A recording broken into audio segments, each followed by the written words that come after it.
A bloody hand was reaching out to an armored one. Suddenly, a huge, monstrous foot stomped on the ground. There were a lot of monsters, and they were stomping and killing humans. The humans ran and screamed as they asked for help while the monsters chased behind them. It was Dragon City, and it had fallen as the monsters swarmed the city and invaded it. As a multitude of monsters gathered together, one human remained fighting them. He was already injured, and he was aware that it was impossible to kill all those monsters. But he still continued to fight and slashed his way through the monsters in front of him. Suddenly, a rocky monster grabbed him from behind. The guy squirted up blood as the monster grabbed him, and with all his might, the monster threw the guy into the ground, causing a huge impact that scattered rocks and smoke. As the smoke dissipated, the guy was still standing, but he was already extremely injured. He gritted his teeth as he wondered if he could still go on. Suddenly, something started moving inside one of the monster's corpses. They wriggled and charged forward like moving vines, and they pierced the guy's body from all angles. Those things that looked like tentacles raised the guy up in the air. And the guy, who was starting to lose his consciousness,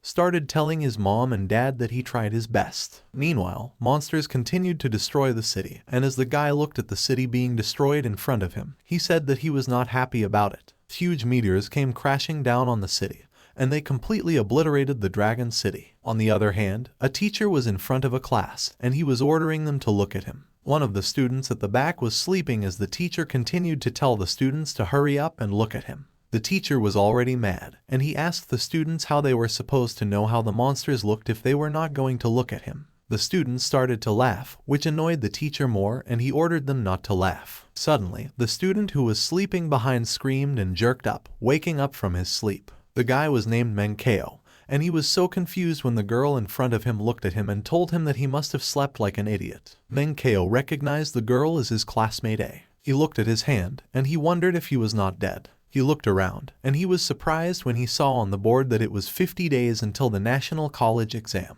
Meng Chao looked so confused, as he knew that he could have been dead. But now he had returned to his third year. He was alarmed when he realized something. Depression hit Meng Chao when he realized that he was about to take the national college exam, which, for him, was even worse than death. The teacher was already glaring at Meng Chao, and he told him not to disturb the other students by sleeping in class. Meng Chao recognized the teacher as Teacher Yan, and he was so surprised that he blurted out, asking if he wasn't dead. But upon realizing his mistake, he quickly took back his word and said that he was still alive. There was a moment of silence as the entire class looked at Meng Chao, and they were all frozen. One of the students gave Meng Chao a thumbs up, thinking that it was expected of the former strongest in Class 6 and that they would organize a grand funeral for him. Steam started flowing out of Teacher Yan's ears and nose as he asked Meng Chao if he would like to explain. Meng Chao cursed in his head, as he knew that he was in trouble. Meng Chao bowed so vigorously that his chair flew behind the room as he apologized to Teacher Yan, saying that he just had a nightmare. But he ended his sentence with a questioning tone. Meng Chao said that he thought he dreamt of the overwhelming, ruthless alien creatures that had breached the Dragon City, and that the century-old homeland had been destroyed. So he was shocked and woke up. He told Teacher Yan that he was really brave in his dream and that he was respected by everyone as a martyr. But Teacher Yan was still looking at Meng Chao with his sinister eyes as he reiterated what Meng Chao said. That in his dreams, Dragon City was destroyed and he died. Teacher Yan clenched his hand so much that the skull of the monster that was in it started to crumble. Recalling how Teacher Yan died in his dream, Meng Chao told Teacher Yan not to worry because he died painlessly, and it was a peaceful death. But in his mind, he thought that Teacher Yan was torn to shreds in just a few seconds, so he wondered if he should not have felt any pain. On the other hand, Teacher Yan had completely broken the skill of the monster in his hand, as he said that what Meng Chao said about the end of Dragon City was ridiculous. Teacher Yan ordered Meng Chao to stand against the wall with his head up, chest out, stomach in, and buttocks out. While doing what he was told, Meng Chao asked Teacher Yan how he was supposed to have his buttocks out if he stood against the wall. But Teacher Yan simply glared at him, so Meng Chao chose to remain silent. Teacher Yan ordered Meng Chao to answer him loudly as he asked him if Dragon City perished 50 years ago when the city entered the other world, and they had plagues tormenting them and zombies rampaging the land. Teacher Yan recalled that after the zombie disaster, the fog arrived and monsters appeared. Countless martyrs were willing to sacrifice their lives to carve out space for them to live, inch by inch, from the grasp of the monsters. Teacher Yan leaned into Meng Chao's face and asked him if the humans submitted to the monsters and if Dragon City was destroyed. Meng Chao stood straight and answered Teacher Yan that the humans didn't submit to the monsters, and Dragon City was not destroyed. Teacher Yan said that as soon as the fog went away, their steel army would march forth with the momentum of tigers descending from mountains, and they would spread the glory of Earth's culture to the other world. So, in its current state, there was no way that Dragon City could be destroyed by the creatures of that world. Teacher Yan recalled that Meng Chao said that the monsters were goddamn savages, but he told him that Earthlings were the ones who were the most ruthless in that world. One of the students was pumped up as he agreed with Teacher Yan, saying that their planet was the most brutal, and a few more students were fired up as well, saying that sooner or later they were going to wipe out the other world. Another student stood up, and he told Teacher Yan that what he said was true. He said that they should study well and train hard to become superhumans and contribute to the rise of Dragon City. They shouldn't be afraid of enemies as if they were fearsome tigers or wonder about Dragon City's destruction. He glanced at Meng Chao, saying that of course he believed that there were only a few who were cowardly, and Meng Chao wondered if the guy was talking about him as he pointed at himself. The student raised his arms and said that most of the students were thinking the same thing, that Dragon City would definitely win and Earth would definitely win. The entire class started chanting with the guy, except for the one with pink hair. Most of the girls in their class cheered on for the guy who was their class representative, and as one admired how handsome their class representative was, another one said that Meng Chao had fallen into the slumps lately as he just kept sleeping in class, and another one added that they couldn't blame Meng Chao for that because something went wrong with his cultivation and he was heavily injured, so he fell from first place to last place in class, but another one reasoned out that Meng Chao shouldn't curse Dragon City to be destroyed. On the other hand, Meng Chao was wondering if the class representative was trying to cause trouble and if he had a grudge against him, but he thought that they did have a grudge against each other. Meng Chao recalled his previous life and said that he missed the college entrance examination because the class representative injured his internal organs. However, when the Dragon City clashed against a true civilized race and began a difficult war against it, the class representative actually fled from the battlefield, begging the monster to let him go while he offered that he would tell them anything. Meng Chao glared, and he rushed to move forward, and he suddenly stopped. With a terrifying look in his eyes, Meng Chao addressed the class representative. The class representative noticed that Meng Chao's eyes were so weird and were completely different from before. Meng Chao smiled sinisterly. He bowed and agreed with the class representative, saying that he had taught him a great lesson, so he was so moved. He thanked Teacher Yan and the class representative for pointing out his mistakes, so from onwards, he would be firm in his stance and train so hard so that he could contribute to Dragon City's rise to power in that world. Meng Chao bowed completely as he said that he would give his full strength for it. Teacher Yan was pleased with what Meng Chao said. He told him that he should learn more from Zuo Heoran, who was the class representative, and he ordered him to go to the back and do dragon hibernation stance until class ended. Without any complaints, Meng Chao agreed to what Teacher Yan said. The guy with pink hair was horrified, and he thought that Meng Chao was not even doing the 9 great stances lately, so if he maintained the dragon hibernation stance for half an hour, he would probably have to crawl home when school ends. On the other hand, Meng Chao scratched his head as he said that the dragon hibernation stance was a very simple, elementary stance that was obsolete in his nightmare, so he had forgotten exactly how to stand. Meng Chao's classmates heard what he said and mocked him. One of them said that he thought that Teacher Yan was ruthless, but now he thinks that the punishment was too lenient. Another one added that he had never seen such a good actor, and since Meng Chao said that it was pretty easy, they would see who would crawl out, and the other student told Meng Chao to stop pretending to be cool and just beg for mercy. Zuo Heoran grinned as he said that Meng Chao was just a bad egg in the batch, and it was what he deserved. Suddenly, Meng Chao grinned. He set his left foot forward and his right foot back to change his stance. Bringing his right hand behind him and the left in front, Meng Chao performed the dragon hibernation stance. The gentle breeze blew out the curtains, and there was a moment of silence. Teacher Yan was also surprised. The classmates who were mocking Meng Chao earlier were also surprised that his dragon hibernation stance was so good that it was even better than Zuo Heoran's, and one of them even coughed up blood, saying that what he was seeing had to be an illusion and Meng Chao was using his life to pretend to be cool so he wouldn't last a minute in that state. Meng Chao apologized to Teacher Yan and said that he hadn't practiced the dragon hibernation stance for a while, so his movements weren't perfect, but he would change them when he got back, so he requested that Teacher Yan excuse him for that. Teacher Yan did not comment on what Meng Chao said, and he quickly turned around, saying that they were returning to the lecture. The 3 classmates who mocked him said that it felt like after Meng Chao woke up, His stance and his ability to pretend to be cool had increased, while Zuo Haoran paid them no mind and he looked unaffected. But in his mind, he was crushing his pen due to anger, saying that since Meng Chao had embarrassed him, he would make him regret it. On the other hand, as Meng Chao continued his pose, his eyes lit up, and something caught his attention. As his eyes continued to light up, he wondered what he was seeing. Meng Chao seemed to be seeing a system screen in front of him. Suddenly, it gave a notification that the kindling had been bound successfully, and the host's identity had been verified as Meng Chao, the fire relayer. Meng Chao recognized that the fire was in his nightmare. He recalled that when the Dragon City was destroyed, that strange flame gushed out of the center of the city and entered his body. Meng Chao could see the flame vividly in his eyes. Suddenly, the system congratulated Meng Chao on becoming the fire relayer of the civilization, and it hoped that he would do his best to pass on the fires of civilization. It also notified him that his initial contribution point rewards were 10,000, and it asked if Meng Chao wanted to distribute his contribution points so that he could upgrade himself to his best state, because it had found that Meng Chao had old internal injuries and was not skilled in any basic skills. Meng Chao said that it was good.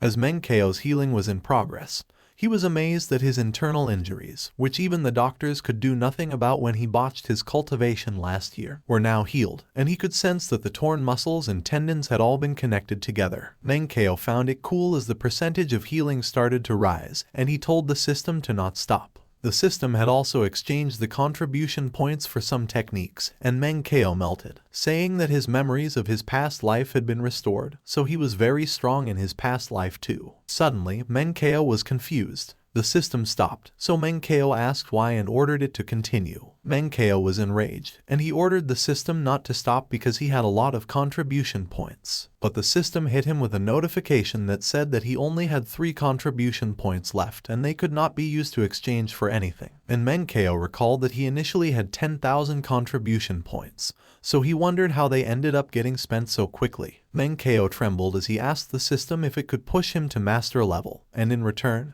he would give it a signed document that he owed it. But the system refused and said that the flames of civilization must burn endlessly, so the stronger the civilization was, the stronger the relayer, so Meng Chao should hurry up and contribute to the civilization so that he could unlock more skills and missions. Meng Chao wondered how he was supposed to earn contribution points. A few moments later, the bell rang, and Teacher Yan stared at Meng Chao intently. He gathered his things and told the class that they were dismissed. Meng Chao's 3 classmates couldn't believe that he actually managed to hold. One of them said that if they held the stance right, it was good for refining their vitality, while the other one said that it looked like Meng Chao, the top student in the class, was coming back. On the other hand, Meng Chao's eyes were getting dreary as he complained that he was so hungry. His eyes were blurry as he thought that he felt like his stomach was going to melt, and he wondered if the fire consumed his energy to repair the body and to awaken the skills, so he needed to supplement it himself. Suddenly, a huge silhouette was pouncing towards Meng Chao. It was the guy with pink hair earlier, Chu Feixing, Meng Chao's best friend, and he excitedly punched Meng Chao's shoulders. Meng Chao cursed as Chu Feixing shook him and talked to him about how he dared to train the dragon hibernation stance behind his back to become so good at it. Meng Chao ignored Chu Feixing's remark, and he told him that he forgot to bring money that day, so he asked him to treat him to a meal at the truck shop,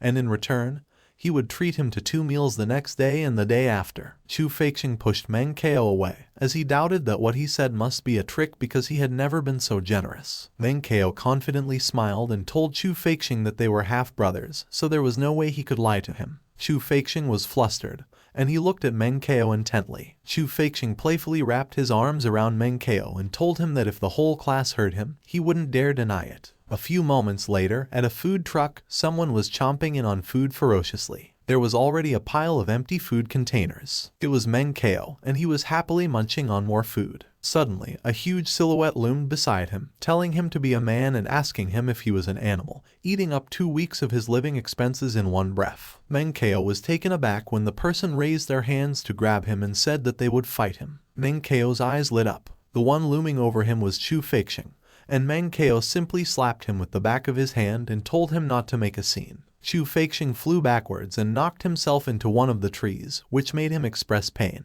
Tears ran down Chu Feixing's face as he denied that what just happened was an illusion. Chu Feixing ran away, saying that he didn't believe Meng Chao, so he was going to class. As Meng Chao walked, he accidentally kicked an empty bottle. The empty bottle rolled towards a trash bag, where it was surrounded by more trash. There was someone cleaning them up as he spilled all of the rubbish, and he was frustrated that it was another day of working for nothing. Meng Chao offered to help the lady, and he picked the bottle up. As he threw the bottle into the trash, the system notified him that he had increased his contribution points by 0.001 for helping others and another 0.001 for protecting the environment. Meng Chao was surprised that it was that simple for him to get contribution points. A few moments later, Meng Chao arrived at the staircase where Chu Feixing was waiting for him and called him over as it was time for class. As Meng Chao was about to climb up the stairs, two girls passed by him. As they climbed up the stairs, their flawless legs were exposed. Meng Chao was in a daze as he stared at them, so Chu Feixing knocked into his head, asking him what he was doing and why he was staring at the girls like that. Meng Chao told Chu Feixing that he wouldn't understand, as he also didn't understand until that moment that the ordinary life they were having was really worth risking everything to protect. Chu Feixing blushed as he looked at where Meng Chao was looking, and he said that he admired Meng Chao for being so refreshingly shameless every time. Chu Feixing turned serious as he told Meng Chao to stop looking and asked him if he really killed Teacher Yan in his dream, and Dragon City was destroyed. Chu Feixing shamelessly drooled and blushed as he asked Meng Chao what happened to him. He asked if he became a great general and fought until his last moments. Meng Chao was mad as he asked Chu Feixing what he meant, saying that he killed Teacher Yan off, and he corrected him, saying that he just saw a few scattered scenes here and there. Chu Feixing looked at Meng Chao expectantly as he was about to mention what happened to him. Meng Chao sweated profusely, and worry filled his face as he wondered if he should tell Chu Feixing that he was just a front-line fighter in the end. Meng Chao was also wondering if he should tell Chu Feixing that the monster war was about to escalate, with more and more ferocious monsters coming out. Meng Chao sighed as he thought about how they predetermined the end of destruction without leaving the newbie village in the end.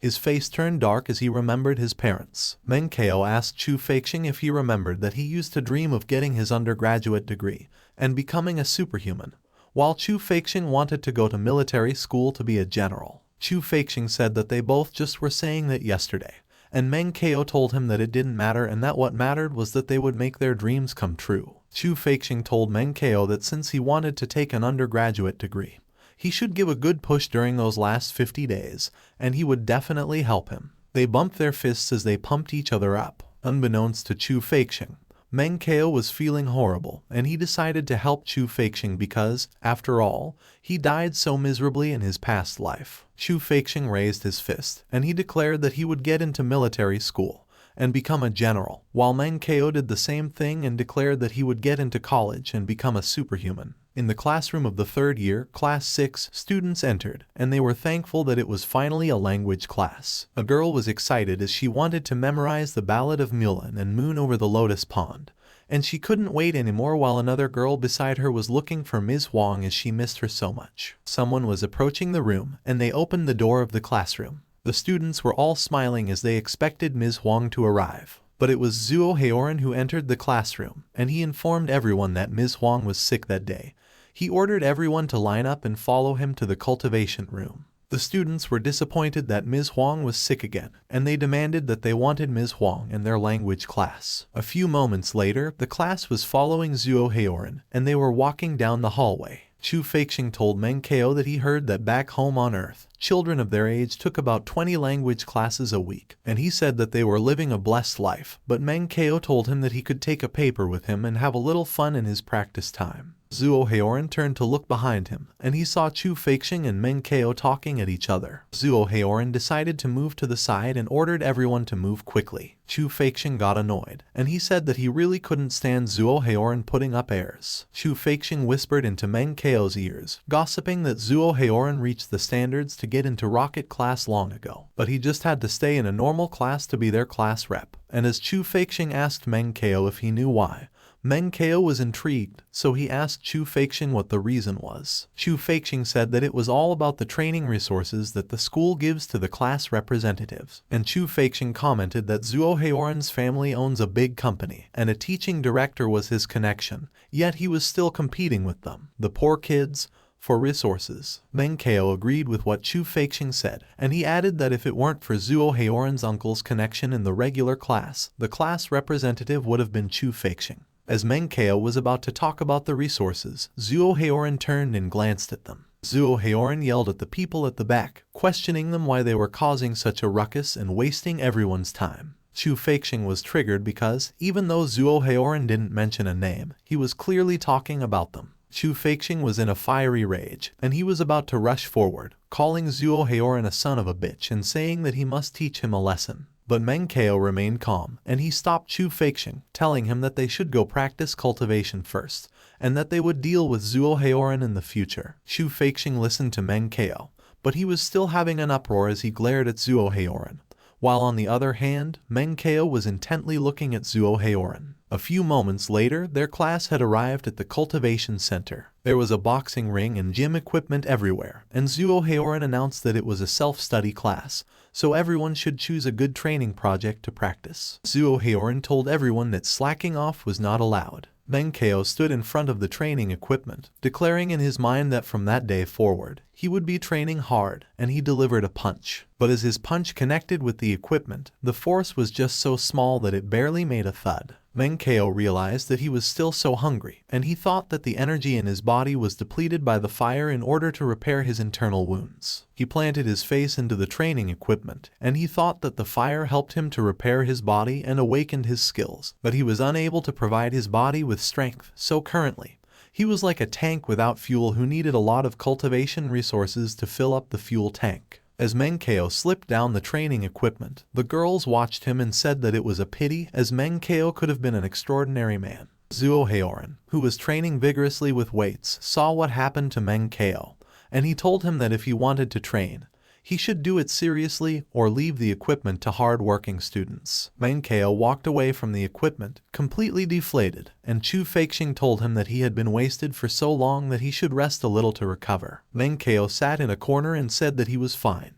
Chu Feixing started to train on the punching sandbag, and he asked Meng Chao if he had forgotten about his basics because it had been a long time since he trained. Meng Chao said nothing, and he just stared at Chu Feixing with his sunken face. Chu Feixing asked Meng Chao if he thought that he was not practicing well. Meng Chao told him that he shouldn't execute force like that. Chu Feixing was annoyed that he told Meng Chao that he treated him like his best friend, but yet he was there acting cool with him. Meng Chao was telling Chu Feixing not to get him wrong because it wasn't about him, and he was about to say something about the way they executed force at the moment. But Chu Feixing finished his sentence for him, confirming that what he meant was that the way they executed force was rubbish, and he told Meng Chao that he thought that he was being a little bit shameless that afternoon. An idea struck Meng Chao, so he asked Chu Feixing to come with him to the toilet. A few moments later, at the men's toilet, Meng Chao looked around to see if there was someone in the vicinity, and he closed the door to the toilet. Chu Feixing asked Meng Chao what he was doing, and Meng Chao grinned sinisterly as he told Chu Feixing to take his shirt off and let him examine his muscles a bit. Chu Feixing was nervous as he asked Meng Chao what the hell he was doing, and he said that if he fought back, Meng Chao couldn't beat him. Meng Chao looked so tired, so instead of explaining, he asked Chu Feixing if he felt as if his strength was about to spill out when he circulated reckless bull force until it reached below his ribs,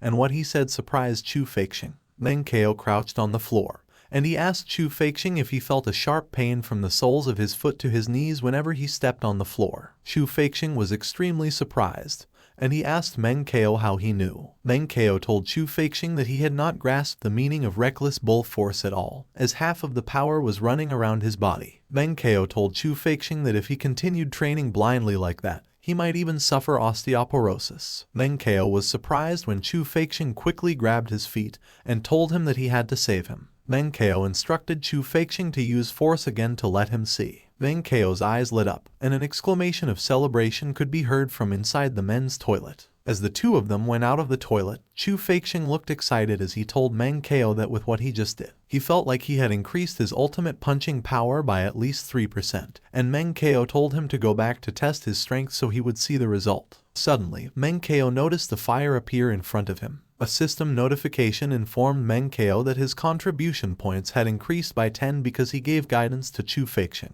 and by helping a normal citizen become stronger, the overall fighting strength of Dragon City had increased. Meng Chao realized that he just needed to teach the current Dragon City citizens the martial arts of the future, which would be considered to have contributed to civilization. Meng Chao thought that if he could teach the martial arts from the future to all the citizens so that they could all be 100 times stronger than they were in his nightmare, he believed that they would be able to pummel the extraordinary beings of the other world. So the true meaning of the contribution points was that the stronger the cultivation was, the stronger he would be as well. Suddenly, the system notified Meng Chao to choose his reward for his first contribution, and his choices were between upgrading the Reckless Bull Force, which was worth 756 contribution points, awakening the basic gun skill, which was worth 3,100 contribution points, and awakening the Ripple Force, which was worth 1,500 contribution points, and Meng Chao was thinking which one he should choose. He decided which one he would choose. Meng Chao clicked the system screen,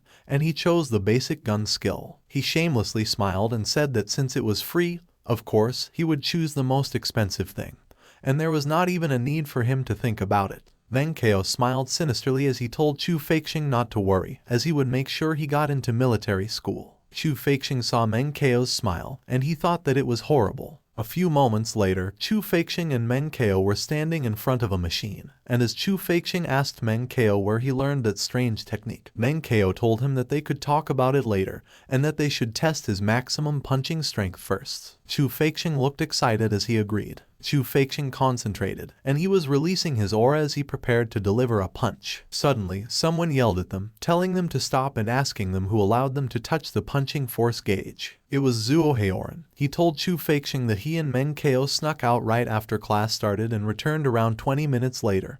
He immediately wanted to test his punching strength. Zuo Heoran asked Chu Feixing if he had permission for that. Chu Feixing got annoyed, and he asked Zuo Heoran if he seriously thought that he was a teacher.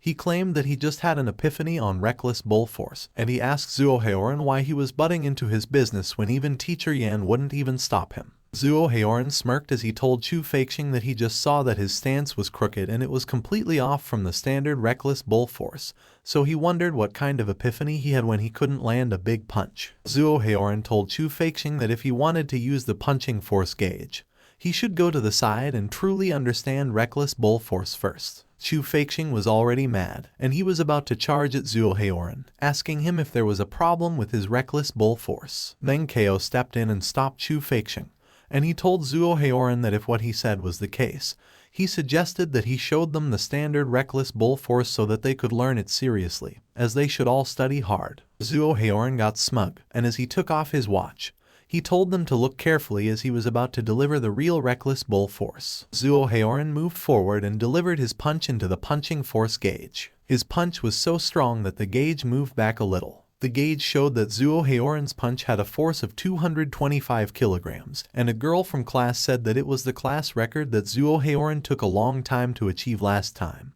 But that time it was just a casual shot. Another girl said that Zuo Heoran was improving really quickly over the past 2 months, so he would definitely be able to get into a famous college. And another one added that Zuo Heoran was smaller than Chu Feixing, but his punching power exceeded his by 5 kilos. Zuo Heoran confidently asked Chu Feixing and Meng Chao if the two of them saw it clearly. One of their classmates tried to convince Chu Feixing to just forget it, and that they should just test it later, and he tried to get Meng Chao to persuade Chu Feixing as well. But instead of stopping him, Meng Chao patted Chu Feixing on the back and told him that he would leave it to him. Chu Feixing gritted his teeth, as he was extremely mad. Zuo Heoran was guarding the punching force gauge, and he told Chu Feixing to go back and test with the others before class. Chu Feixing kept moving forward, but Zuo Heoran was blocking his way, so Chu Feixing told Zuo Heoran to move aside, but he kept blocking Chu Feixing's way and told him to go back. The other classmate who was persuading Chu Feixing earlier couldn't believe it, and he said that it was over for Chu Feixing. Meanwhile, Chu Feixing was acting like a ferocious bear as he grabbed Zuo Heoran's arm and told him to move aside. Zuo Heoran got easily cast aside by Chu Feixing, and he was surprised, wondering when Chu Feixing got so strong. Zuo Heoran fell to the ground, and Chu Feixing continued to move forward. With all his might, Chu Feixing gathered his strength in his fist. Zuo Heoran was taken aback when he felt how powerful Chu Feixing was. Chu Feixing delivered his punch into the punching force gauge. His punch was so powerful that the gauge was lifted off the ground. Chu Feixing's punch was so powerful that the gauge got pushed back a little. As the numbers kept rising, one of their classmates pointed out that Chu Feixing had surpassed the class rep's record, and it became the new class record. Chu Feixing looked extremely puzzled at what had just happened, and he kept looking at his fist. Meng Chao immediately acted like Chu Feixing betrayed him and told him that he was despicable for hiding from him the fact that he practiced the super powerful, super reckless bull force secretly,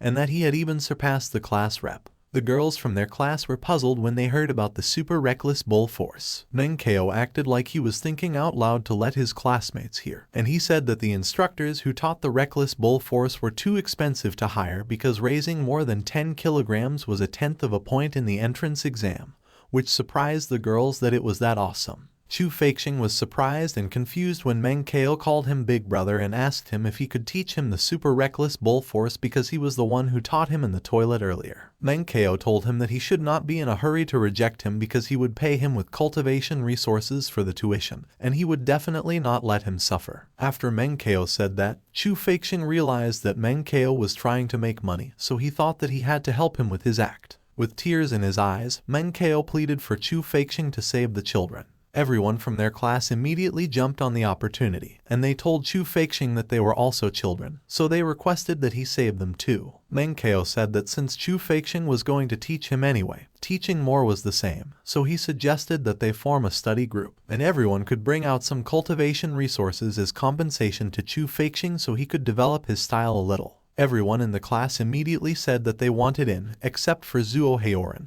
who was sitting on the ground and glaring at them. The system notified Meng Chao that his contribution points had increased by 11 because his suggestion had promoted harmony in class and made the students' drive for studying increase, so with the possibility of them getting good results, they would be able to contribute more to civilization. Meng Chao smirked as he praised Chu Feixing for devoting such great care to his classmates.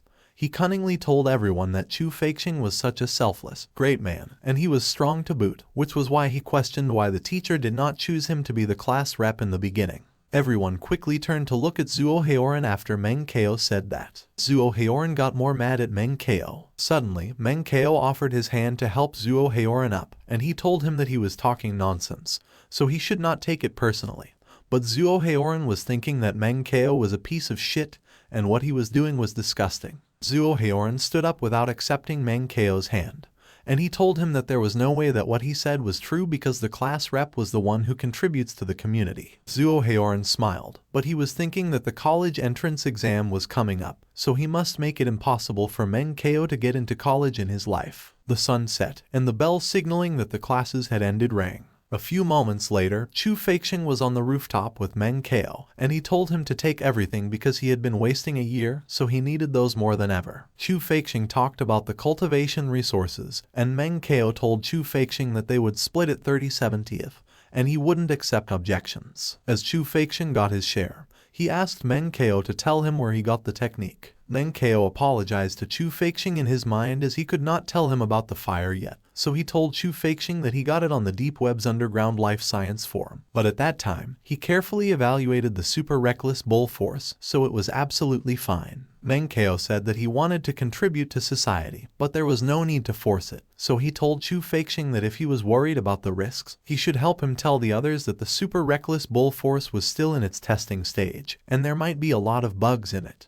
Chu Feixing decided that it was what he would tell the others, and as he told Meng Chao that he would go first, he reminded him that he too should go home early. Meng Chao carried his backpack, which was full of cultivation resources. He looked at the scene below him with melancholy in his eyes, and he thought about Dragon City. Meng Chao recalled that there was a time when he did not like the mist. It was because it sealed up Dragon City and prevented Earthlings from expanding their territory outwards, slaughtering their way through the four corners of the world. And he did not like the city either because the buildings were too dense, the streets too crowded, and the pressure to practice was too great. He was just like any other teenager who read too many books and watched movies related to the Earth. On Earth, students only had 2 physical education lessons per week, but they could have dozens of language and math lessons. Adults only needed to work for 8 hours a day, and they could make a lot of money, live in a big house, and eat pure, natural food. Tears fell down Meng Chao's face as he thought that Earth was a hometown they could not return to, and the nightmare was a future that has yet to come, so at the moment, the city was the only home. Suddenly, the fire appeared in front of Meng Chao. Meng Chao figured out that even if it was an indirect spread, He could be considered to have contributed because the system notified him that his contribution points were increasing as the reckless bull technique spread among normal citizens, so the city's overall fighting strength had increased, and he said that the feeling of contributing to society was so good. Suddenly, Meng Chao was surprised when the public service announcement called the attention of all citizens. It told the citizens to take note of the newest information from the city's weather forecast station, and they said that the fog would descend upon them that night, so monsters would ambush the city. A gigantic ship flew over Meng Chao as the public service announcement said that they predicted that the monsters would mainly appear at the steel factories in the north, so the survival committee had ordered the Steel Dragon organization to immediately begin Grade 1 war preparations, and the other regions were to begin Grade 3 war preparations, and they requested that all citizens obey the law, be on guard, and be prepared to fight against their enemies. Terror filled Meng Chao's eyes as the public service announcement reminded everyone that they were the expeditionary force from Earth. So Earth was with them, and Dragon City would definitely win. Meng Chao's eyes widened in surprise when he heard that there was a monster attack that night. A bus waited at the front gate of the school, and while other students seemed to casually walk near the gate, someone seemed to be in a rush and told people to move. It was Meng Chao, and he tried to catch the bus, but as he got out of the gate, it had already started to move, so he yelled for it to wait. The bus did not stop, so Meng Chao chased after it even though its black smoke blew at him, and he was still yelling, asking for the bus to wait for him and let him in. Meanwhile, Zuo Haoran sat comfortably inside his car, watched Meng Chao from his window, and thought about how they were lowly people. On the other hand, Meng Chao looked relieved when he got on the bus, and he thought that he finally made it in time. A few minutes later, the bus announced that they had arrived at the Tiger Forest region stop, requesting that the passengers use the back door to get off. But Meng Chao struggled to get off because the bus was packed, and he was the only passenger getting off. So when he managed to get off, he was relieved again as he was finally back home. As Meng Chao walked through the market, there was chatter around, like merchants selling fresh demonic halberd pork and newly developed jade fruit from the genetic farm, and he thought that when he walked through that dilapidated market again, all he could think about was the warmth of memories. Meng Chao couldn't help but smile when he heard a mother scolding his child for not focusing on cultivating and only knowing how to memorize Tang and Song Dynasty poems when there was no point in all those. He smiled contentedly as he thought about how the noisy market meant that the area was filled with life. Suddenly, someone called their brother, and it caught Meng Chao's attention. It was a girl carrying a huge bucket of goods, and she asked someone to hurry up and help because she was seriously tired. Meng Chao smiled as he recognized the girl as Bai Jiakao, but suddenly his expression changed and he looked horrified. Terror filled his eyes as he remembered the nightmare again. An evil lady stood before Meng Chao, and he recognized her as Bai Jiakao. Meng Chao remembered that wherever Bai Jiakao went, she brought eternal darkness. She was a dark witch. Meng Chao vividly remembered how Bai Jiakao stepped on his face and laughed as she called him brother. Meng Chao was pulled back to reality, and the first thing he saw when he came to was Bai Jiakao's face leaning towards him, and she called him brother with worry in her voice. Meng Chao was startled when Bai Jiakao waved her hand in front of him, and she told him that he looked like a rat who saw a cat. Meng Chao looked distressed as he looked at Bai Jiakao, and he thought that he did not expect that she would be that sort of younger sister. He immediately grabbed Bai Jiakao by her shoulder and asked her if she would stomp on him if she obtained great power one day. Bai Jiakao called Meng Chao her beloved brother as she asked him what on earth he was thinking and why she would be that brutal to want to stomp on him.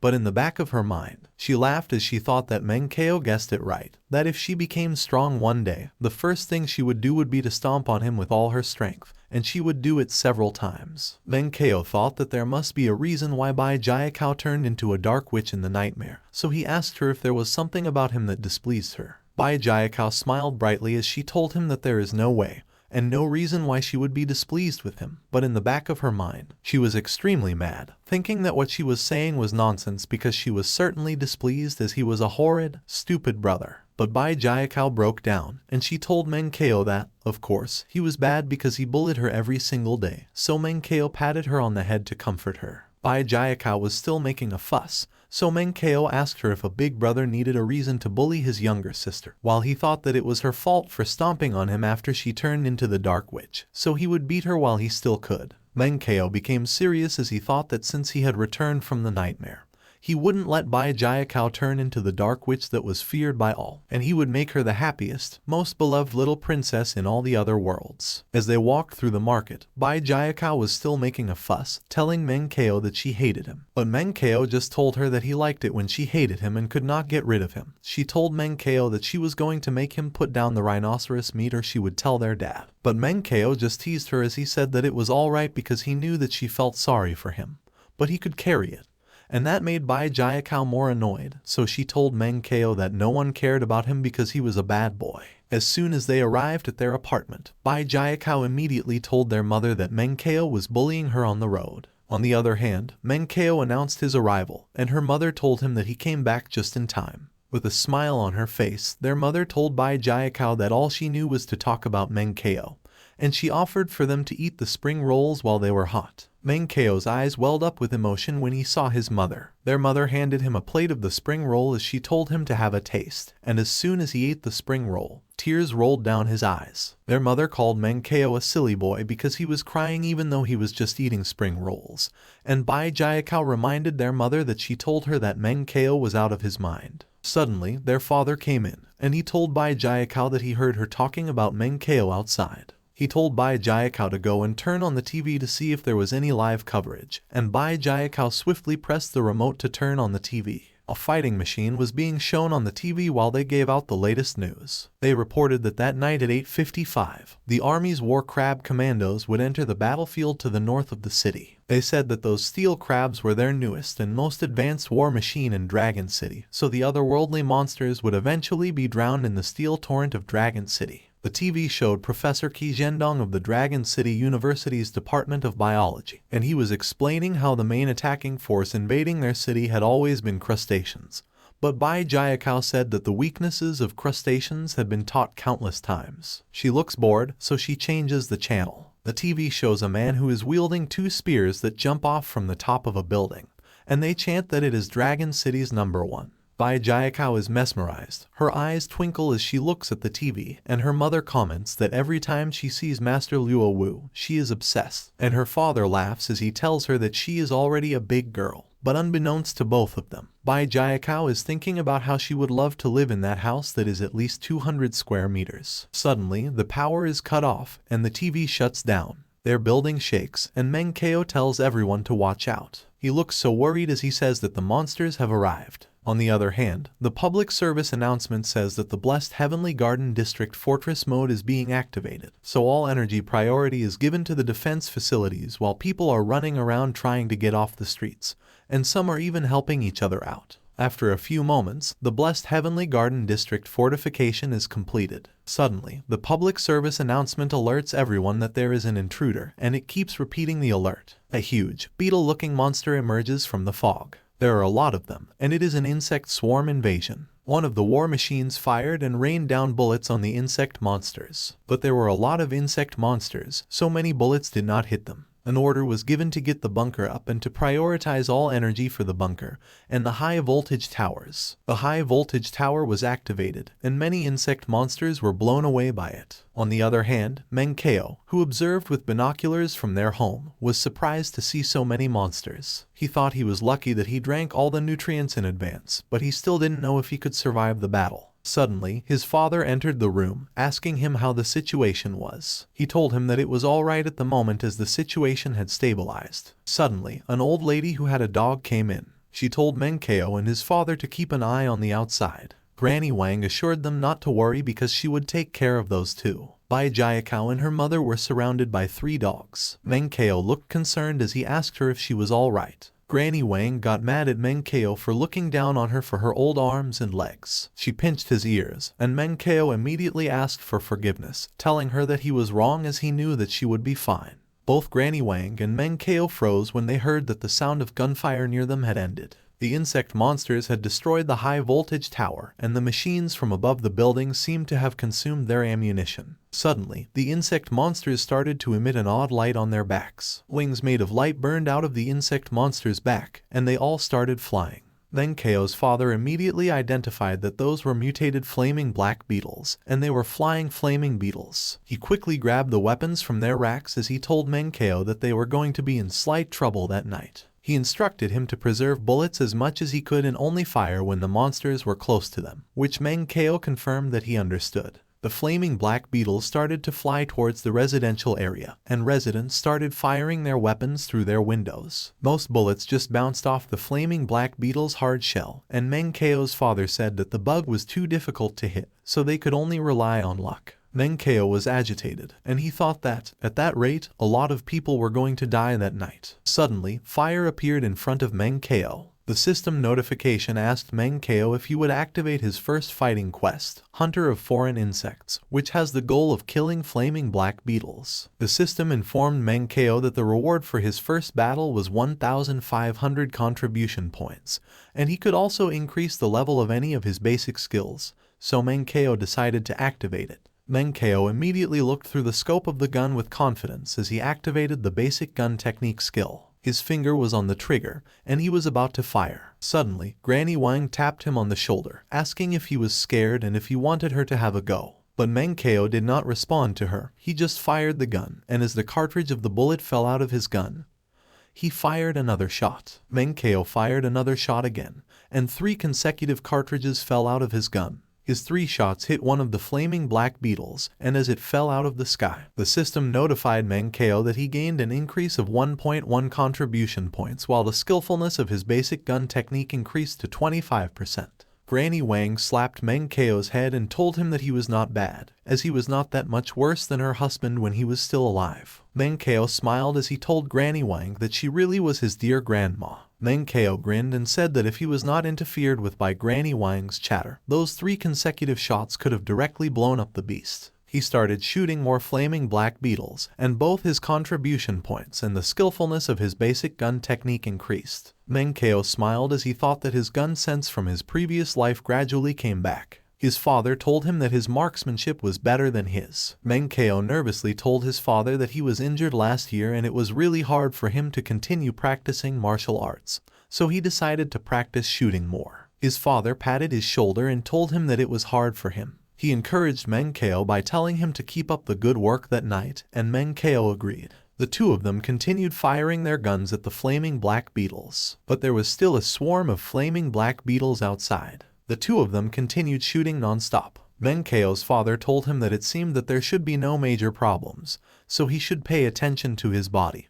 But Meng Chao told him that he was fine. But Meng Chao's father was not aware that Meng Chao was in a panic because he knew that what his father said was not true, as he was aware that there was still a scary mystery monster that had not appeared. Meng Chao continued to look through his scope as he thought that he had to find it out. His eyes widened as he spotted a flaming black beetle that was emitting a dark aura. The flaming black beetle was flying in the sky while emitting a dark aura that surrounded it. It looked gigantic and menacing, and Meng Chao looked terrified when he identified that it was the scary mystery monster. Meng Chao remembers the nightmare where the scary mystery monster attacked the blessed Heavenly Garden district, and everything was destroyed. The mystery monster destroyed the residential buildings, and it made the Dark Witch appear. Back in the present, Meng Chao fired a bullet at the mystery monster, but it just bounced back. Meng Chao was agitated as he thought that sure enough, with his current basic gun technique level, he could not hurt it at all, so if he wanted to kill it, he needed to be at least master level or even perfect level. The mystery monster let out a loud shriek. One of the troops below noticed that there seemed to be something wrong with the swarm, and his companion told him to be careful because there was definitely something wrong with the big guy in the sky. The flaming black beetles continued to charge forward, so the leader of the troops who were fighting them told everyone to pay attention to intercepting the flaming black beetles and not let them approach the residential buildings. Bullets rained on the flaming black beetles, and a lot of them fell out of the sky. Meng Chao also continued to fire on the flaming black beetles, and as he got close to achieving his quest's quota of killing 10 flaming black beetles, his contribution points and basic gun technique proficiency continued to increase. Meng Chao looked so desperate as he thought that he must improve his basic gun technique before the monster fully awakens. And as if right on cue, the light on the mystery monster's wings got more intense, and it looked like it grew a pair of eyes in them. One of the troops immediately recognized that the mystery monster was a super beast. He immediately relayed the information that they had discovered an unidentified shell-type flying superbeast in the blessed Heavenly Garden district and asked for the support of superhumans, but they only heard a beep on the other end of the line. He cursed as he slammed his fist on the wall, and he said that every time there was a critical moment, communication was affected. On the other hand, Meng Chao was still shooting at the flaming black beetles when his father told him to quickly take his mother and run because the big guy in the sky might be a super beast. However, Meng Chao told his father that he should take them away as he would be staying, and his father was about to protest. But Meng Chao cut him off and told him that he knew what the super beast was while calling it a bastard. The super beast started to gather a powerful aura in its mouth. It fired at the troops below, causing dust and debris to scatter. Black smoke emerged from the explosion that served as a smokescreen, and the troops said that with the black smoke, there was no way to aim at the super beast, so they just had to concentrate all the firepower and kill it. But their bullets just bounced off the super beast's shell. The super beast shrieked again, but this time it spread a golden light towards the flaming black beetles. The flaming black beetles became fiercer as they got shrouded by that golden light. The flaming black beetles gained the power to launch beams of light, and they started firing at the residential buildings. In one of the buildings, a flaming black beetle suddenly appeared in front of a father, and he immediately told his scared daughter to run. Suddenly, one of the troops appeared, and he stabbed the flaming black beetle's head. The kid recognized the man as the self-defense force. He was one of the troops' bayonet team, and he immediately communicated to everyone that they were prepared to not allow the flaming black beetles to approach the residential buildings. More of the bayonet team charged forward, and they declared that Dragon City would definitely win. On the other hand, as more flaming black beetles were shot out of the sky, the system congratulated Meng Chao for completing his first battle quest and informed him that he obtained 1,500 contribution points. It also informed him that he was already allowed to increase the level of any of his current basic skills and asked him if he wanted to use them immediately. Meng Chao told the system to wait for the exchange because he would first smash all the contribution points into the basic gun technique to explore his proficiency. The system did as instructed and congratulated him as his basic gun technique was upgraded from a normal level to an expert level, and upgraded to a master level. Meng Chao said that he would redeem the reward for the Hunter of Foreign Insect quest to increase the level of the master level basic gun technique. The system confirmed the reward, and it congratulated Meng Chao for increasing the basic gun technique from master level to a perfect level. The system displayed information regarding the gold powder that the super beast was emitting, and it said that it could strengthen the body functions of the other beetles. It also displayed information regarding the super beast's head armor, and it said that it was full of sensory organs, so it was extremely sensitive. Meng Chao smiled as he looked at all that information, and he thought that he already knew the super beast's weakness. He grabbed a magazine of armor-piercing bullets. He loaded them into his gun, and in his mind, he urged the beast to come at him. Suddenly, Meng Chao was surprised when Bai Jiakao screamed in pain as she was pushed back by a pistol's recoil. Bai Jiakao fell to the floor on her butt. Meng Chao was worked up, and he cursed in his mind when he realized that he forgot to modify the gun. He quickly looked out the window. The super beast had turned to look in their direction, and with its piercing eyes gazing at them, Meng Chao was alarmed as they had been discovered. Guns were still firing continuously from the residential building. The super beast immediately moved. It found a route that was out of the bullet's line of sight, and it lunged towards the residential building at an incredible speed. One of the super beast's legs poked through the hole where Bai Jiakao fired her gun, and Meng Chao immediately came to protect her and told her to watch out. The super beast pulled its leg back, and it started to back up. But suddenly, it charged forward and rammed its horns into the building, destroying the wall that was part of Meng Chao's apartment. Meng Chao looked horrified as he saw that the super beast had found them. Meng Chao remembered that in his previous life, Bai Jiakao helped to kill the monster, but the loud gunshot attracted the super beasts, which resulted in their mother being seriously injured and hospitalized, and it was followed by a series of bad luck, so she was probably so guilty that she planted the seeds of blackness at that time. With determination in his eyes, Meng Chao immediately pointed his gun at the super beast, and he thought that it was the beast who burned his homeland, where he had lived for 17 years, to ashes and hurt his family. He fired the gun as he thought that in that life, he wouldn't let the nightmare become a reality. Meng Chao fired a bullet, and it hit one of the super beast's wings. A huge explosion occurred. Meng Chao's father was worried about him, and he asked him if he was crazy. But Meng Chao was dead set on killing the super beast, so he told his father to trust him. As the smoke from the explosion dissipated, it revealed the angry super beast with a damaged shell. The super beast started to gather a powerful aura in its mouth. Meng Chao's eyes glinted as he said that it was what he was waiting for. He used his basic gun technique perfect level and fired the bullet towards the aura that was gathered at the super beast's mouth. The gathered aura exploded in the super beast's face, and Meng Chao told it to die. The super beast was burned, and it started falling down. It crashed into the ground. Blood oozed out of the super beast as it lay on the ground. As they inspected the super beast, one of the troops said that it was killed, and the other troop said that the old Meng of number 704, which was Meng Chao's father, was once an ace sharpshooter in the army, but he did not expect that he would still be as fit as a fiddle despite his age. The commander of the troops urged everyone to come and kill the rest of the flaming black beetles. The troops were fired up, and they charged towards the remaining insects with vigor. On the other hand, Meng Chao was having a nosebleed, and he was losing his balance as he thought that he had done it. He was able to kill the super beast. Meng Chao fell flat to the floor. Meng Chao was losing consciousness while his father was frantically calling his name, and he thought that what he did was perfect. He thought that the moment before the super beast's killing move took shape, a bullet was used to completely trigger the spiritual energy riot in its body, and that method used the super beast's own power to kill itself. Meng Chao thought that, sure enough, the nightmares could be shattered, and the future could be changed, so in the end, fate still lies in his hands. Meanwhile, Bai Jiakao looked so worried as she ran towards Meng Chao with a first aid kit in her hand,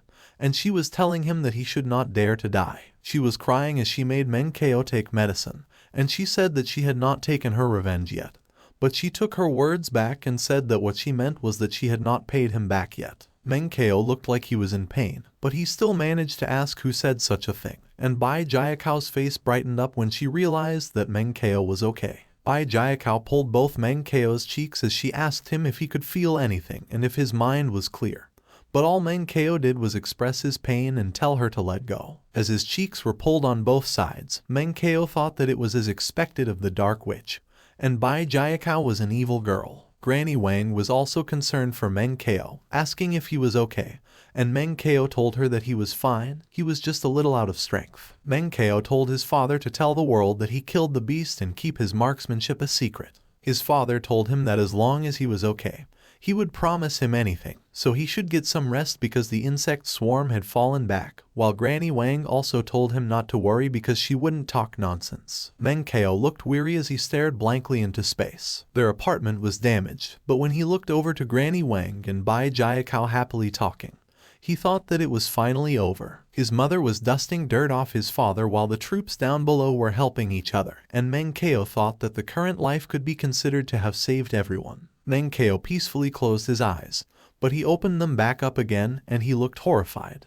He realized that he did not get a kill message from the fire yet, and he started to wonder why. As Meng Chao tried to figure out what the reason was, the wings of the super beast he had just defeated started to move. Blood dripped on the floor as Meng Chao forced himself to stand up and walk, which made his father and Bai Jiakao worry, and he was also aware that his body was still too weak. His internal injuries were not completely healed yet, and he didn't have powerful spirit energy. Meng Chao realized that even though he possessed the mindset of the perfect level basic gun technique and his previous life's memories of the monster's weakness, his body did not cooperate with his mind, and he would need a long time for his body to get used to it. There were slight problems with the accuracy and timing of the shot he fired earlier, and he did not manage to blow the super beast's head off. He knelt at the edge of their now destroyed apartment wall, squeezing out the last bit of his energy, although he was already trembling. He looked at the super beast below that was already spreading its golden powder and thought about how it was just like how Bai Jiakao still had a high chance of being corrupted. He wondered if fate could be like a running river and they could not change it with human power. Desperation filled his eyes as he thought that he must change their fate. Meng Chao stood in a fighting stance, thinking that he was going to use the reckless bull technique to kill the super beast. But suddenly, a bright flash of golden light appeared, followed by a ray of powerful light. The light pierced through the super beast's head. The light seemed like it was a weapon moving at a very high speed, and as soon as it pierced the super beast's head, it electrocuted the entire monster. As the sparks of the current started to die down, someone stood on top of the weapon. The person stood on top of the thin weapon gracefully. The troops immediately recognized the person as a superhuman, and they rejoiced that a superhuman had arrived. On the other hand, Meng Chao leaned on the concrete that was left of their wall as he looked at the scene below. The system notified Meng Chao of the things he had achieved, delaying the fight, which enabled the superhuman to arrive before the superbeast could devastate the area, playing a key role in the battle against the monsters, which gave him 1,978 contribution points, reducing the possibility of Bai Jiakao's corruption by 2%.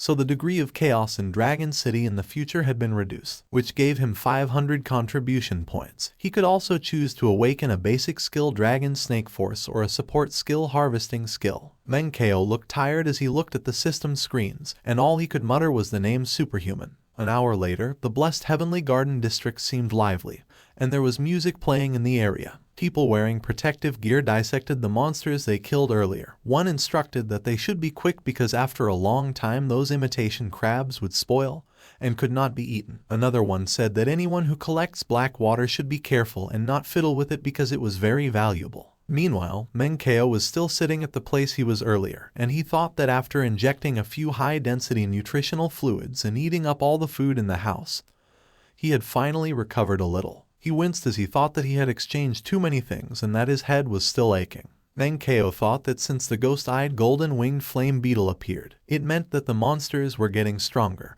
and the war was about to go out of control, so he had to use every second he had to get stronger as fast as possible. He observed his body and figured that it seemed that the memory of the perfect level skill alone was not enough, and he had to keep using the skills in real battle so that his consciousness and his body could reach uniformity. Meng Chao was in a bind, as he was aware that without cultivation resources, he would be so hungry that he would turn into a shrimp because he remembered that he was gasping for breath after killing a flaming black beetle, so he questioned how he was supposed to fight like that. Suddenly, Meng Chao realized about the harvest when Bai Jiakao told him that the insects were being harvested outside and asked him if he didn't think that it smelled too bad. Meng Chao remembered that in his previous life, his mother was seriously injured by a superbeast, and he failed his entrance exams. So in order to collect medical expenses for his mother and earn tuition for Bai Jiakao, his father took him into the industry, and in the monster war, he didn't know how many fierce beasts he harvested as he had been a harvester for 10 years. His eyes twinkled when he realized that being a harvester was pretty good money. He ordered the fire system to let him see the redemption list. The system notification screen showed the list of skills he could redeem and his current contribution points, which were 2,478. Meng Chao looked like a rabid dog when he saw that the basic harvesting skill cost was only 998 points, and he thought that since he had done it for 10 years and it was not very expensive activating and leveling it, he might as well do something he was familiar with. His eyes were twinkling as he ordered the fire system to redeem the basic harvesting skill. Meng Chao's eyes glowed as the harvesting method for different monsters was transferred into his brain by the system. After he got the basic harvesting skill, Meng Chao ordered the fire system to raise him to the specialist level, and the system did as he ordered.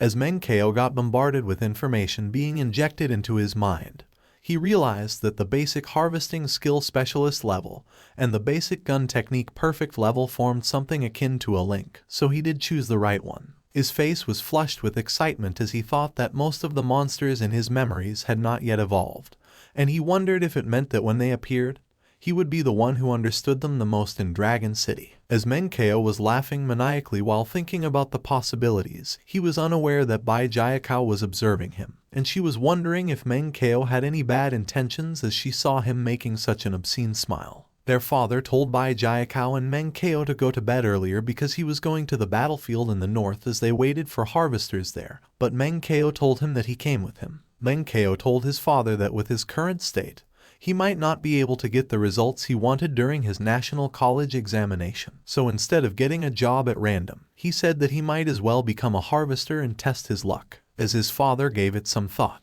he realized that Meng Chao's marksmanship was indeed good, but his body was too weak, so in all likelihood, he wouldn't be admitted to college. And although harvesting was dangerous, it was indeed an ordinary profession with the highest probability of awakening supernatural power. He agreed to bring Meng Chao so he could experience harvesting. Bai Jiakao looked worried as she asked Meng Chao if he really went to become a harvester, and that made Meng Chao think that in the end, the love between siblings ran deep enough that even the Dark Witch was a little worried when she heard that her big brother wanted to do such a dangerous job. With a flustered face, Bai Jiakao was trying to remind Meng Chao about something if ever he ran into tasty monsters like the flaming black beetles again. Bai Jiakao reminded Meng Chao to bring some home, Meng Chao slammed the gun on the floor in disappointment, and he thought that it was his fault, as he shouldn't have held such high hopes for the Dark Witch. A few moments later, a truck traveled in terrain that was filled with vine-like creatures. It was a truck for resource recovery, and while it continued to traverse the monster-filled terrain, the fire system explained that although monsters were hateful, their corpses were the only strategic resource to sustain the development of Dragon City. The system said that it would be cool if people followed the army's indiscriminate bombardment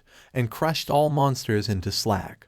But a lot of guns and ammunition and the precious lives of soldiers would not be reaped. As a result, within 3 or 5 years, Dragon City would run out of resources, starve to death, and die of trapping. But the superhuman could kill thousands of monsters with cold weapons, so the corpses were preserved intact and many resources could be recovered. Meng Chao rode in one of the trucks for resource recovery, and he was thinking that it was no wonder that in those years, the army was only an aid against monsters. They passed by a huge monster corpse, and Meng Chao thought that the key depended on the superhuman. Meng Chao's father told him that the job of being a soldier was too rough, but being a harvester was also not easy to do, as one needs to be bold and careful, so he should not be nervous later and just learn from him. But Meng Chao told him that he was not nervous. Meng Chao's father did not believe that he was not nervous because a real battlefield was completely different from the fight they had in the district, as there were 1,000 to 10,000 monsters there. So corpses piled up like mountains and there were seas of blood. But Meng Chao insisted that he was really not nervous, so his father told him that he was his son, so he didn't have to be shy with him, so he should just admit that he was nervous. Meng Chao was about to insist that he seriously was not nervous, but the fire system told Meng Chao that the smell of advanced monsters could stimulate the central nervous system, and newcomers who have never been in battle were very likely to pee in their pants. So Meng Chao acted like he finally confessed to his father that he was nervous and that he peed his pants. Meng Chao's father felt proud that he admitted such a thing, so he taught him a secret. The first time one became a harvester, they needed to put on a diaper, and Meng Chao told him that it was midnight, so he wondered how the heck they were supposed to get diapers. Meng Chao's father proudly showed him a stack of diapers, and he told him that when they got to the place later, he should just go to a corner and put them on, and he would keep a lookout for him so that he wouldn't embarrass himself. Meng Chao felt uncomfortable, so he told his father that he was suddenly filled with confidence toward his national college exam, so he didn't want to be a harvester anymore, and he requested for him to let him go home. But his father grinned and told him that that could not be done. They started to get off the truck, and Meng Chao's father told him that their big brother Shen was the leader of the company, so Shen would be the one who decided whether he could become a harvester or not. His father was about to tell him to be smart later, but he corrected his words and told him to be good later, and Meng Chao responded that he got it. A few moments later, Shen Rongfa, the general manager of the prosperous resource recovery company, sat on a couch with multiple layers of protective suits and a fan in his hand, and he asked Lao Meng, Meng Chao's father, if it was his son that he brought. Lao Meng politely told Shen Rongfa that the current matter was what he told him before. Shen Rongfa grinned evilly as he realized that it was a sheep that came to him, and so he told Lao Meng that he heard that his son was injured, which was something he wouldn't be able to explain to his brother-in-law. Lao Meng grabbed Shen Rongfa's hand as he pleaded for him to help them, and he told him that Meng Chao was mildly injured last year but was already fine, which was why he would teach him personally, and he guaranteed that in less than 2 years, he would definitely become a skilled harvester. Meng Chao was surprised when he saw that Lao Meng was secretly handing over a card from the Golden Dragon Trade Mall to Shen Rongfa, and he knew that it was at least $10,000 per card. So he questioned how Lao Meng had so much money and wondered if he should put a gunny bag over Shen Rongfa's head to snatch the card back. Meanwhile, Shen Rongfa looked pleased as he waved the card, and he told Lao Meng that since his harvesting team was only attached to the company, he could bring whoever he wanted as his disciple as it would have nothing to do with the company. But he said that he just had one condition: they should not cause trouble. Shen Rongfa told Lao Meng that he doesn't care if he causes him trouble, but it would be bad if he makes his brother-in-law vexed. Lao Meng told Shen Rongfa that he got it so they wouldn't cause him or Mr. Hu, his brother-in-law, any trouble. Lao Meng suggested to Meng Chao that he thank Shen Rongfa, and Meng Chao bowed politely as he thanked Shen Rongfa. Shen Rongfa waved them off as he told them that it was whatever, and he said that it should be enough with the chit-chat, so they should hurry up and get to work. As the two of them bowed their heads, Shen Rongfa was wondering how Lao Meng could have so much money, and he thought that it seemed that he still had a lot of room to squeeze. Meanwhile, Meng Chao glared at Shen Rongfa, and he wondered why he had the feeling that Shen Rongfa was worse than Zuo Haoran. Lao Meng quickly turned to look at Meng Chao and told him that he should not offend Shen Rongfa. That was when Meng Chao realized that Shen Rongfa could have made Lao Meng's life really miserable in his previous life. As the two of them walked to work, Meng Chao told Lao Meng that he had been a harvester for more than 10 years, and everyone acknowledged him as their leader. He asked him why he insisted on working for Prosperous when he could set up his own company. But Lao Meng told him that it wasn't that easy to start a company because not only did they not have the startup capital, but they also didn't have the contacts to provide the Monster Corp source. Lao Meng told Meng Chao to just endure it for 2 more years because once he became familiar with the trade and Bai Jiakao entered college, they could talk about it again, as he wouldn't make him suffer all of his life. Meng Chao asked Lao Meng if he ever thought about the possibility of the number of monsters increasing again, and Lao Meng asked him what he meant. Meng Chao told Lao Meng that their short-term biology teacher mentioned that once all the monsters completed their evolution, they would appear in front of them in large numbers, which would be even more violent than the current ones. Meng Chao reminded Lao Meng that their district just managed to fight off the Super Beast, so it was a threat but also a fortuitous event. That was why if they wanted to build up their family fortune, they must seize that chance. However, Lao Meng told Meng Chao that they should work first so he could teach him how to harvest monsters, and they would talk about it later. Meng Chao looked determined as he thought that since he had come back from a nightmare, there was no reason to rely on others, and he wanted to build his own power so that he could take his fate into his own hands. As they arrived at the workplace, Lao Meng asked Meng Chao if the diapers were carefully padded, and that rendered Meng Chao speechless. Lao Meng grabbed a yellow-tailed giant scorpion and told Meng Chao that on that day, they harvested all crustaceans, so they would mainly harvest that monster. Meng Chao immediately got the attention of the guys on Lao Meng's team. One of them confirmed with him that he had never seen so many monsters before and asked him if it was exciting. Another one told him that it was fine to come and touch the monster as there were plenty of them there, so there was no way they would let him get hurt. Another one told him to look at the pincher that was still moving, and he laughed as he asked Meng Chao if he scared him. Meng Chao thanked his uncles, but he looked disheartened. Suddenly, Lao Meng told Meng Chao that the relatively complete yellow-tailed scorpion he was leaning on would be used to teach him, and they would do it slowly, so he should watch it carefully. Lao Meng used his tools to pry open the yellow-tailed scorpion's pincers, and as he pulled its meat out, he said that its 2 front limbs were full of fine meat. In one swift motion, Lao Meng sliced the body of the yellow-tailed scorpion open, and he said that the hard shell could be used directly as armor or refined into an alloy, while the sticky liquid in its body could be used as fertilizer for farms or to rear gigantified earthworms. He performed an extraction on its poison needle, saying that the yellow-tailed scorpion's venom could be refined into medicine and activate the superpower in the depths of genes. He told Meng Chao that poison needles were extremely hard, making them the best sniper bullets, naturally with corrosion and virulent effects. But as he handed his toolbox to Meng Chao, he told him that he should not be afraid because it was not too valuable, so he should just do it, and if it got damaged, they could rectify his mistakes. Meng Chao told him that he would try. Meng Chao started preparing the tools to harvest the yellow-tailed scorpion. He meticulously cut its body at a 25-degree angle. Meng Chao carefully removed its central nervous cord, and the fire system instructed that after perfectly separating it, he should put it in a nerve cell activation solution with a density of 37% to keep it fresh. The system informed him that the arc of the number 34 butterfly blade was just right, and could perfectly peel off the flesh and carapace, which Meng Chao followed. Meng Chao continued to follow the system's instructions as it told him that the vacuum containers made it easy to collect and store the scorpion meat intact. Finally, the system told Meng Chao that the valuable mucus was aspirated using a vacuum aspirator. The insides of the yellow-tailed scorpion were perfectly removed, only leaving its hard shell, and Meng Chao let out a sigh of relief as he wiped his forehead. While Meng Chao said that it had been a long time since he practiced, so he was still a little rusty, the system notification congratulated Meng Chao for completing his first standard gathering of materials, informing him that his contribution points had increased by 3, while his specialist level basic harvesting skill had increased by 1.1%.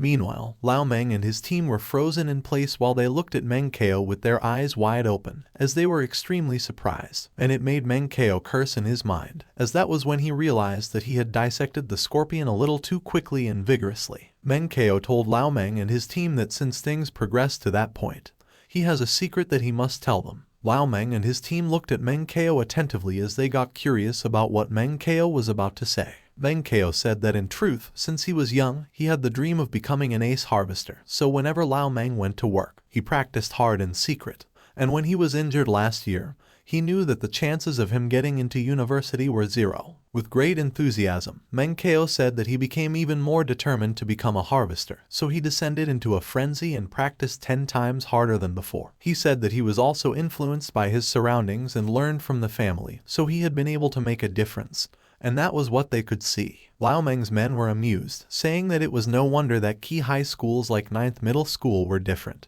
And another one told Lao Meng that he was so lucky because, with such a great successor, he could enjoy his life in the future. Lao Meng was touched when he heard that Meng Chao had wanted to be a harvester since he was young, and he wondered why he had never heard him mention that before. Meng Chao said that he did not mention it because he just found it embarrassing to admit that he idolized his father as it was cheesy. And Lao Meng called him a silly boy because even if he did not say it, he was still able to tell that he idolized him. Meng Chao and Lao Meng bumped their fists, and Meng Chao thought that it could be considered a foolish pass. On the other hand, Lao Meng was thinking that Meng Chao was so mature and skilled, but it was a pity that he, as his father, was useless and couldn't help him become a superhuman, so he could only let him follow him at the bottom of the Reaper Circle. Suddenly, Meng Chao asked Lao Meng if they should continue. Meng Chao said that after going through the real deal earlier, he found that it did connect to the theories he learned in class, so he thought he found the correct feeling in harvesting. And after hearing that, Lao Meng agreed to continue. Meng Chao continued to harvest, and he opened up another yellow-tailed scorpion. As he performed the steps again, he thought that it was right, and it was such a wonderful feeling.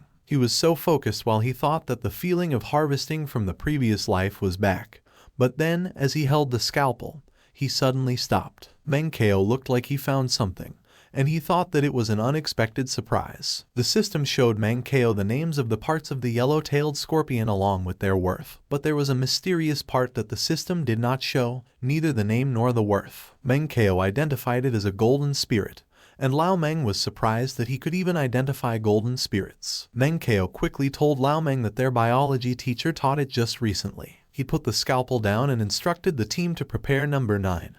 Number 14, and number 20 hilts, along with number 5, number 8, and number 11 knives, as well as armor-shattering hammers and bone exploration needles. He also asked the team to prepare some cooling and stabilizing liquid with a density of 35%, and add 1% of mithril to it because they might be able to get high-grade materials from golden spirits, so they needed to properly preserve it. But one of Lao Meng's men told Meng Chao that they should just leave it because they would have their superintendent Gu handle it later on.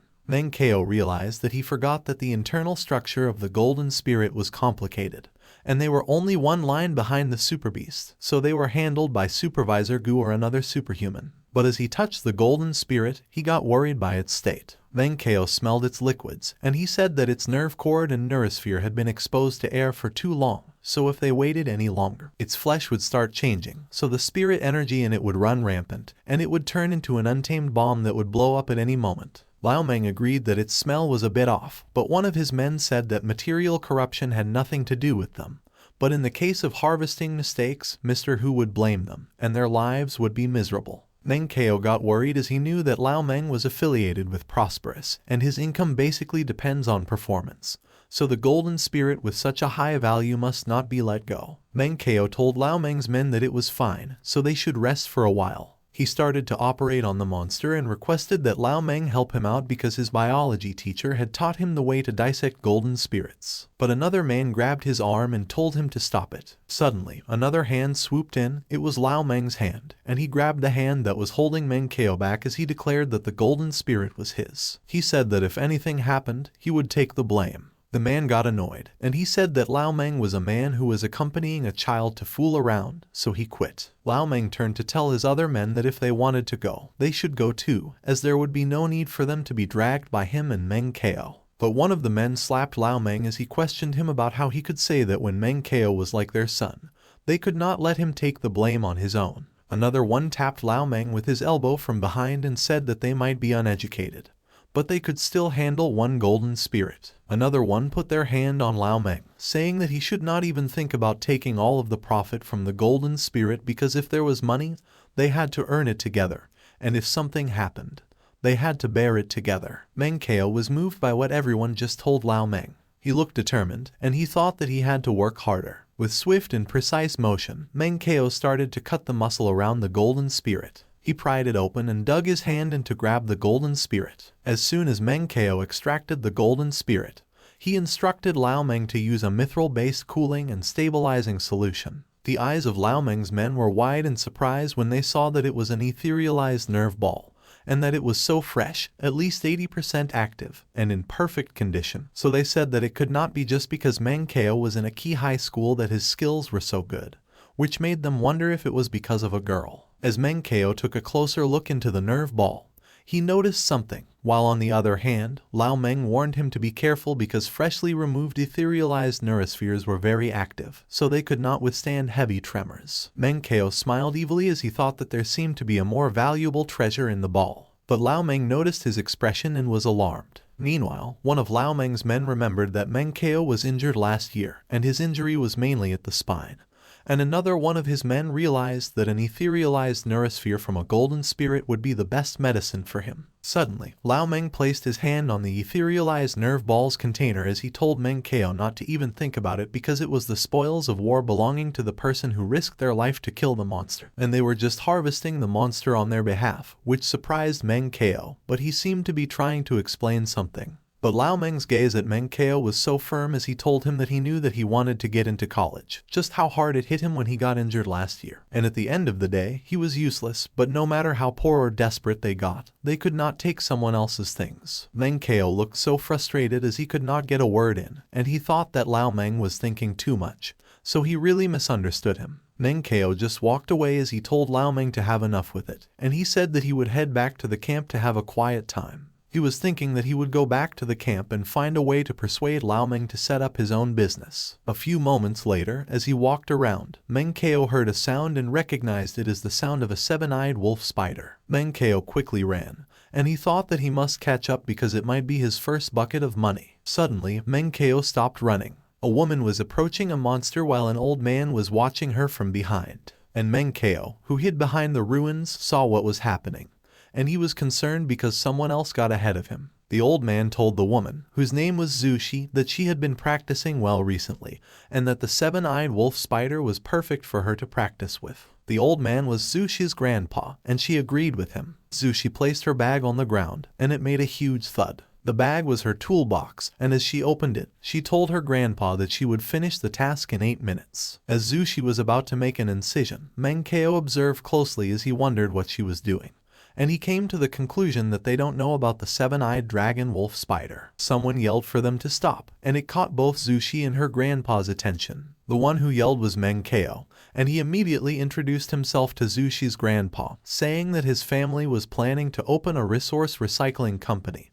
and he immediately apologized for bothering them. Zushi's grandpa was surprised that Meng Chao actually knows the manners of the harvesters, but he asked him why he stopped Zushi from harvesting the seven-eyed wolf spider when he knew that it was taboo to disturb the harvesters. Meng Chao told Zushi's grandpa the truth. The monster in front of them was a seven-eyed dragon wolf spider, which was currently evolving and was stuck between grade 1 and grade 2. He explained that currently, its internal structure was very fragile, and the newly born poison sac was as thin as a cicada's wings, which would render all the materials useless if the sac got broken, and if they followed Zushi's method from earlier, the harvest would definitely fail. Zushi saw Meng Chao's armband, which indicated that he was an intern, and she said that he turned out to be a stupid harvester, so it was no wonder that he didn't even recognize the white-haired ghostly hands, Ning Shenwo. Zushi's grandpa, Ning Shenwo, asked Meng Chao how he could be sure that the monster was evolving when he hadn't even looked at it when he first arrived there. Meng Chao told Ning Shenwo that he has been a self-taught harvester for decades, and he said that seven-eyed wolf spiders might be from the same race as seven-eyed dragon wolf spiders, but they share a difference in grade, so there was a slight difference in their shrieks before they died, which was not hard to differentiate. When he heard Meng Chao say that it was not hard, Ning Shenwo's face looked grim, even though he forced a smile. Zushi told Meng Chao to stop trying to intimidate them, and she doubted him because Ning Shenwo did not manage to hear it yet he, an intern, managed to do so. But Meng Chao was insistent as he told Ning Shenwo that everything he said was true.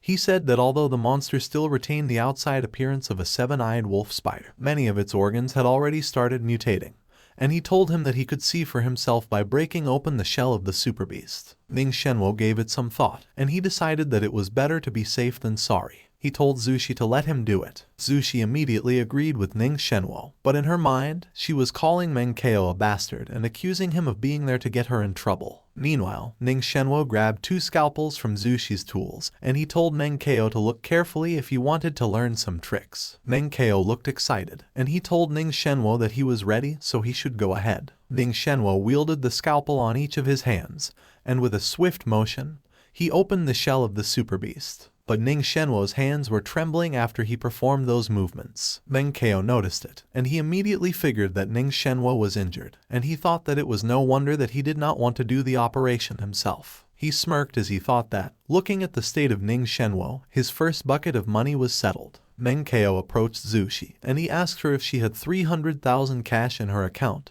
which surprised Zushi. She asked him why he was asking. Meng Chao said that looking at Meng Chao, he realized that he had problems with his nerves, so an assistant was definitely needed to complete the operation.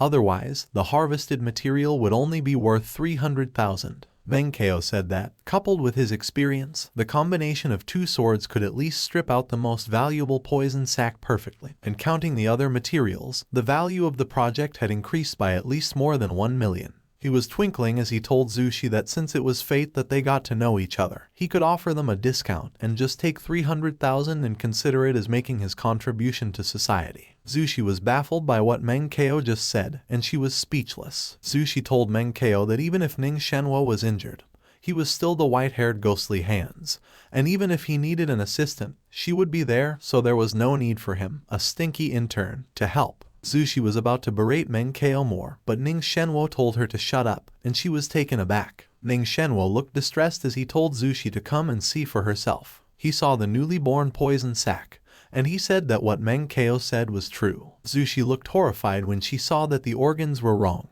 and she realized that it was not a 7-eyed wolf spider. Meng Chao said that it was indeed not a 7-eyed wolf spider, but the much rarer 7-eyed dragon wolf tiger. And it was evolving to boot, which made him think that he did not expect that he, the white-haired ghostly hand, was about to be defeated by a low-grade super beast that hasn't reached the 2nd level. While Zushi and Meng Chao stared intently at the monster, Meng Chao appeared behind them to spectate. While Meng Chao was still taken aback, Zushi noticed Meng Chao and glared at him, which made Meng Chao zip his mouth. Zushi asked Meng Chao to tell her what he wanted, and Meng Chao said that the 7-eyed dragon wolf spider was very common as it did not go through any strange and unusual super evolution. Both Zushi and Meng Chao were hit hard when Meng Chao said that it was very common. Zushi asked Meng Chao if he could really help Meng Chao complete the harvest for 300,000.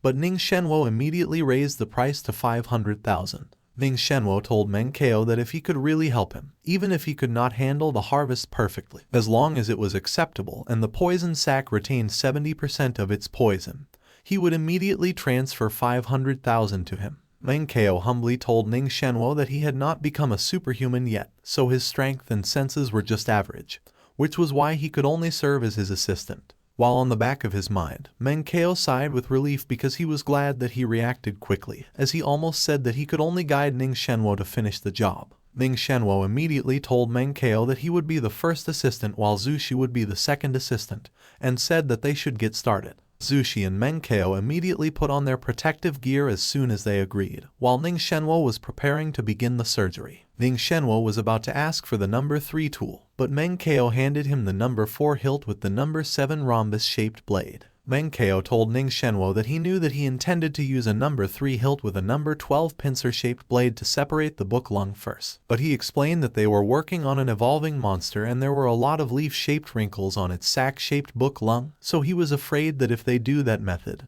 they might damage its appearance. Meng Chao suggested that they start from the vessel located behind the book lung, separate the veins in reverse, and clear up its surroundings before they deal with the book lung itself because those veins were much sturdier than they were previously, so they wouldn't snap easily, and he asked Meng Chao what he thought about his suggestion. Meng Chao was taken aback, but he calmed down and said that it was what he was thinking as well. The system notified Meng Chao that elite citizen Ning Shenwo's knowledge regarding the semi-mature seven-eyed dragon wolf spider had improved due to his guidance, so he earned 15 contribution points, which amazed Meng Chao, and he called Ning Shenwo an elite monster. A few moments later, they were already able to harvest a lot of the monster's organs. As Ning Shenwo continued with the operation, he thought that it was too comfortable to harvest with Meng Chao as an assistant, so he thought he should teach him a little bit of the 7 dissection methods. Ning Shenwo asked Meng Chao what sort of method he would use to remove the poison sac, if it was him. Meng Chao made hand gestures as he told Ning Shenwo that he would do it from below, along the central apophysis, and he would use the 7 dissection methods performed in reverse, the 3 consecutive diagonal plucks. Ning Shenwo was surprised again, and he thought that Meng Chao was a mysterious boy who upgraded the 7 dissection methods, and with that technique, the harvesting time could be reduced by at least 5%, so he wondered who he was, who his teacher was, and what kind of power and research team was behind him. Meanwhile, Meng Chao was marveling at the system notification that informed him that Ning Shenwo's understanding of the 4th dissection method of the 7 dissection methods performed in reverse had increased due to his guidance, so he received 55 contribution points, which made Meng Chao think that Ning Shenwo's learning ability was great because he just made a few random motions, but Ning Shenwo understood. Ning Shenwo was hesitant when he brought up Meng Chao's parents' reaction regarding him teaching the secret techniques like that, and Meng Chao thought that since he was an elite monster, he could not use self-taught as an excuse. Meng Chao apologized to Ning Shenwo as he admitted that he was joking with him earlier because he had his own troubles, so he could not tell him who his master was. But he told them that before his teacher let him out, he told him that the skills needed to be exchanged for the rise of Dragon City, so it was absolutely impossible to hide. Zushi asked Meng Chao why he asked for 300,000 if that was the case. Meng Chao told Zushi that they just met, so he was afraid that she had misunderstood him, and he explained that the 300,000 was his startup capital with which he could form his team and achieve his goal of contributing to Dragon City better. Meng Chao's eyes were filled with desire as he said that the 300,000 was not for his personal enjoyment as it was the first spark for the civilization of the earth to flourish in the other world. Ning Shenwo was surprised when he saw Meng Chao's eyes shining while he was speaking, and he thought that Meng Chao really wanted to make a contribution to Dragon City, which was rare to see in such a young man to have that kind of heart. On the other hand, Zushi was bashful, as she thought that she did not expect Meng Chao to have such aspirations, but she still questioned him, and he admitted to herself that she was too short-sighted. Meng Chao told them that they should not continue talking and that he would support the operating area for the last poison sac, so they should separate the nerve cord. While in the back of his mind, he was thinking that he did not know if Lao Meng had finished harvesting or not, so he had to go back soon. Ning Shenwo immediately agreed with Meng Chao. With swift movements, the nerve cords were cut off. Ning Shenwo was able to take out the poison sac and enclosed it in a container. Ning Shenwo asked Zushi how much money they had in their account, and she replied that it was about 800,000.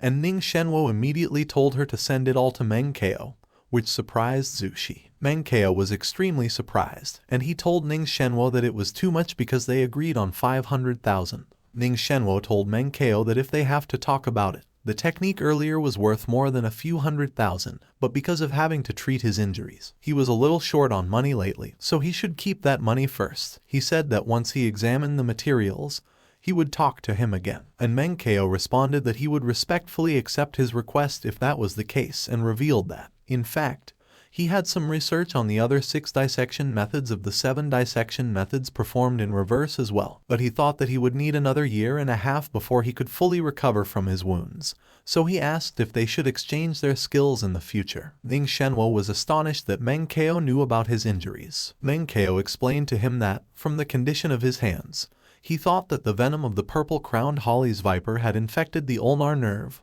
radial nerve, and median nerve in his hands, and it even affected some of the optic nerves. Zushi was emotional as she asked Meng Chao how he could say that Ning Shenwo would recover in a year and a half when he could tell that Ning Shenwo was injured and it was clearly an illness with no treatment. Meng Chao was puzzled when he heard that it was a terminal illness. Zushi asked Meng Chao if he could heal Ning Shenwo's wound. Suddenly, the fire system asked Meng Chao if he would activate his first treatment quest, which has a time limit of 1 month, and a reward of 200 to 2,000 contribution points based on how much Ning Shenwo recovered. In his mind, Meng Chao told the system to activate it, while he told Zushi that he could try, but treating that sort of unknown viper's venom would be very troublesome, so he might have to search for a few weird ideas. Ning Shenwo told Meng Chao that it was already pretty good because the current situation was that the doctors didn't even have the idea of treatment. And in the back of his mind, Ning Shenwo was thinking that Meng Chao must ask his teacher for him, so he wondered how he could repay such kindness. Ning Shenwo got an idea, so he told Meng Chao that he recalled him mentioning that he wanted to open a resource recovery company later,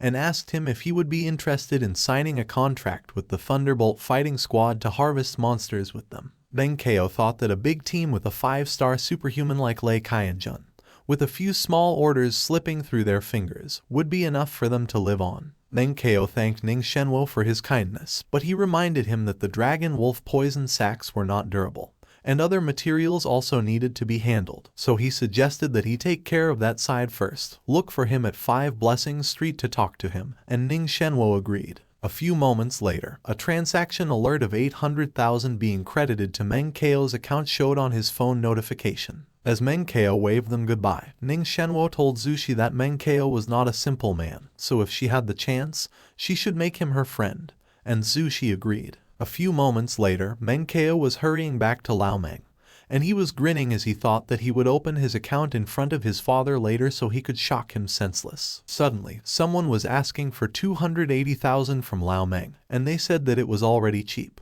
A mix of confusion and resentfulness immediately filled Meng Chao's expressions. Lao Meng was sitting in front of Shen Rongfa along with his guards, and he was telling him that it was half a cent less, so he could not fool around. Lao Meng looked extremely distressed as he sat there with a broken container in front of him. It was the etherealized nerve ball they had harvested from the golden spirit earlier. As soon as Meng Chao arrived, he asked Zhu, one of his father's men, what was wrong, and Zhu was surprised that he was there, recalling how Lao Meng called Shen Rongfa, informing him about how they just opened the golden spirit and Shen Rongfa getting mad, asking if Lao Meng was crazy for touching the golden spirit as he was worried that Lao Meng had spoiled the material so Mr. Hu would destroy them. Zhu immediately told Meng Chao that Lao Meng went to Shen Rongfa to buy the etherealized nerve ball, and Meng Chao's face went dark. Lao Meng informed his men that he would take the etherealized nerve ball to Shen Rongfa to deal with, and they were concerned when they heard that he wanted to buy it from Shen Rongfa because they knew that Shen Rongfa wouldn't give him an employee salary and he might even kill him. And even if he gave him the employee salary, Lao Meng wouldn't have enough money. But Lao Meng was determined, as he said that it was for Meng Chao to get into college. Lao Meng went to Shen Rongfa, saying that it was the only hope.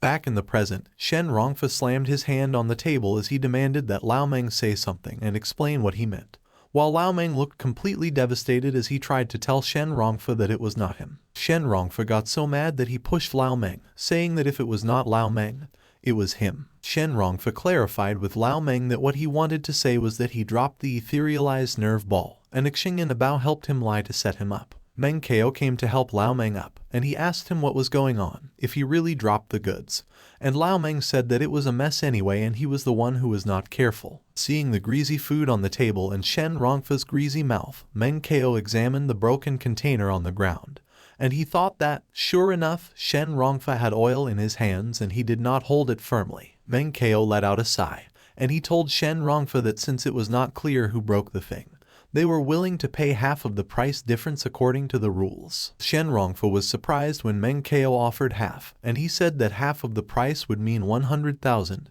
yet he said it so lightly. Shen Rongfa picked on Lao Meng, who was already distressed, saying that he tried to take the material for himself first and broke it but refused to take responsibility. He tapped Lao Meng's face provocatively and said that if those two things got out, he could forget about working anywhere else. Shen Rongfa told Lao Meng that he could buy the etherealized nerve ball and take it right away, as he had promised him if he got a 3-year level 2 contract. Shen Rongfa was laughing. Meng Chao's expression was grim as Shen Rongfa handed the contract to Lao Meng in front of him, saying that if he could sign with him for 2 more years, he would pay him 100,000 yuan in advance, and he could buy some tonic for Meng Chao so he might be able to pass the exam, and Lao Meng agreed to sign. Shen Rongfa handed the work contract to Lao Meng with an evil smile on his face, and he told him that they have a friendship. Meng Chao's eyes were filled with rage, and he slapped the work contract out of Shen Rongfa's hands, pushing him in the process. He glared at Shen Rongfa and told him not to even think about it. The tablet that contained the work contract was destroyed,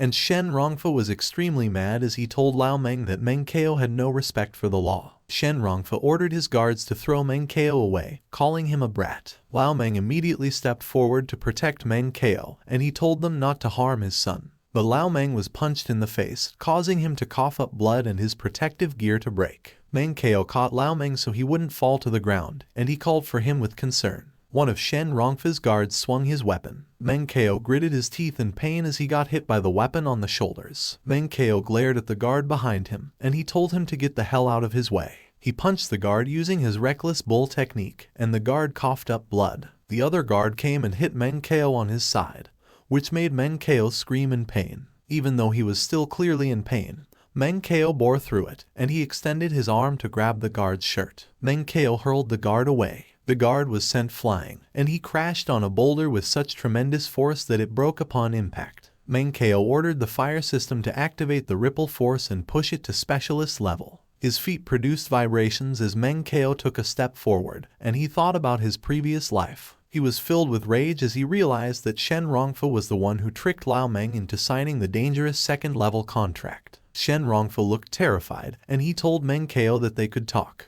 But Meng Chao slapped his face and told him to go talk to his ancestor's ass. Shen Rongfa's protective gear was completely destroyed, with his face swollen red as he coughed up blood, and Meng Chao thought that that slap in the face was for changing the contract in his past life so they could not sue him. Meng Chao slapped Shen Rongfa on the other side of his face, and he thought that it was the slap for withholding Lao Meng's insurance money in his past life so they could not afford to pay for his injuries. He punched Shen Rongfa in the gut and thought that that punch was for making Bai Jiakao stop believing in legal justice and make her take the dark route in his past life. Meng Chao kicked Shen Rongfa and he crashed into a truck. Shen Rongfa was completely beaten up, and he even peed his pants.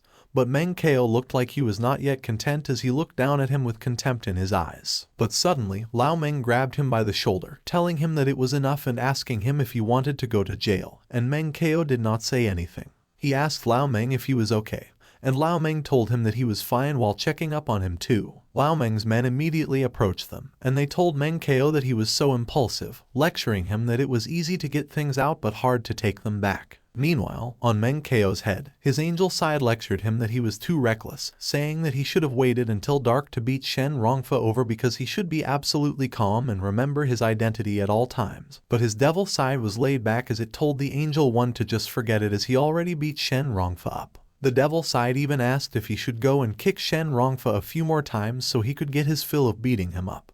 But the angel side said that Meng Chao was supposed to be a gentle and elegant high school student. In reality, Meng Chao still looked extremely mad, and he glared at Shen Rongfa, contemplating beating him more. But Lao Meng grabbed his shoulders again, telling him that he was mad as he asked him if he would kill Shen Rongfa. Meng Chao tried so hard to control his anger as he admitted to Lao Meng that he was wrong and that he would change next time. But he asked him to let him have one more kick, just for that day, and he promised that it would be the last one as he wouldn't do it again next time. But suddenly, Gu Ming, the Prosperous Resource Recovery Company's business executive, arrived, and he told Meng Chao to stop it. Lao Meng and his men were surprised when they saw Gu Ming, and they recognized that the man who was with Gu Ming was Qin Hu, the Prosperous Resource Recovery Company's big boss, also known as the Tiger Down the Mountain. Meng Chao thought that both Gu Ming and Qin Hu actually came. As Shen Rongfa's guards knelt in front of those two, Meng Chao thought that Gu Ming, the business director of Prosperous Resource Recovery Company, was the top boss of all harvesters. He recalled that in his previous life, Gu Ming and Shen Rongfa did a lot of immoral things while the huge man behind him,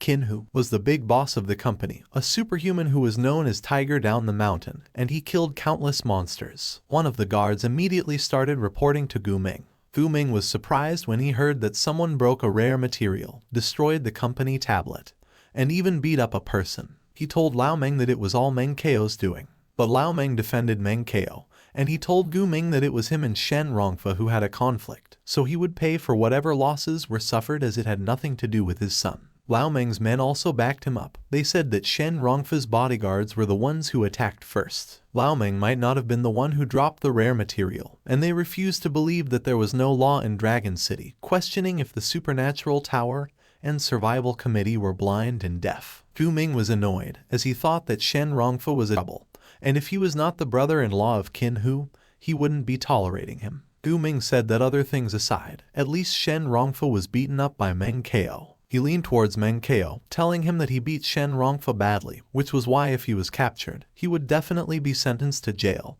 and if he was imprisoned for a few years, his entire life would be ruined. Lao Meng panicked, and he told Gu Ming that they couldn't capture Meng Chao. Gu Ming told Lao Meng to look at Shen Rongfa's injuries and said that Meng Chao committed a crime, so he asked him if he should capture him or not. But Meng Chao simply smiled, and he told them to hurry up and call the police so they could send Shen Rongfa to the hospital because they needed to determine the severity of his injuries after all. Gu Ming was puzzled, and he wondered why Meng Chao was still being so stubborn. Suddenly, Qin Hu took a step forward. He picked up Shen Rongfa with only one hand without effort, and he inspected his condition. Qin Hu said that it was a perfectly executed ripple force. He explained that on the surface, it looked horrible, and the hidden force made Shen Rongfa feel painful. But it did not hurt any bones or organs, and it could not even qualify as a minor injury to be sent for medical examination. Qin Hu threw Shen Rongfa away. As Shen Rongfa flew the onside, Qin Hu expressed his amazement at how high school students becoming more and more remarkable. Meng Chao confidently asked Qin Hu if he was interested in beating up a high school student to take revenge for his brother-in-law. Qin Hu asked Meng Chao who he thought he was, and he told him that, for the sake of his unique ripple force, he asked him how he wanted the matter settled. Meng Chao told Qin Hu that he thought he was going to ignore the rules set by the Transcendental Tower and the Survival Committee to take on an ordinary person like him. But in the back of his mind, Meng Chao thought that Qin Hu might have seen the goodness of the future version of Ripple Force, so not knowing his details, he was pretending to be generous. Meng Chao pointed at the broken container as he said that the matter of the rare materials was not clear at the moment, so each party would bear half of the damage, and he told them that they could estimate the price while he called the money immediately. Meanwhile, Lao Meng and his men looked shocked as Meng Chao told Qin Hu to remember to have Shen Rongfa pay the performance bonus he owed to Lao Meng and his harvester team. He mentioned that since the incident had happened, they definitely could not work in Prosperous anymore, so they might as well use the chance to settle accounts immediately. Qin Hu looked pissed, and Gu Ming noticed it. Gu Ming was annoyed, and he asked Meng Chao what he was saying when he beat up Shen Rongfa really badly, so he should still compensate for medical fees. Meng Chao was firm as he told Gu Ming that Lao Meng was also injured as Shen Rongfa's two bodyguards knocked him into the air with an ancient martial art, so no one knows if Lao Meng's internal organs shifted or whether his bones burst. Lao Meng looked surprised when he heard that it was an ancient martial art that dealt the heavy blow. Meng Chao raised his shirt and said that even if Lao Meng was fine, those bodyguards were still the ones who dealt that wound to him. Qin Hu was surprised. He laughed hysterically, and there was an unhinged look in his eyes as he said that things were really interesting. Meng Chao looked clueless as he asked Qin Hu how he wanted the matter resolved if he thought that what he said was not appropriate. Qin Hu and Gu Ming immediately looked at each other as an idea immediately popped into their minds. Gu Ming told Qin Hu that lately the Golden Spirit's etherealized neurospheres were worth around 300,000 in the market if the condition was perfect. Qin Hu told Meng Chao that if he gave him 300,000 yuan, he could take his stuff and go, but Meng Chao said nothing, and he just glared at him. So Qin Hu told him that if he could not bring the money out for the time being, it was fine as he could write an IOU because, as he said, he was not lacking money. But Meng Chao handed him his phone and told him that there were plenty of people watching there, so he believed in his reputation. He told Gu Ming to collect the money, and Gu Ming did so by scanning Meng Chao's phone with his. As he got notified that he had received 300,000 yuan in his account, Gu Ming was taken aback, and he wondered where Meng Chao got all that money. Lao Meng was worried, so he approached Meng Chao to question him. But before he could speak, Meng Chao told him not to worry because it was all clean money, which he would explain later. Meng Chao told Qin Hu that since he gave him the 300,000, the rare item was already his, and Qin Hu told him that he didn't even care about that mere etherealized neurosphere. Meng Chao smiled as he immediately picked up the item and instructed Lao Meng to make a silver nitrate solution. Meng Chao dropped the item into the solution. Its surface started to fizz. Gu Ming looked extremely horrified by what he saw. He saw a crystallized neurosphere, which was worth 1,000,000 yuan. Qin Hu looked extremely mad when he heard that it was worth 1 million. Meng Chao turned to Lao Meng and told him that, in fact, after harvesting, he found that there seemed to be something inside, so he started to study. But he scolded him, saying not to take anything that was not theirs, so he let Gu Ming and Shen Rongfa worry about what it was. Upon hearing what Meng Chao said, Qin Hu immediately glared at Gu Ming and Shen Rongfa behind him. Meng Chao continued saying that, including what just happened earlier when he clashed with Shen Rongfa,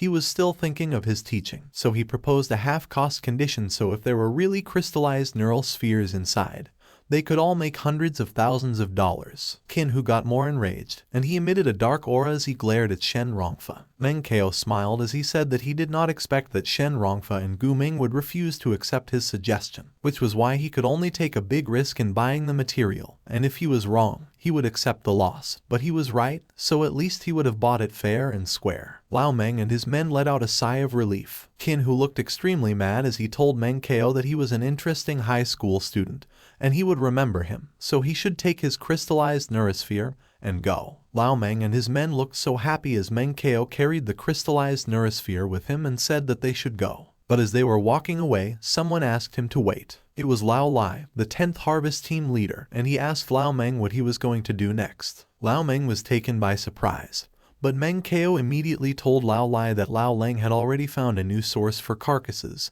so since they already had the startup capital, they were going to do it themselves. Lao Lai was surprised, and he asked if they really had a new source of carcasses and if they could take them with him. Meng Chao thought that he did not want to mess with Qin as he was a superhuman, but since he had already offended him, there was nothing for him to be afraid of a mere Qin wanting to stop him from taking his fate into his own hands. Meng Chao told Lao Lai that they would definitely not lack carcasses because even if 3 or 5 more teams came, everyone would have a job to do and money to earn, so they would live a much more comfortable life as well. Lao Lai was pleased to hear it, so he immediately thanked Qin for his attention to his harvesting team, saying that they get along pretty well. But all things come to an end, so they would work with him until the end of the month, and the other harvesters were also having doubts when they heard that Lao Ming and Lao Lai were leaving.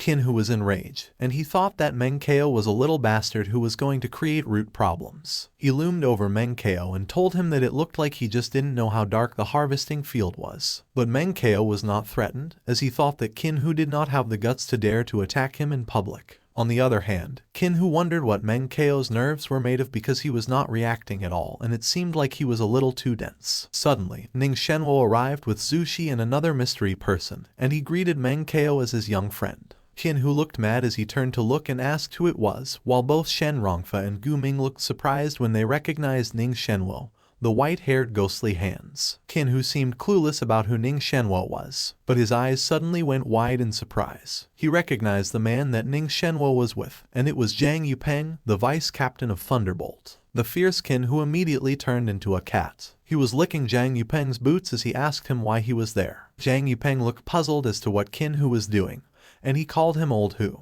But King told Zhang Yupeng that he should call him Young Hu as he would not dare to refer to himself as Old Hu in front of him because he was fortunate enough to hunt down a 9-winged golden eagle with his team last year. And that earth-shattering slash Zhang Yupeng delivered was simply amazing, so he did not expect that he would still remember him. Zhang Yupeng said that he was actually free, so when Ning Shenwo said that he had a young friend over there, he came over to take a look with him to see whether they would have a chance to work together. King saw Meng Chao proudly show off his crystallized ethereal neurosphere to Ning Shenwo and Zhu Shi. He turned to glare at Gu Ming and Shen Rongfa and told them that they were pieces of trash who could not do anything but make things worse. On the other hand, Meng Chao told Lao Meng that they should go as they had to look for a quiet place to talk to Ning Shenwo and Zhang Yupeng. But as they started to walk away, Meng Chao remembered something. He looked under the truck, where someone was trembling. The person under the truck was Shen Rongfa, and Meng Chao told him not to be scared because he was actually a gentleman who just wanted what belonged to him. Meng Chao reminded him that Lao Meng gave him a store card worth 10,000 so that he could work in Prosperous, but since he did not want to spend even a minute longer in Prosperous, he asked him to return the store card. Shen Rongfa looked so surprised, while Zhu Shi was giggling on the side. On the other hand, Qin looked extremely mad as he called Shen Rongfa's name. Shen Rongfa trembled as he handed out the store card. Meng Chao swiped the store card off Shen Rongfa's hand when he remembered that there was one more thing. He told Shen Rongfa that everyone's insurance was always withheld by their company, so Lao Meng and his friends would come over the next day to verify it. The accounts needed to be clear, and they needed proof to avoid future arguments. Meng Chao politely told Gu Ming and Qin that it was all his request, so he had to trouble them for that, and he thanked them. Qin was fuming mad but couldn't say anything. Shen Rongfa still lay on the ground as Meng Chao and his group walked away. Qin was fuming mad as he grabbed Shen Rongfa by the collar, asking him if he actually took the employee's insurance. Shen Rongfa panicked and pleaded for Qin to listen. but Kinhu slapped him in the face so hard that his teeth were sent flying. Meanwhile, in a quiet place in the city, Ning Shenwo told Meng Chao that the Thunderbolt team had recently launched a youth training camp. It would kill a large number of monsters, so it needed experienced ordinary harvesters on their side. On the other hand, Meng Chao told Ning Shenwo that he had a crystallized neurosphere, but didn't have a channel to sell it. He asked if he could help. Ning Shenwo told Meng Chao that coincidentally, there would be a rare materials trading fair 3 days later, and the standard was pretty high. He might be able to sell the crystallized neurosphere for a high price there. He asked if Meng Chao was interested in taking a look. Meng Chao told Ning Shenwo that he would be there. Ning Shenwo, Zushi, and Zhang Yupeng watched as Meng Chao departed. Meanwhile, Meng Chao was thinking that an ordinary citizen, Chu Feixing's reckless bull technique, provided 10 contribution points after learning 10% of it. It stood to reason that he got less when Ning Shenwo, an elite citizen who had learned the more advanced 3 consecutive diagonal plucks, only got him 70 points. He gave it some thought and concluded that it must be because Chu Feixing was younger and had more possibilities. Meng Chao smiled as he realized that it meant he should search for the young and ignorant youths who have bright futures and trick them. But Meng Chao took back his words and thought that what he meant was that he would be guiding them. He had the idea of posting the reckless bull technique anonymously on the internet. But the fire system appeared. It told Meng Chao that the brainworm, a special monster that appeared in the late war, could live in the human brain as parasites. They could control their central nervous system and muscle reactions. Meng Chao remembered that it was a common tactic of the monsters in the late war, using brainworms to assassinate the key figures of Dragon City. Meng Chao also remembered that there were also a large number of monsters with mind control powers. He realized that once those monsters knew about him,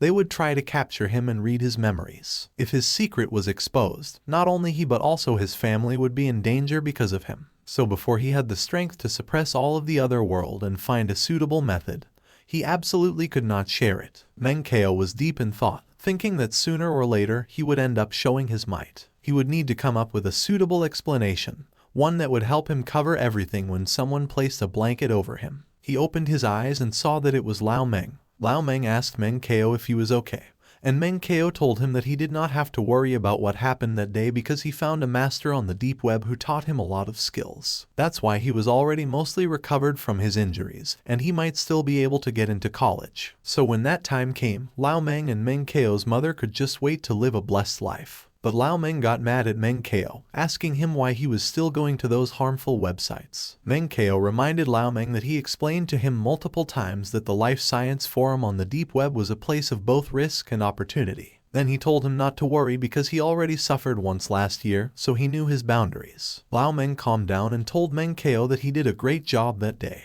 But he said that he just hoped that Kinhu would not retaliate. Meng Chao confidently told Lao Meng that as long as he could get into college, he would have the college as his backup, so Kinhu would not dare to hurt an undergraduate. Lao Meng patted Meng Chao's head and told him to hurry up and sleep as he had to go to school the next day. Suddenly, the fire system notified Meng Chao that the special citizen, Bai Jiakao's possibility of being corrupted had been reduced by 2%, increasing his contribution points by 200. Meng Chao was pissed, and he said that he had just gotten rid of 2 landmines, but the system was telling him that the possibility of corruption had only been reduced by a small percent. So he said that Bai Jiakao was just born to be the Dark Witch. The next day, Meng Chao went to school and looked extremely tired. Suddenly, his classmates approached him. One of them told him that he was in a hurry to go back the other day, and that he did not join the study group. So he seriously missed something great. Another one said that he just practiced a bit, and he felt his strength grow by leaps and bounds. He felt like he could kill a monster with just one punch. Another one explained to Meng Chao that the other night, Chu Feixing taught them the super reckless bull force. Everyone flexed and showed off their muscles to Meng Chao. One of them told him that he did not see what happened that time when everyone looked like they had contracted the mad disease and were so violent.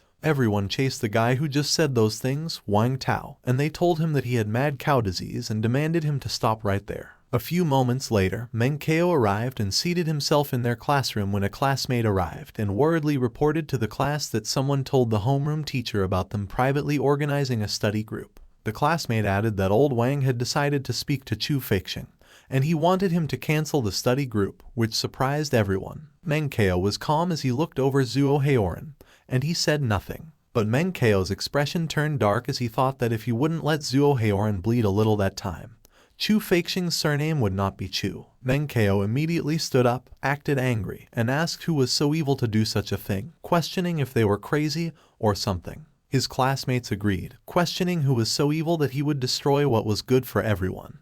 And Meng Chao said that practically everyone had joined the study group in their class, so he wondered who exactly was so bored that he would report such a thing and make a fool of himself. Everyone immediately looked in the direction of Zhuo Heoran when Meng Chao speculated that Chu Feixing could have gotten into any sort of conflict with anyone lately, and he could not send anyone sprawling on the ground or make them lose their dignity. Everyone hounded Zhuo Heoran, saying that what he did was not right as he spoiled the good thing for everyone when he and Chu Feixing were having conflict.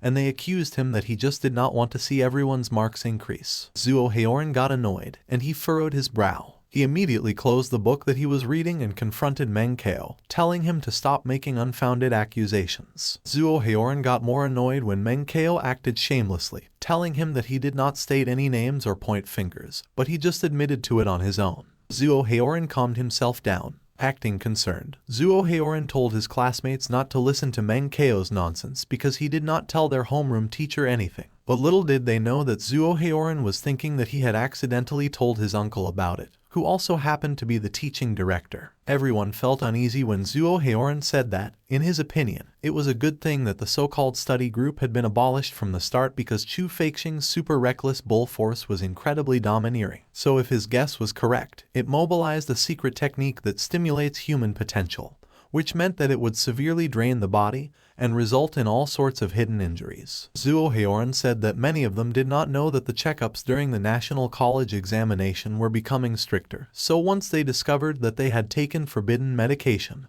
or were practicing some deviant technique, they would be considered to be cheating and their marks would be cancelled. But Wang Tao confronted Zhuo Heoran, asking him how he would know that Chu Feixing's super reckless bull force was a deviant technique. Zhuo Heoran said that he did not want to say it, but for everyone's sake, he went to look for information from various sources, and he realized that Chu Feixing's strange reckless bull force came from the deep web. He said that the dangers of the deep web methods were the most clear to Meng Chao. Meng Chao just stared at Zhuo Heoran as he said that he believed that Chu Feixing must have accidentally received the link and account from Meng Chao, and by pure accident, he walked onto a stray path. Meng Chao was looking at the system notification that informed him that normal citizen Wang Longjun had indirectly received his guidance for the secret of the reckless bull technique, and his progress was 30%, which would be able to produce stronger students in larger numbers in the future, so his contribution points were raised by 50. When Meng Chao discovered that Wang Longjun, their homeroom teacher, had learned the reckless bull technique, he thought that Zhuo Heoran could not climb out of that pit. He turned and admitted that it was his fault, so if Chu Feixing really gets angry later and stops the study group, they could just scold him.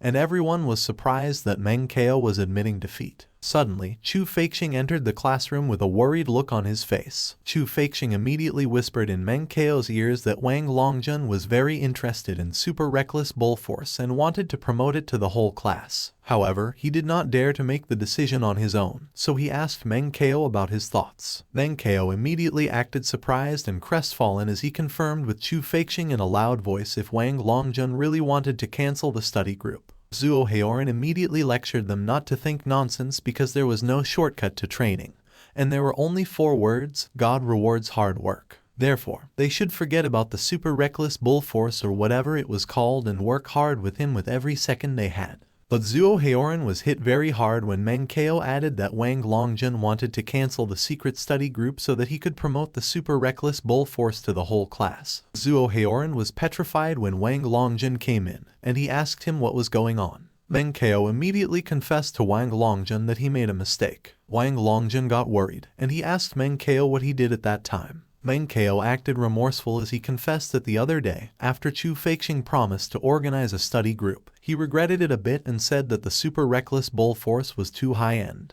He did not quite understand it when he practiced it, so he refused to teach other students wrongly. Wang Longjun was listening intently as Meng Chao said that he thought Chu Feixing was right, so he came up with the stupid idea that they should pretend that the super reckless bull force came from the deep web, and he suffered from it last year, which was why he thought of it. Chu Feixing was in tears when Meng Chao said that he was an honest kid, so he actually believed his words and seriously told that to some of the students. Zuo Haoran took multiple hard hits when Meng Chao said that, in the end, some bastard who ratted them out should fall into a ditch, be pierced by 1,000 knives, step on poop, get diarrhea, trip over his own feet, and never get married. Wang Longjun was unamused by Meng Chao's words, and he reminded him to have manners. Meng Chao immediately apologized, and he said that he was just blaming himself and that he was too angry, which was why all those crude words came out of his mouth. But everyone knows that he was usually very polite. Wang Longjun just accepted Meng Chao's explanation. He asked everyone in the class if they heard that Chu Feixing's super reckless bull force was a basic force execution method that was very orthodox, and he said that as long as he taught it to them, they could practice it with no worry whatsoever, so everyone in the class rejoiced. Meng Chao immediately raised his hand and told Wang Longjun that each class leader was given extra resources to compensate for the time and effort they spent managing the class. So he suggested that since Chu Feixing was instructing the class, he was helping to share half of the class rep's work, so the class leader must also be willing to share half of the cultivation resources with Chu Feixing. Wang Longjun was hesitant, so Meng Chao asked Wang Tao if he thought that Zuo Haoran would hesitate, but Wang Tao did not answer and looked away. So Meng Chao turned to ask Gu Fang to tell him what sort of person Zuo Haoran was. Gu Fang blushed as she said that Zuo Haoran was not a petty person. Meng Chao said that everyone was able to see the truth. Zuo Haoran was silent for a moment, and he slammed his hand onto his desk as he told Wang Longjun that as long as it was beneficial to the entire class, he would definitely not complain about it. Meng Chao suggested to Chu Feixing that he thank Zuo Haoran, and Chu Feixing was surprised. Zuo Haoran smiled at Chu Feixing and told him that he deserved it, so he was welcome. But in his mind, he was extremely mad, calling Meng Chao a devil for taking away half of the training resources his uncle managed to get for him. Wang Longjun told the class that whoever wanted to enter the legendary undergraduate course should listen up, and he said that there were 3 hurdles that they had to overcome. Level 1 was the initial test that was conducted on their campus, and they tested extreme punching force, 100-meter dash, and shooting skills, and that year there were only 150 spots available at their school. Level 2 was the retest, and it was held in the Regional Educational Department, where they used a supercomputer VR system to test the students' mental strength. Level 3 would be the ultimate practical test, which was the entrance exam that required going to the edge of the city, close to the fog, and they had to enter a real battlefield. Wang Longjun said that walking down the path of superhumans was a path of life and death, and it could bring them endless glory. But it was also very dangerous. If it were not for the 6 elders of the sky, it would be better for them to get rid of those thoughts early on and focus on getting into post-secondary specialized colleges. One of the students said that it was unfair because even if his mark during his 100-meter dash was not that great, it did not mean that he wouldn't have an epiphany during a real fight and suddenly reveal his talents. Wang Longjun got mad when he heard the student ask for fairness, and he said that there had never been fairness in their world. Wang Longjun said that when Dragon City transmigrated into that world, they had nothing, but they had to face the invasion of zombies and monsters, so he asked them if they should be talking about fairness with zombies or monsters at the moment. He added that the superhumans were slowly born among them, stood above them, and possessed all sorts of special privileges, but all that they enjoyed was not handed to them on a silver platter. They had to use their fists, weapons, and even teeth to snatch those from the monsters. Meng Chao was clenching his fists as Wang Longjun said that it was the greatest fairness they would see. Wang Longjun told them that the disability and death rates for the current year's entrance exams were twice as high as last year's, and also that the disabled and deceased candidates of that year's entrance exams would be treated as disabled and fallen soldiers. Meng Chao thought that the authorities must have sensed something, that the monster was about to escalate, so what they were doing was speeding up the training of superhuman warriors. Wang Longjun said that the current entrance exam was a real war, so for those of them who were not very good fighters, he really didn't recommend them to go to undergraduate school. He told the class to go to the testing room and see what they could do, and if they could not reach the speed of an Olympic champion in short distance running or the punching force of a heavyweight champion, they would not be able to pass the test in school, so they would not need to bother with that anymore. Meanwhile, Meng Chao was just observing and listening intently. A few moments later, in the running track, the instructor told everyone not to be so depressed as he had good news for them, and he said that if they passed the entrance exam, they would get double the amount of training resources available to each undergraduate candidate compared to the previous years. Everyone responded, saying that the time had come for them to use their weapons and fists to expand the living space of Dragon City, and it was time for them to have their names spread far and wide. Wang Longjun told them to dissolve and start the test. As everyone started to prepare, one of their classmates sighed, saying that those monsters bothered them for an entire night the night before, and he did not manage to sleep well at all, so he would definitely not be able to bring out his full strength. Another student said that he was the real pitiful one there because he sprained his ankle the day before,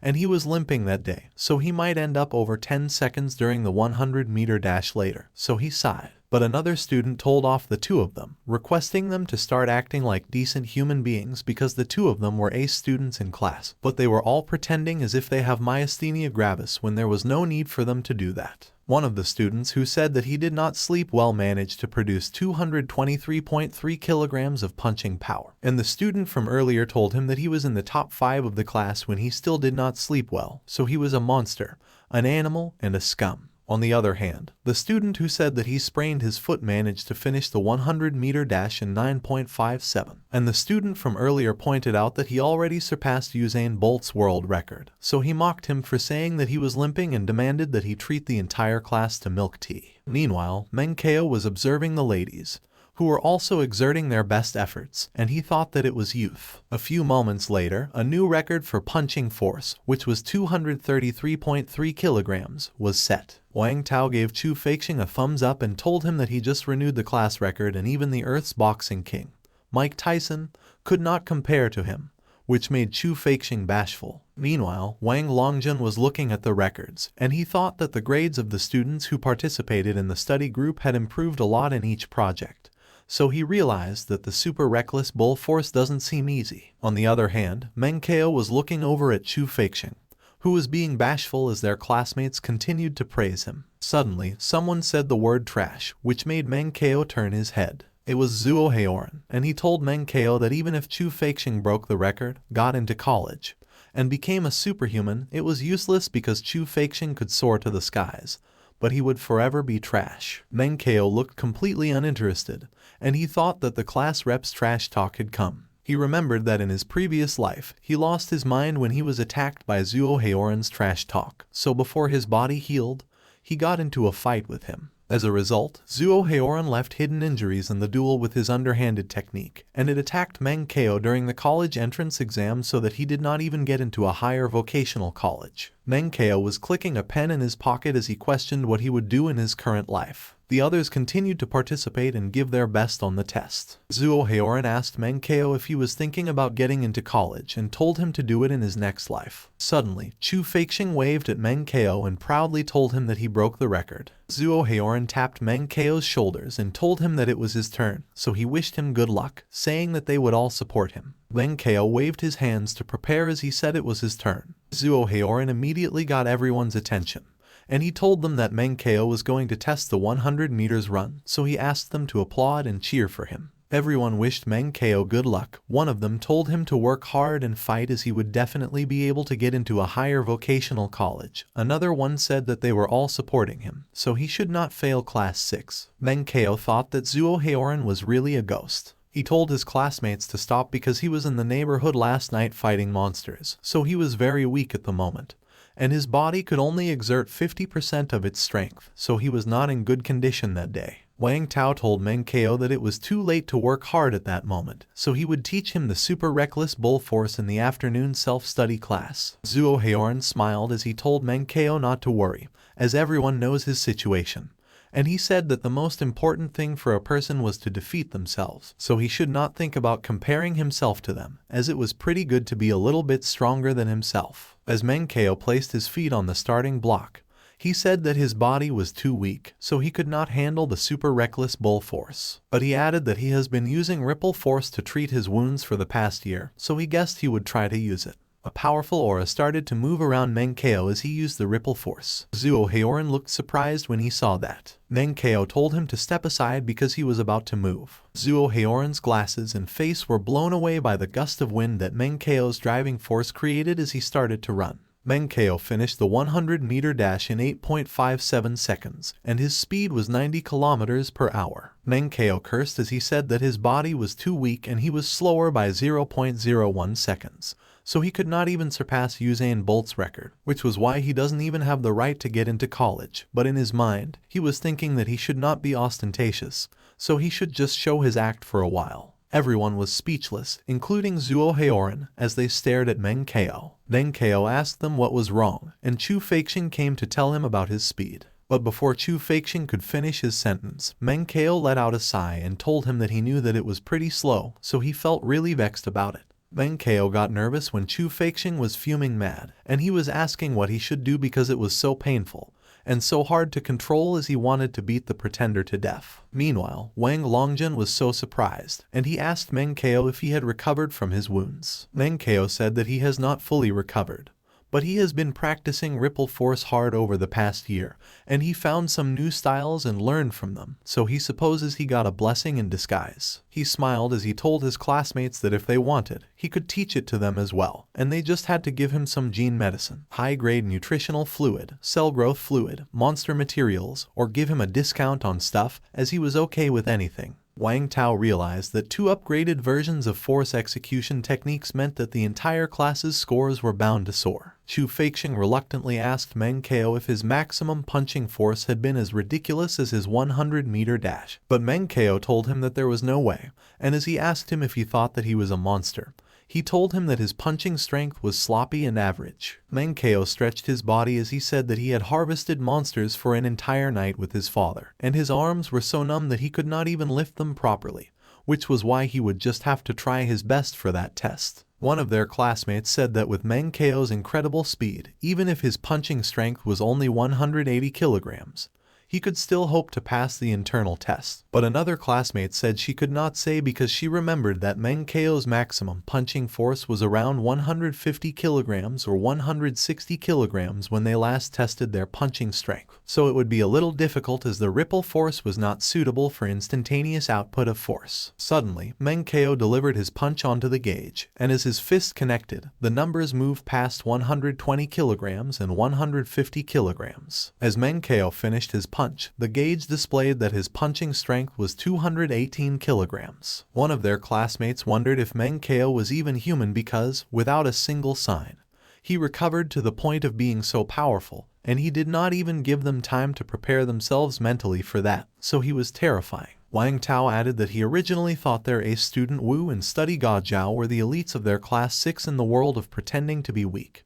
But that day, he finally understood the principle that there was always someone better than you, and another classmate cheered, saying that their strongest from last year had returned. Meanwhile, Meng Chao was thinking that, with so much effort, the maximum punching force was only at the level of Mike Tyson, the boxing king of Earth, and he thought that it was too weak. Meng Chao told Chu Feixing that he did not lie to him as he was seriously not good at reckless bull force, and the punches he threw with ripple force were really weak, so they didn't have any strength at all. But Chu Feixing got enraged, so he requested that Wang Longjun go out for 5 minutes because he wanted to hit Meng Chao, and their other classmates said that they wanted to hit Meng Chao as well. Chu Feixing and his classmates laughed evilly as they loomed over Meng Chao, so Meng Chao told them not to come any closer, and bribed them, saying that he would buy them some milk tea. The expressions on their faces immediately changed as they thought of the milk tea. Wang Longjun was distressed as he told the class that milk tea was on him after class because they all knew Meng Chao's family situation, so they should not mess with him.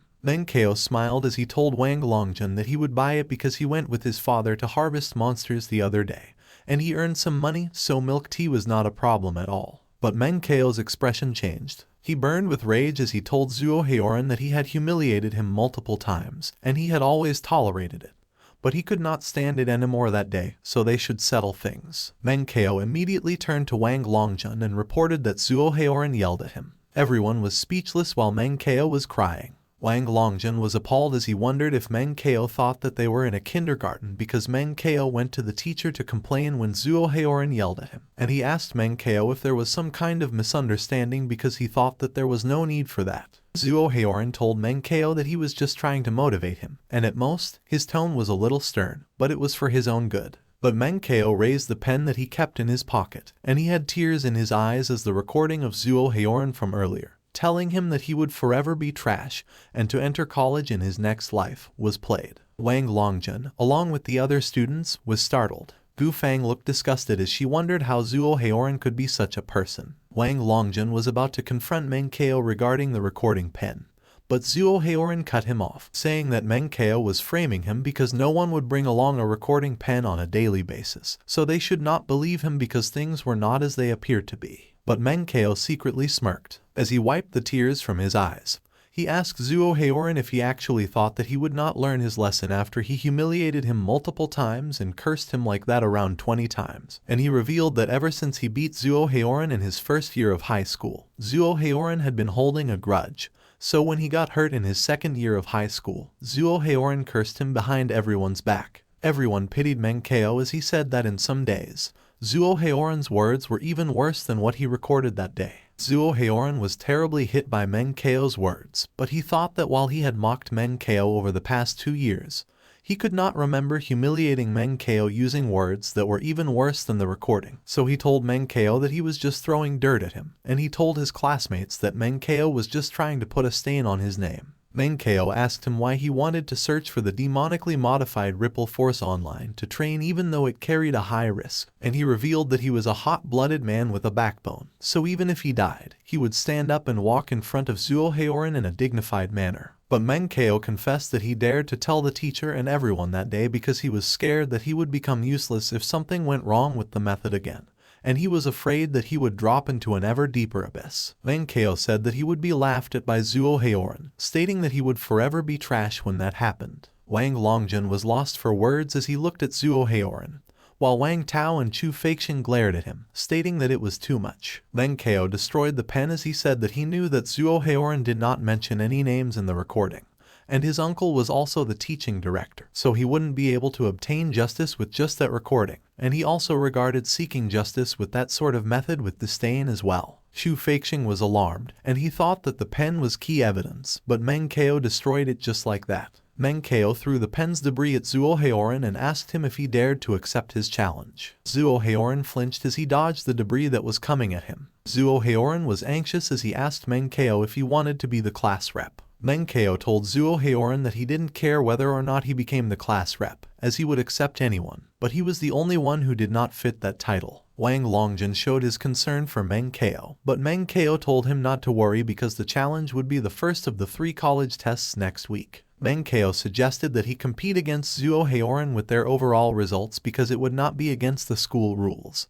and Zhuo Heoran accepted his challenge. Wang Longjun requested that the class train on their own for the time being, and he asked Zhuo Heoran to follow him. As Zhuo Heoran passed by Meng Chao, he told him that he should not say that he was bullying him with what he was about to say, and he reminded him that there was still 1 week left, so he should practice his gun technique properly. Meng Chao walked as Zhuo Heoran walked away with Wang Longjun. Wang Tao immediately approached Meng Chao, telling him that he did not expect that he would have gone through so much suffering in the past because Zhuo Heoran was so crafty. And one of their classmates asked Meng Chao why he had to challenge Zhuo Heoran without thinking because even if he surpassed him in the first 2 subjects, he should still worry about his shooting score. Gu Fang said that she heard that Zhuo Heoran was a member of Falcon Gun Club, and he did target practice over there every weekend, so she told Meng Chao that he was too reckless at that time. Meng Chao smiled, and he told them not to worry because his gun technique was actually pretty good. He smirked as he thought about the word that he would say to describe himself. Meng Chao posed proudly as he said that his technique was perfect. A hand emerged from the darkness, and it chased Gu Fang,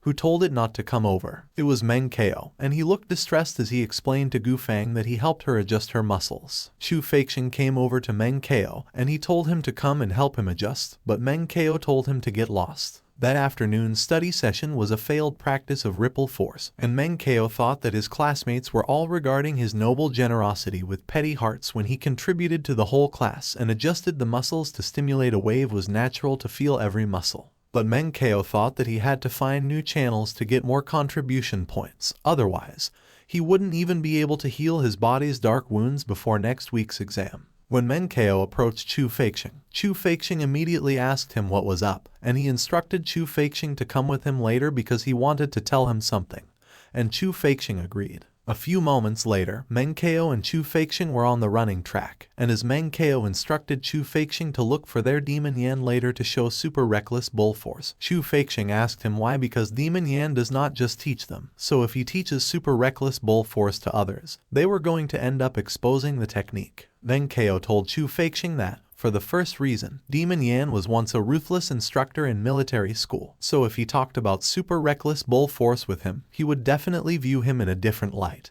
and he would have an easier time in the military. Meng Chao revealed that he was going to find a chance to abolish Zuo Haoran, so his second reason was that he needed to find a backup who could take on the teaching director. Chu Feixing could not contain his shock when he heard what Meng Chao said, and he yelled. Meng Chao immediately covered Chu Feixing's mouth and told him to stop yelling and to listen to him. He said that they could not hide what was going on in their class, so instead of letting Demon Yan and the principal steal from them, they should be bold and leave a good impression on them, and they could also get some benefits from it. Chu Feixing told Meng Chao that he should come with him to Demon Yan, and that they should get into military school together. Meng Chao told Chu Feixing that military school was too strict for him, and Demon Yan was someone who prefers fierce and tough fighting styles, so Demon Yan would be the perfect teacher to teach Chu Feixing the super reckless bull technique while he wanted to look for someone who was better at ripple force. Chu Feixing suggested to Meng Chao that he look for ripple force Princess Yan Feru because she was the best at teaching and guiding youths in ripple force, better than Wang Longjun and Demon Yan. Meng Chao smiled menacingly, and his eyes twinkled as he remembered that the future ripple force was refined by the ripple force Princess Yan Feru.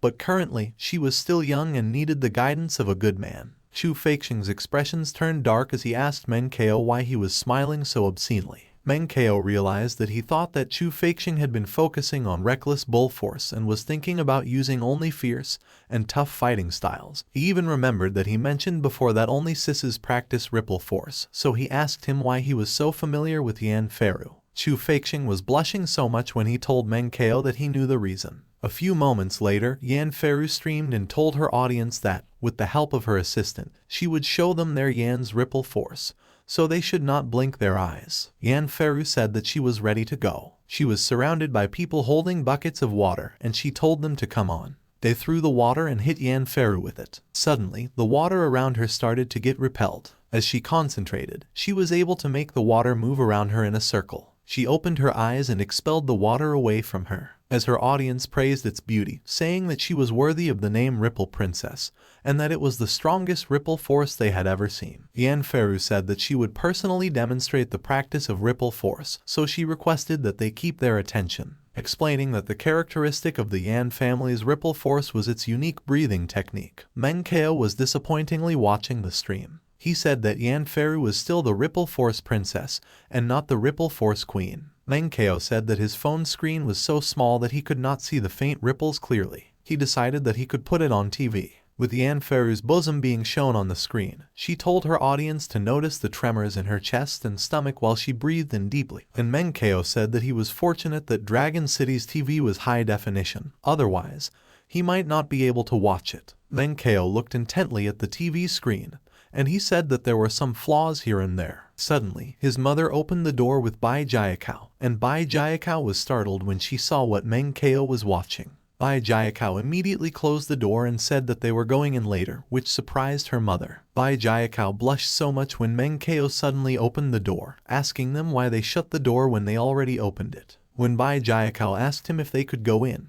he told her that it was obvious and asked her what was with her expression. While Bai Jiakao pointed into the TV, still completely blushing, Meng Chao wondered what was wrong with her that she was being so timid, and he told their mother that they were busy in the living room, so he was going to his room. Yan Feru's stream was still on the TV, and as Bai Jiakao stammered to inform Meng Chao about it, she was already too late as he had already entered his room. Bai Jiakao looked at the TV and asked if it was really something that she could watch without paying. Meng Chao commented on Yan Feru's stream regarding her breathing technique. He used the name Old Fire Relayer and stated that there was obviously a problem with her breathing method, and the center point of the inhalation and breathing rate had room for adjustment. Another audience, an Iron Fan, commented that they encountered a three-headed poisonous scorpion last week, a famous stalker, and it was only with Yan Feru's ripple that it could be defeated. Meng Chao told them that if they encountered one with a red radioactive streak on its head, it would be best to run away because with the current set of ripple force, the chances of winning were not high. Another Iron fan commented that after receiving guidance from Yanferu, the frequency of his 3-minute punching rate increased by 5%, and his average punching force increased by 7%. Meng Chao told them that it was great for them, but he thinks that they have a lot of room for improvement still. If they were interested, they could PM him as he was in a good mood that day, so he could provide guidance for a fee. Yanferu read the comments intently as one of the Iron fans questioned who the old fire relayer was and if he was a very good ripple force expert. Another Iron fan answered that the old fire relayer did not even have real name authentication, which means he only showed part of himself, so he must be someone who could not appear in public. Another Iron fan said that they have seen people like that who like to pretend to be experts so that they could become popular, so they should just ignore him. He even looked for the lesson superintendent, requesting to mute, kick out, and delete Meng Chao's account. Meng Chao's account was a new fan account, and he told everyone not to misunderstand because it was not that he was trying to hide a part of himself, and he was not targeting the Yan family ripple force either, much less harboring any sort of bad intentions. He explained that he just wanted to do something for society with his abilities and increase all of their fighting strength. Meng Chao scrunched his face as he said that he guessed he should talk with Yanferu about the real thing in private messages because those people in the comments didn't know anything. Then he realized that Yanferu received a lot of private messages every day, so he wondered how he could make her notice him. Suddenly, he had an idea. Meng Chao sent 1 million broadcasting coins on Yanferu's stream, which took her by surprise. One of the Iron fans asked if the rich people those days played such high-end games as they first did everything they could to belittle their target to lower their target's expectations before they threw a bomb that would allow them to instantly turn the tides. By doing so, they left behind a deep impression in their goddess heart. Another Iron fan commented that they, the rich people, seriously knew how to play. Yanferu was still overwhelmed by what happened. The live broadcast was muted as Yanferu thanked the old fire relayer for supporting her. She said that there were still plenty of places where her ripple force was lacking, so she hoped that they could all research it and improve together. Someone watched the stream on their phone when the comments in the live broadcast got muted. It was Chu Feixing, and he was crying as he said that one could seriously do whatever they wanted if they were rich, which was true on Earth, and it was true even in the other world. On the other hand, Bai Jiakao blushed as she watched the TV, thinking that Meng Chao was usually a pivotal searcher, but he spent 10,000 on a gift for Yanferu, so she figured that something was wrong. Very wrong. She sneaked into Meng Chao's door, as she thought that 10,000 would have cost the family 3 months, so she had to find out what was wrong with Meng Chao. As she peeked through his door, she saw that Meng Chao was grabbing at a piece of meat. Meng Chao shook the meat vigorously, and Bai Jiakao blushed as she thought that it was over for her brother, so she had to tell their mother to let their father talk to Meng Chao. Meng Chao squeezed the meat on his fist as he said that later, he would write down the meaning of the future ripple force and record a video of using the ripple force to shake pork into mash as he set the ripple force princess contribution value. Meanwhile, at the venue of Yanferu's live stream, one of her assistants told her that she became more popular as her popularity increased by 15% compared to her last class, and another assistant told her that she even won against the online lecture that Professor Wang posted. Yanferu smiled, and she told them that they could not make comparisons that way because Professor Wang's listening to the cicada was an advanced force method not understood by ordinary people, so naturally, there were fewer people. As they said their goodbyes, one of the assistants reminded Yanferu that in the evening, the president of their martial arts association invited them to dinner, and he heard that there were friends from the community, and Yanferu told them that they should go ahead and tell the chairman that she would go back to her room and clean up. While Yanferu was making her way back to her room, she checked her phone and saw that she had a message from the old fire relayer. Yanferu said that those self-righteous minkies were always talking about improving her Yan's ripple force, and that was enough, but for the sake of the 10,000 yuan reward, she gave him 30 seconds, and she read through the message, saying that the formula of the ripple force had been well known for a long time, so it was not embarrassing to say. Her eyes widened as she said that the above stuff was kind of interesting. She looked extremely surprised as she continued to look at her phone, and she questioned how it was possible. Yanferu took a deep breath as she closed her eyes and looked away from her phone. She let out a heavy sigh as she opened her eyes. Yanferu called someone named Zhaonan. She asked him to help her tell the president that she might not be able to come that night because she had some urgent matters to deal with. She also told him that he better come too because she had something to show him. A few hours later, under the streetlights, Yanfei waited for Zhao Nan, who had just arrived, and called her. He asked her what it was, and Yanfei immediately showed her phone to him, asking him to look at it carefully. Zhao Nan commented that the derivation process of those formulas was quite rigorous, and the thinking was very original because they pointed out a few loopholes in the current ripple force as if they really existed. Zhao Nan asked who sent it, but instead of answering him, Yanfei asked him to take a look as there was a host video down below. In the video, Meng Chao was wearing a mask, and he held a piece of pork meat on his right hand while tofu was on his left. Zhao Nan immediately commented that Meng Chao's control was so terrible that he smashed the pork in half a minute. But he saw that the tofu on his right hand did not shatter, so that accurate control meant that Meng Chao had already mastered ripple force. Yanfei told him that the most frightening thing was that Meng Chao's technique combined the essence of at least 7 or 8 schools ripple force, which was unheard of. Zhao Nan asked Yanfei what Meng Chao's purpose was in telling her such a skill, and what benefits he wanted in exchange. And Yanfei said that she had no idea as Meng Chao just wanted the Yan family to not keep the skill a secret. He wanted them to promote that new version of ripple force so that he could contribute to Dragon City's rise to power. Zhao Nan told Yanfei that it was a big deal, so they must quickly tell their master, and Yanfei agreed. Yanfei was curious about what kind of strange man the old fire relayer was. It was already evening, and Lao Meng and Meng Chao were on the balcony of their apartment. Lao Meng told Meng Chao that he already grew up and could currently become the pillar of their family. Lao Meng felt awkward when he remembered what his wife told him about what Bai Jiakao had told her, saying that he, as a father, could only complete such a task, and he hesitated as he told Meng Chao that Bai Jiakao had told their mother some things. Lao Meng told Meng Chao that he would just say a few random words, so he should not bother if he didn't like them, and Meng Chao asked him to say them. Lao Meng stared intently at Meng Chao while Meng Chao did the same, and as a result, the two of them felt awkward as they stared at each other. Lighting his cigarette, Lao Meng told Meng Chao that he would make it short. He told Meng Chao that he was about to take his national college examination, so it was better if he put all of his attention on his cultivation. And when he was done with the exams, if he had a girl he liked, he could bring her to the house to sit as he would support him.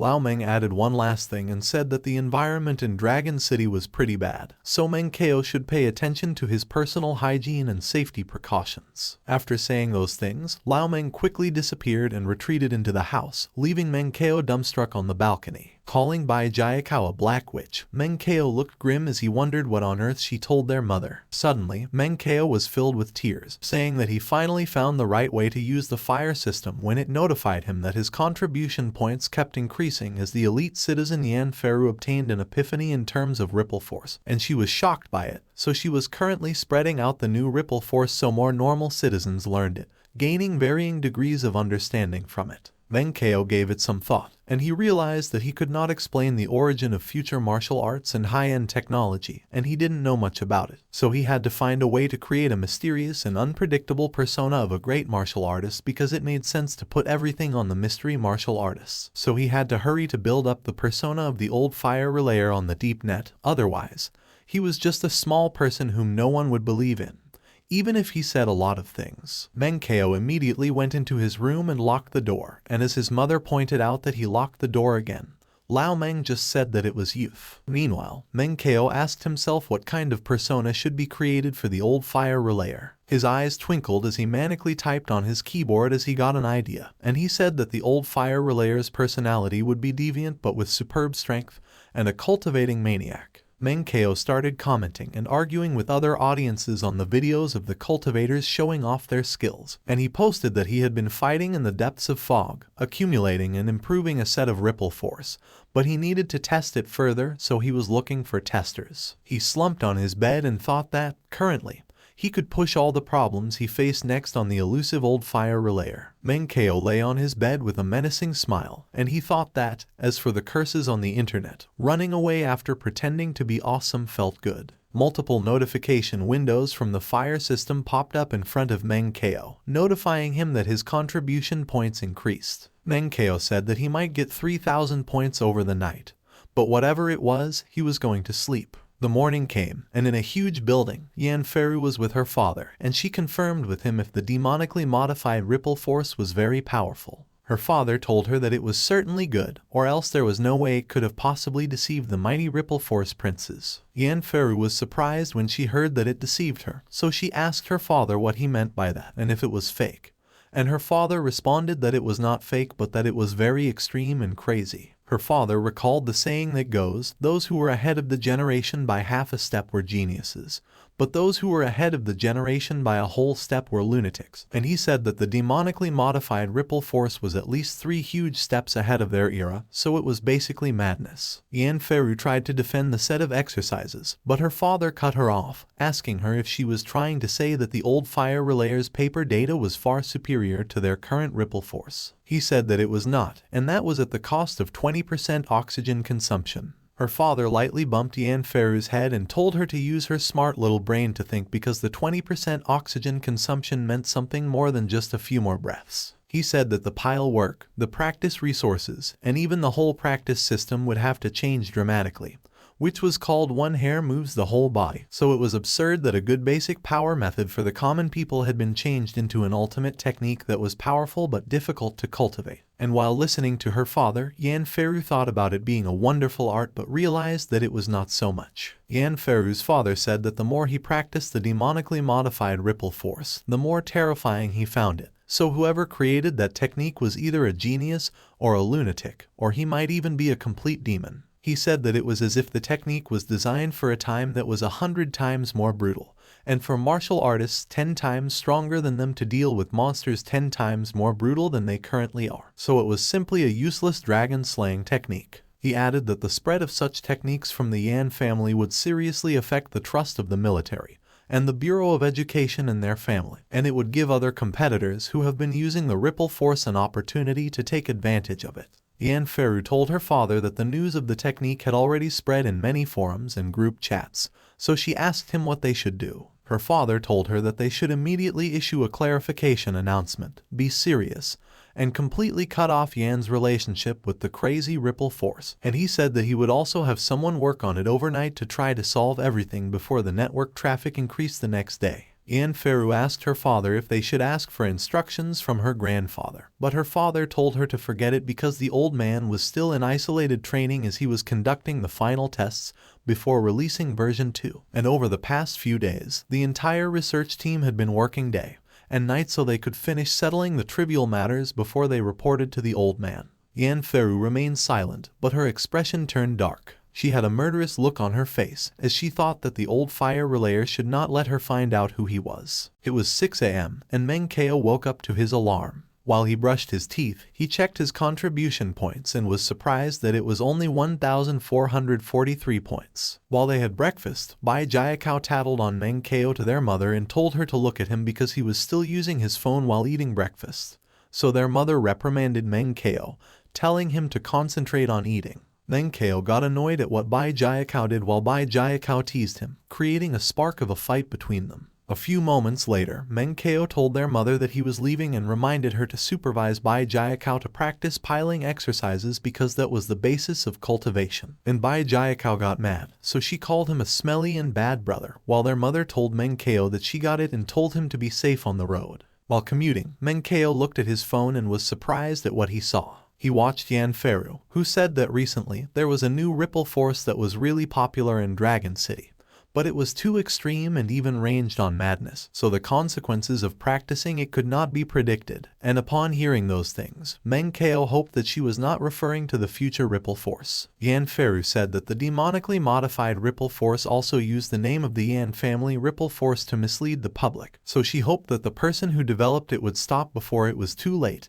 and live his life well because she and the entire Yan family retained the right to have the law force them to take responsibility for the matter. As the comments of the Iron fans supporting Yanferu flooded the stream, Meng Chao thought that in the future, Ripple Force would be integrated and upgraded by Yanferu, so he wondered what was wrong with her and if the madness came from her slapped fans. Meng Chao thought that he had the future Dragon Snake Force and Reckless Bull technique, but he was afraid that there was no place to contribute, and he and Yanferu had formed a grudge against each other because that day, she treated his kindness like trash. As he thought that the next day, even if Yanferu begged him on her knees and threw herself at his feet in her yoga clothes, His thought was interrupted as he started imagining the scene of Yan Feru asking for his forgiveness. He was drooling as he imagined the scene, and he thought that since Yan Feru was like that, she must be truly repentant, so he would reluctantly forgive her for once. As Meng Chao walked to school, he thought that it was the day of the material trade fair, so he had to improve his proficiency in basic harvesting skill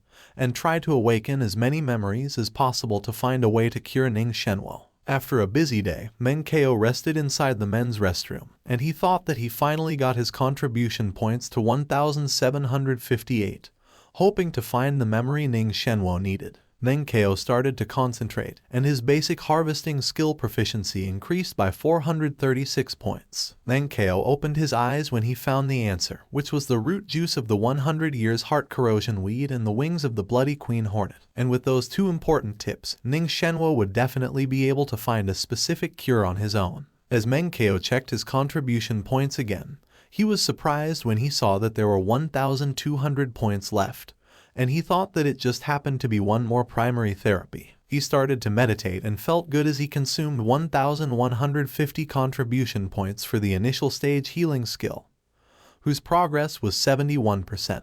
A few moments later, on a bus traveling in the middle of the city, Meng Chao rode it, and as he saw the clouds soaring in the distance, he remembered that the material fair Ning Shenwo mentioned seemed to be there. When Meng Chao arrived in the building, he was in awe as he saw the people riding on jetpacks and the fancy cars parked in front of the building. As he observed the people around him, he got puzzled. He started to get anxious as he wondered why it felt different from his impression of the material trade fair. Meng Chao braced himself as he thought that it was too late to go back and change clothes. He confidently walked inside the building, and in his mind, he was apologizing to Ning Shenwo. He was smiling as the door in front of him opened, but he was startled when he was greeted by two huge armed guards. One of them apologized as he told Meng Chao that it was a high-end material trade fair, and the other one added that he could not enter without an invitation letter. Meng Chao looked intimidated, but he told the guards that it was Ning Shenwo who invited him. One of them told Meng Chao that he didn't know who Ning Shenwo was, but without the invitation letter, he could not let him in.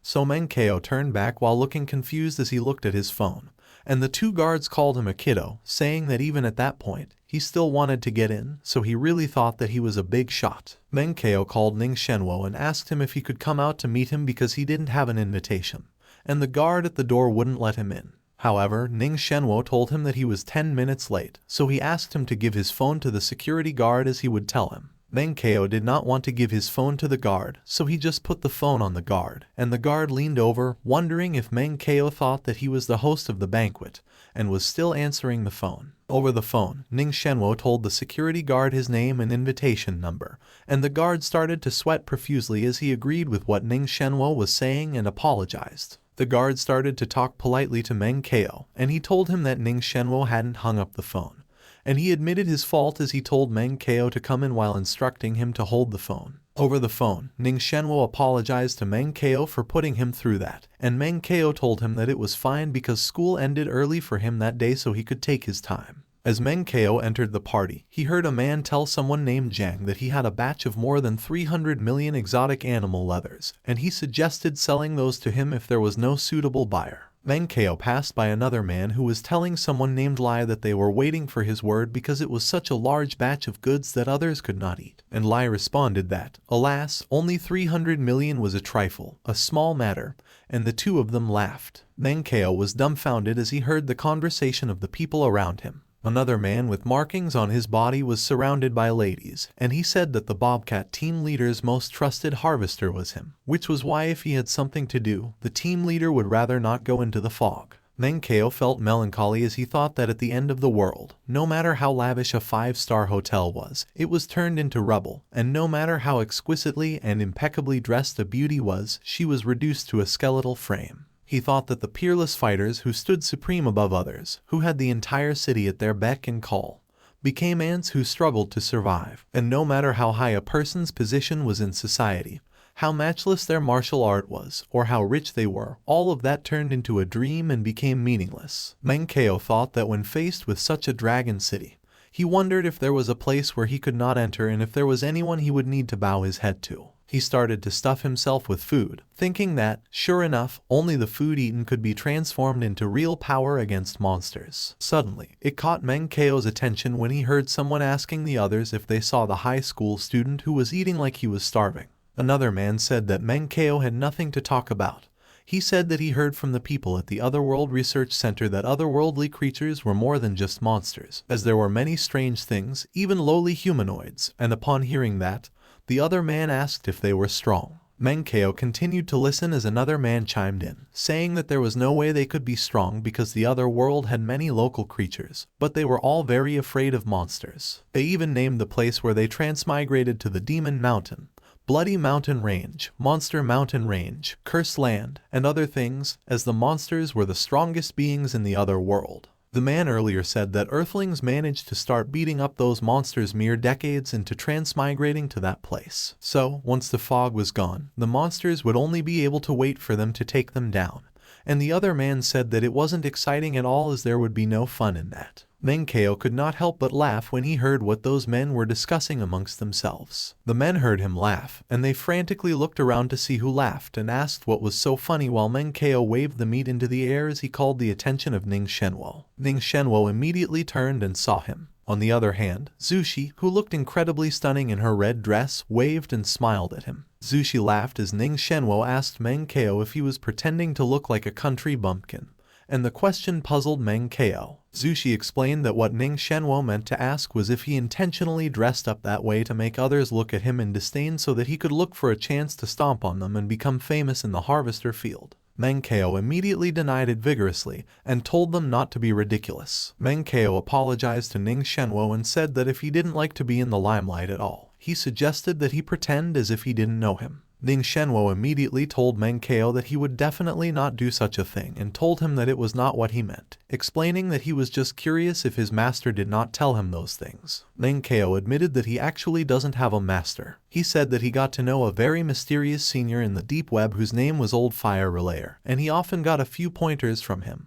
but he didn't know if he was qualified to call him master. Zushi and Ning Shenwo both looked puzzled as Ning Shenwo questioned who Old Fire Relayer was, and Zushi said that she had never heard of him in the field before, so she was also wondering who he was. Meng Chao said that he was a man of great strength but also of great character, free from the low life and intent on making a difference. He said that he was a man of great wisdom, visionary, and able to see into the future without everyone's knowledge. He was already subjugating, affecting, and saving everyone. Both Zushi and Ning Shenwo doubtfully asked Meng Chao if Old Relayer was actually doing such a thing. Meng Chao told them to be confident and agree with him instead of doubtfully asking him. Meanwhile, Gu Ming was crying as he was talking to a man he called his young master Jun and said that he came to him that day to talk about the brat who was the one who humiliated them because Ning Shenwo supported him. Gu Ming said that everyone in the circle knew that he was Liao Santong's, known as the Poisonous Hand, student, but the brat was not showing respect to Liao Santong at all. Jun pointed ahead as he asked Gu Ming if he was talking about the kin who was talking with Ning Shenwo. Gu Ming glared at Meng Chao from behind while Meng Chao told Ning Shenwo that he told the Old Fire Relayer about his injury,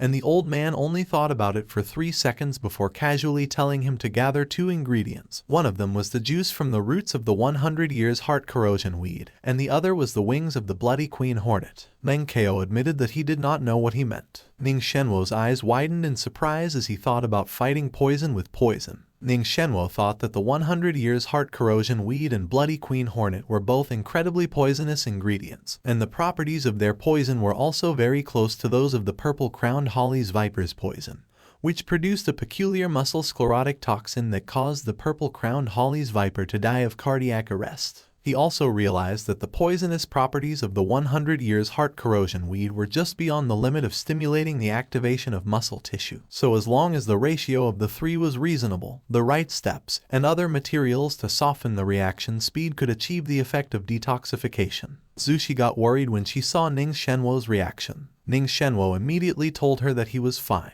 and she told him that he already had a cure for his chronic illness that the Old Fire Relayer managed to come up with in just 3 seconds when it had bothered him for a long time. which was amazing, as the system notified Meng Chao that his contribution points increased by 43 because Ning Shenwo gained a whole new understanding of toxicology through his guidance. He daydreamed about harvesting Ning Shenwo's wool, and he said that the elite monster was good while Ning Shenwo and Zhu Shi watched him, bewildered. Meng Chao told Ning Shenwo that the old fire relayer only said those two things, so he thinks that it should be a method of fighting poison with poison.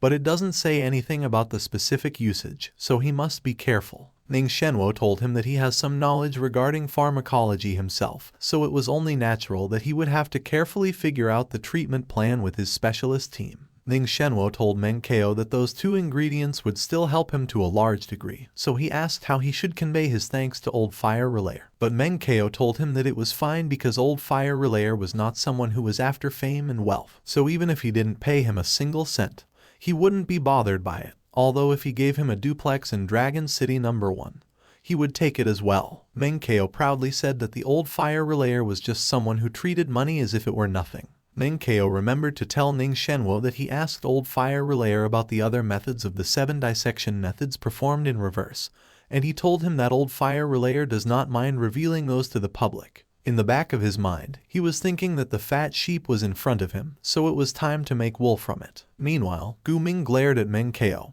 and as he called him a kid, he asked how he was qualified to be there. On the other hand, Jun said that it was not what he expected. He recalled the time when he listened to Ning Shenwo's brother, who said that there were rumors recently in the circle that Ning Shenwo had been poisoned and injured. So if he went to the challenge at that time, he would be suspected of taking advantage of his disease. So he wished that Ning Shenwo could take the initiative to challenge him. Ning Shenwo's brother was Jun's grandpa.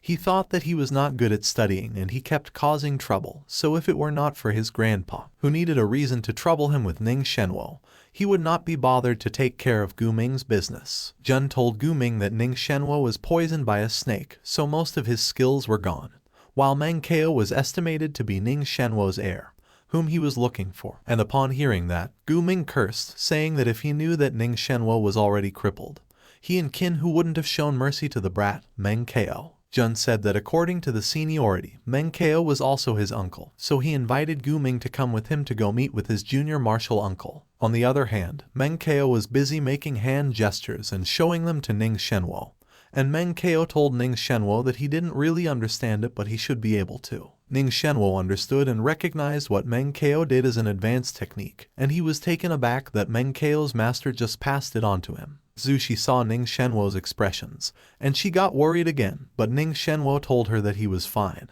explaining that she didn't understand just how great the technique was. Ning Shenwo asked Meng Chao if the Old Fire Relayer really asked him to teach him the upgraded 7 dissection methods performed in reverse, and he asked what he wanted him to do. Meng Chao immediately told Ning Shenwo that he needed to do nothing at all. He claimed that Old Fire Relayer said that martial arts, harvesting skills, and spirit energy technology were all the culmination of dragon citizens in the workforce of wisdom, so it should be something that was by the people and for the people. Meng Chao told Ning Shenwo that Old Fire Relayer just hoped that his hands and eyes would recover so that he could learn a brand new 7 dissection methods performed in reverse, and he could harvest even more resources and create a better future with all dragon citizens. Ning Shenwo looked at his hand intently as he said that Old Fire Relayer's elegance was like a towering mountain and his magnanimity was as endless as the sea, so he, his junior, was completely impressed. Zhu Shi blushed as she thought that only a matchless person like Old Fire Relayer could cultivate a unique and eccentric boy like Meng Chao.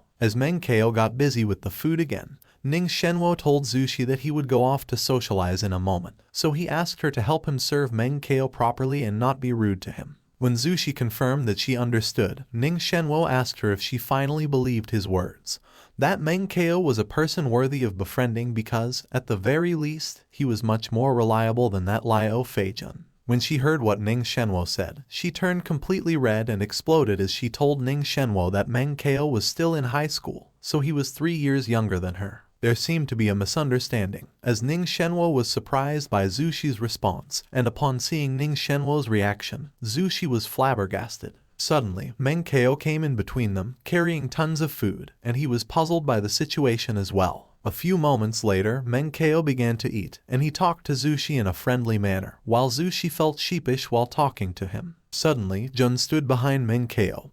He thought that Meng Chao was hiding behind a flower pot, laughing at them, and now he dared to touch his flower. He glared at Meng Chao and thought that they had a bone to pick with each other. While Zushi enjoyed talking with Meng Chao, Jun suddenly approached their table and asked Zushi why she was there. Jun also asked her who the weirdo next to her was. Fu Ming chimed in, telling Jun that he knew Meng Chao as the poor kid who lived in Dragon City, so he didn't know how he got in.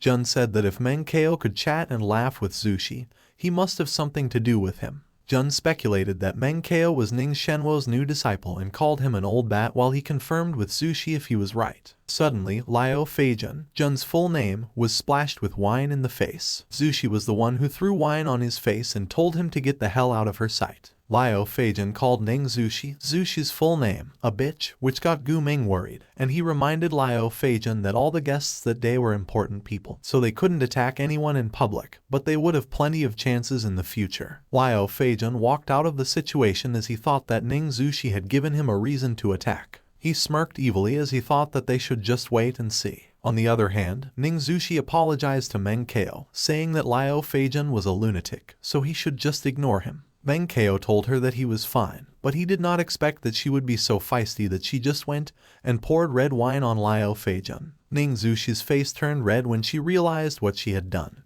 and she looked so embarrassed while she was trying to explain things to Meng Chao. But their conversation was cut off when the host called for everyone's attention and announced that their trade fair was about to begin. The host told everyone that he was there to wish them all the best. The host presented the first item of the day, which was a crystallized neurosphere in good condition, with a freshness of 70% or more. As he said that he wouldn't go into details about the use of the material, he announced that they could start bidding with the starting price of 900,000.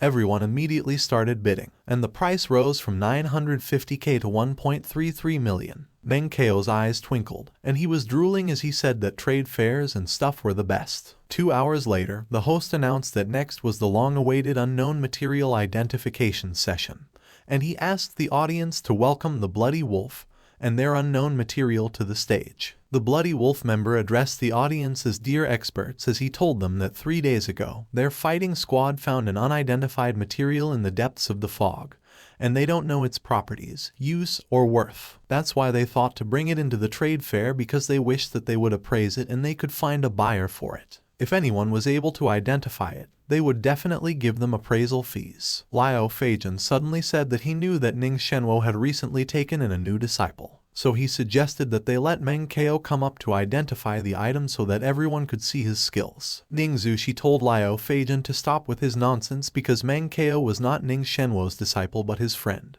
and he is not involved with the matters between their families, so he should stop going around randomly hurting other people. Liao Feijun laughed, and he said that Ning Shenwo was poisoned by a snake, and it seemed like he reached even greater heights, becoming friends with just anyone. So he said that the spirit of retiring while one was at the prime of their life and being content with a normal life was something worthy to learn for them juniors. Meanwhile, Ning Shenwo was just calm as he realized that, with his status, if he entered into an argument with Liao Feijun, he would just lower his status. On the other hand, Meng Chao stepped up, agreeing to Liao Feijun's suggestion, and he said that he would see the material. He smirked as he thought that he was worried that he wouldn't have a better way to increase his fame than that. And since Liao Feijun decided to put his face under his boot willingly, he had to stomp on it a couple of times or he would be disrespecting him. Meanwhile, Liao Feijun was thinking that he could not hold himself from wiping out Meng Chao's face as it would make his grandpa's dream come true. He thought that Ning Zushi should not come out and just let him humiliate Meng Chao so his reputation in the circle would be ruined because it was the price she paid for splashing him with red wine.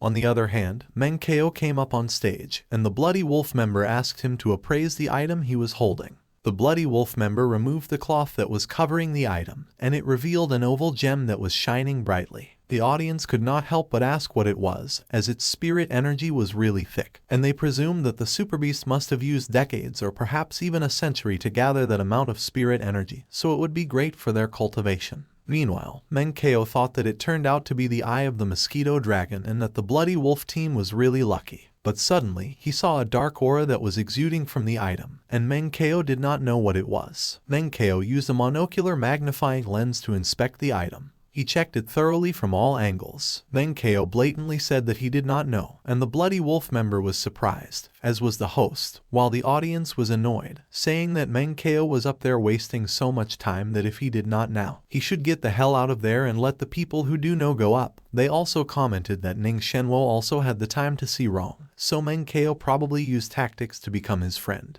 Suddenly, Liao Feijun came up on stage, and as he elbowed Meng Chao to get him off the stage, he said that he did not think that Ning Shenwo's new friend would be like that, proudly stating that he happened to know a little about the material. The host asked Liao Feijun if he was willing to solve the problem for everyone. Liao Feijun started to explain that in the fog to the south of Dragon City, there was a kind of single-eyed grass that bore fruit once every 3 years, which had a very small chance of producing the mutated ghost eye fruit, and when golden-furred pigs ate the mutated fruit, they were not able to digest it, thus turning it into something similar to stones in their bodies. He said that the golden-furred pigs were the grade 3 superbeasts red-tailed golden python's favorite food. So once a red-tailed golden python ate a golden-furred pig with a ghost-eyed fruit in it, the ghost-eyed fruit would be stimulated by the digestive fluid from the red-tailed golden python, and would be defined into the red-tailed golden python's crystal core, also known as the aquatic dragon's eye. Liao Feijun declared that the item was a valuable aquatic dragon's eye.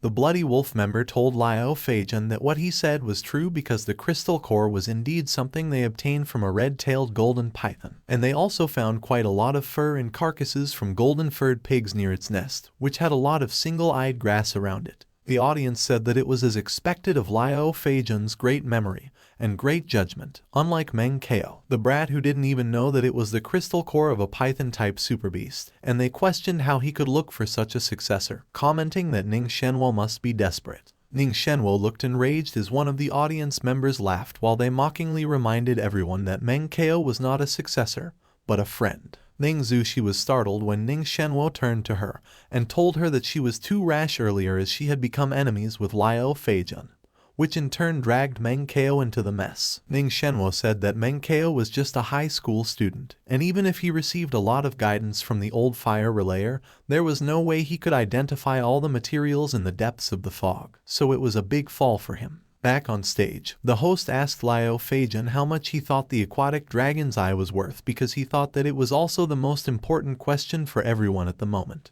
Liao Feijun confidently declared that it was worth 5.25 million. The host was surprised, and he asked Liao Feijun if he had an explanation for such a precise number. He said that he certainly did. Liao Feijun explained that the crystal core must have been harvested in a rough manner, which resulted in the flaw of the aquatic dragon's eye losing at least 1/3 of its spiritual power. Otherwise, a perfect aquatic dragon's eye would be worth at least 10 million. He said that Bloody Wolf has been getting stronger very quickly, so it was time for him to look for a professional harvesting team to work alongside him. And the Bloody Wolf member agreed that Liao Feijun was right, so he would go back and talk to his captain so they could work together with the Liao family. Liao Feijun called a young master named Nai, as he recalled that he was currently trying to become a 3-star superhuman, and he told him that the aquatic dragon's eye was perfect for him, so he asked if he could give him the honor and buy it for 5,550,000. Nai said that he trusted Liao Feijun, so he would be offering 6 million, and he asked the Bloody Wolf member, Vice Captain Zhao, if the Bloody Wolf would be willing to sell it. Vice Captain Zhao immediately said that they would definitely sell it, and he thanked both Nai and Liao Feijun. Liao Feijun called Meng Chao his martial uncle, saying that he would give him a few words, and he proceeded to lecture Meng Chao that the requirements to join the harvesting circle were very low, but the upper limits were very high, so if he wanted to become a good harvester, he needed to come from a family of learned scholars. Liao Feijun told Meng Chao that it was obvious that he, who lived in a public rental house, would not have access to such exotic treasures such as the aquatic dragon's eye. Meng Chao's expressions were dark, but he remained silent as Liao Feijun said that he did not know what Ning Shenwo was thinking about by choosing him, but he should know better in his heart or else he would just bring harm to himself and others. The audience quickly looked at Ning Shenwo as they were surprised to hear that Meng Chao lived in a public rental house, and they questioned how a boy like him could be qualified to attend such a trade fair. Gu Ming chimed in, saying that he knew Meng Chao's background, and not only did he stay in a public rental house, his father was also a low-ranking harvester in Prosperous, but because he was corrupted, he has just been fired. Liao Feijun walked away, thinking that Meng Chao was really a kid who had never seen the world before and was scared silly, while Vice Captain Zhao was walking behind him, asking if they should discuss the details with Nai. Meanwhile, Ning Zushi looked so angry while she was thinking of beating Liao Feijun up for daring to say such things about Meng Chao, while Ning Shenwo looked agitated as he thought that he had to go up and help Meng Chao get his face back. Suddenly, Meng Chao confidently asked Liao Feijun to hold on, and he recalled that Liao Feijun called him his martial uncle, so he asked him if he allowed him to leave. Liao Feijun was startled when Meng Chao asked him if he really thought that the crystal core was an aquatic dragon's eye. While in his mind, Meng Chao was raging, saying that Liao Feijun was so wrong that it was ridiculous. He was questioning how Liao Feijun could have the gall to come out and pretend to be awesome, and how he could think about leaving after he had finished pretending to be awesome. Liao Feijun confidently reminded Meng Chao that he just mentioned that he did not know what the item was and asked him what he was playing at that time, questioning him if he did not think that he had embarrassed himself enough. Meng Chao admitted again that he indeed didn't know what the crystal core was, but he just knew that it was definitely not an aquatic dragon's eye.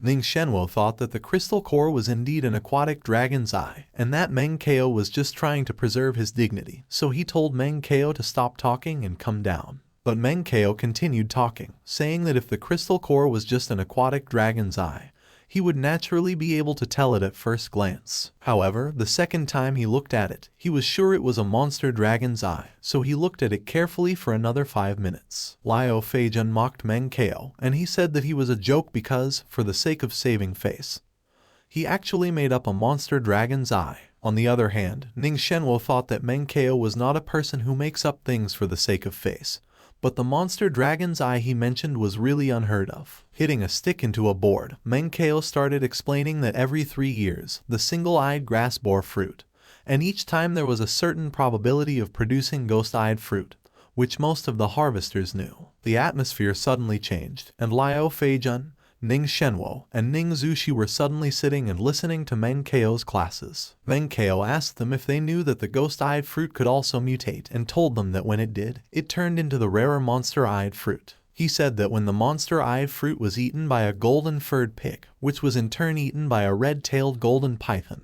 the crystal core that was eventually produced ended up being the monster dragon's eye. Meng Chao told Nai that if he used the monster dragon's eye as the aquatic dragon's eye and made it into a genetic potion, he could use it to reach higher levels. He said that there was only one result of that, a violent death on the spot. Meng Chao asked if they were supposed to wait for Nai to turn the monster dragon's eye into a gene medicine. Nai felt uncomfortable when Meng Chao said that when he ate it and tried to reach higher heights, there would be only one result, going crazy and dying on the spot. Liao Feijun told Meng Chao that that was what he wanted to say, but he said himself that he did not know, so he was afraid that he was just trying to save his face and talking nonsense there. Meng Chao shook his head vigorously as he told Liao Feijun that the monster dragon's eye had a total of 15 different varieties, so he really could not decide which one it was because he was just an ordinary high school student living in public housing, and that was why he could only honestly admit that he knew nothing about it. Meng Chao's expressions turned serious as he said that, after all, the harvester's line of work was still to be honest, and a half-understanding to talk nonsense was going to be a big thing.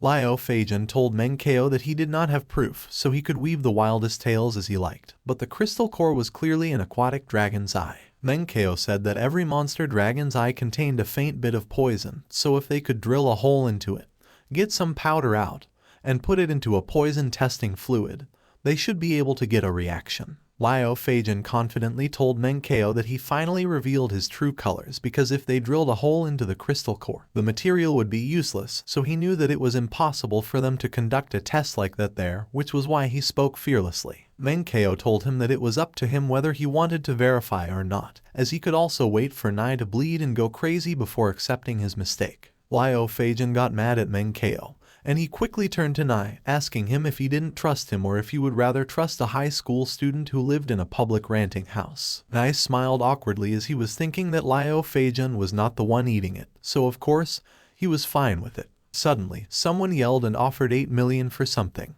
It was Ning Shenwo, and he told Nai that he would pay him 8 million to buy the unidentified material from him so they could identify it on the spot and see whether it was the aquatic dragon's eye or the monster dragon's eye. Nai told Ning Shenwo that there was no need for that as he wouldn't be bothered by just a few million, and since he had stepped forward, They could appraise the item immediately to see what it was, while the audience was surprised when they witnessed that Ning Shenwo was really supporting Meng Chao. And as one of them questioned if Meng Chao wouldn't really be his heir, another one speculated that Meng Chao may be an illegitimate child or something. On the other hand, Liao Feijun was annoyed, and he said that they were actually wasting an item worth a few million for a stupid brat's wrong words. Suddenly, the host brought the testing equipment up on stage, and he informed Ning Shenwo that they were ready. A few moments later, Ning Shenwo started to carefully drill a hole in the crystal core. Ning Shenwo was surprised when the crystal core emitted a bright light as he was drilling. An aroma started to waft in the room. And while Vice Captain Zhao pointed out that it was the aroma that leaked out from the crystal core, the host said that it smelled so good, Gu Ming said that it was a pity, and Ning Zushi was just surprised. On the other hand, when Liao Feijun noticed the aroma,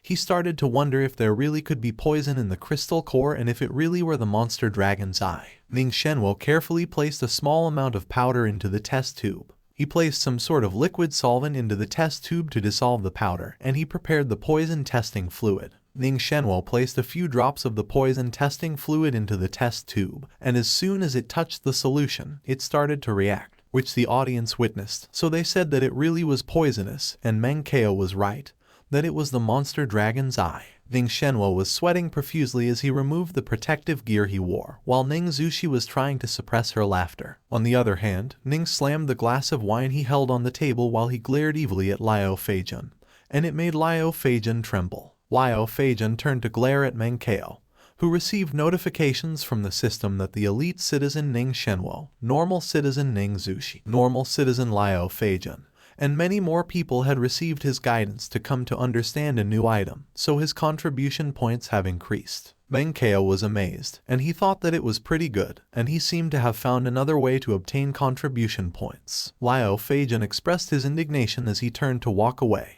but suddenly someone asked him to wait. It was Meng Chao, and while he thought that Liao Feijun had said a few words to him earlier, so he should also give him a few words, he told Liao Feijun that it was impolite not to reciprocate when one is given something. Liao Feijun gritted his teeth while Meng Chao continued to tell him that he and Ning Shenwo were friends, so if Ning Shenwo was of his grandfather's generation, ranking-wise, he should also be his grandfather's generation as well. And since Liao Feijun called him a martial uncle earlier, he addressed him as his dear nephew, telling Liao Feijun to let him teach him some principles of becoming a harvester. Meng Chao told Liao Feijun that no matter how great a harvester is, it was fine for him to admit that he knows nothing of an item. Just like that time when he was in the limelight without knowing anything, which would have caused Nai to die for that reason. And he told him that it was the way a harvester should be and that it was also the attitude that he should have as a person. But seeing Liao Feijun's dark expressions, Meng Chao questioned how come Liao Feijun was so insensitive that he wouldn't give him any contribution points, and he wondered if it was possible that he misunderstood him. Meng Chao told Liao Feijun to not misunderstand him while addressing him as his good nephew.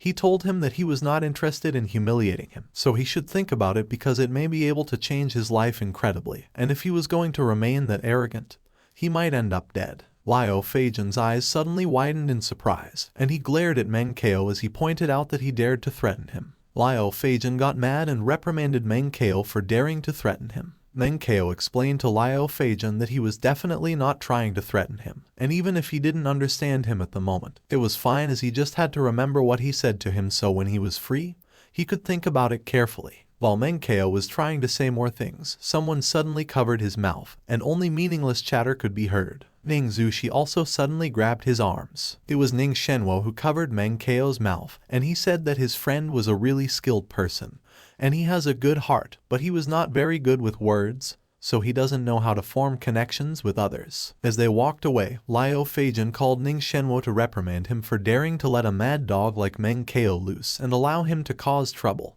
and he questioned if he was seriously not paying his grandfather any respect. Ning Shenwo stopped walking, turned to glare at Liao Feijun, and asked him if he was even someone worthy of calling him by his name. Both Meng Chao and Ning Zushi looked scared as Ning Shenwo glared at Liao Feijun with evil eyes, telling him that his grandfather forgot to teach him to be a proper human being, and he knew that he just wanted to provoke him so that he could get into trouble with his grandfather so that his grandfather could step on his head while he was poisoned. Ning Shenwo ominously loomed over Liao Feijun as he told him that he would let his grandfather have what he wanted, and he said that 1 month later, ghostly hands would have a public competition against poisonous hands. So he asked Liao Feijian if his grandfather, Liao Santong, would dare to take up the challenge. Liao Feijian told Ning Shenwo that they certainly would, so they could see just who has inherited the true legacy of jade assessment skill, and when the time comes, he should not dare say that Liao Santong bullied a cripple with trembling hands. Ning Shenwo confidently said that he could deal with Liao Santong even with crippled hands. The audience was surprised that ghostly hands actually challenged poisonous hands, and they wondered what the origin of Meng Chao was, how he could make ghostly hands stand up for him, and who his master was if it was not ghostly hands. After 3 hours, the trade fair ended,